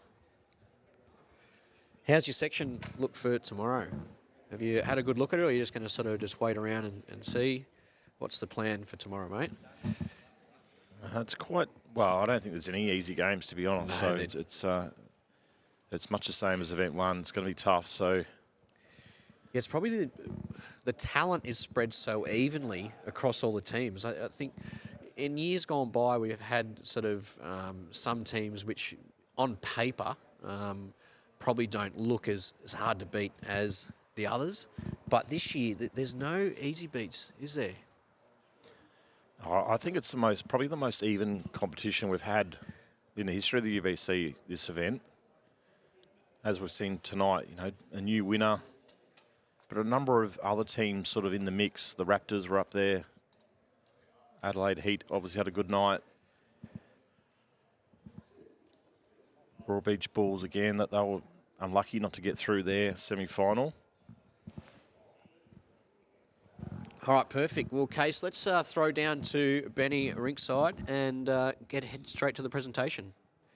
Thanks very much, Greenie. And what a great start to the week it has been here at the Moama Bowling Club for UBC 2025. My name's Benny Jones. Let me begin by thanking all of our viewers at home watching on in New Zealand via Sky Sport, and those around Australia and the globe following on our live stream online via Facebook or YouTube. We trust you've been just as entertained as we have right here at the venue. To our event partner in Sports Centre, we also say thank you, as events like this are not possible without your incredible support. To all of the others behind the scenes, our incredible volunteers, our officials and scorers, as well as the amazing staff here at the Moama Bowling Club, we also would like to extend our thank you for your efforts over the past few days. And of course, those who've stuck around to watch these brilliant finals, we thank you for creating such a great atmosphere for our athletes this evening. So let's get it underway, our presentations for Event 1 of UBC 2025. Before we introduce our event runners-up and champions, we need to get to our Golden Touch Award. And this, of course, is presented to the player who has delivered the most touches during our sectional play through Event 1. I will reveal that our runner-up, we'll see him shortly, was from the Flem Ken Colts. That was Cohen Litfin with 25 touches. But our winner, with a grand total of 26 touches, the award for Event 1 UBC 2025 from the Golden State, it's Dan the Man, Dan Lemez. Congratulations.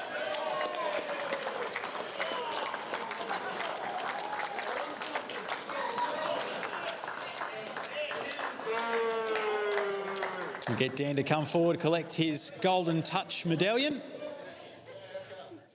Thanks, mate. Oh, thank you very much. Congratulations, well done, Dan.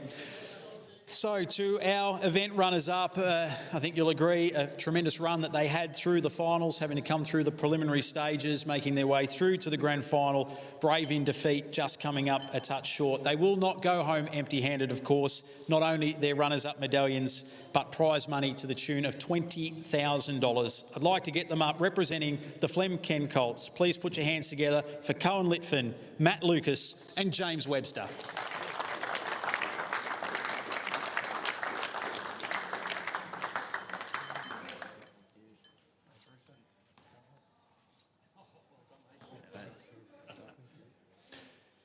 So a really good Event 1 for the Flem Ken Colts. They'll be back here again tomorrow, keen to go one step better, I'm sure.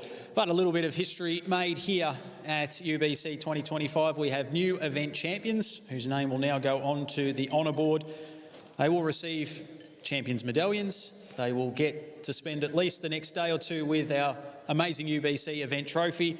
But also, very excitedly, they will get $32,000 in prize money heading their way. Representing the Western Wolves, Chris Rosens, Des Can and James Pearce.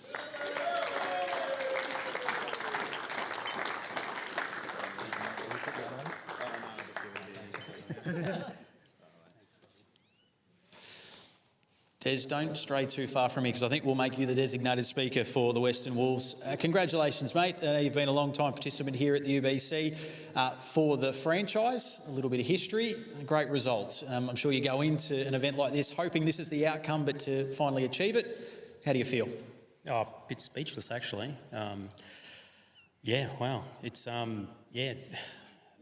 I am actually speechless. I don't have any words, but obviously my guys here, Chris and Snork, thank you for trusting me in skipping. I usually lead in these events, and it was a bit foreign, but yeah, it feels good. You had to come through some really good teams and some quality opponents throughout the course of the last couple of days, and particularly through the finals. We found through the finals it was getting off to those really quick, fast starts that was crucial. The grand final was slightly different, a little tighter, but yeah, how important the work of Chris off the top to get you guys off to a flyer. Yeah, that's right. Like if your lead's not on, you're in a bit of trouble. So Chris was really good, set the heads up well, missed in good places when he did. So yeah, it was really, really, really good. Now the question I always ask of Event 1 champions, how do you play it tonight? Because you've still got 2 events to come, 4 days of bowls. You just keep a little bit of a lid on it, or, you know, these things are hard to win, so you make the most of it. They are hard to win. I think there'll definitely be a few drinks. Every time I went past the boys over there, I wanted a bundy. So I think there's one waiting for me over there, and obviously I got my family here too. So I don't think I can go too crazy. I got the kids and the wife here. So yeah. All right, mate. Well, congratulations to you and the boys. Of course, we've got the novelty size check here. You guys will be walking away with that. We'll get some nice photos, happy snaps here with the trophy. But once again, ladies and gentlemen, put your hands together for your Event 1 champions, the Western Wolves. And on that note, we encourage everyone to get home nice and safely tonight, but we will be back here bright and early tomorrow morning for day 1 of Event 2 of UBC 2025 at the Moama Bowling Club. Thanks a lot. Back to you, Greenie. Brilliant. Thanks, Benny. And once again, well done to the Wolves. It's the first time they are event champions and they deserve to celebrate. The 3 on screen there. What can they do in Event 2 and Event 3? That's what the teams will now set their eyes at, and they'll do some planning overnight and in the morning leading into the round matches which are going to be played here at Moama Bowling Club. Make sure you check out our social channels and also our website, ultimatebowlschampionship.com.au, for all the updates for the next 2 events. But thanks for tuning in, and we can't wait to see you back again shortly.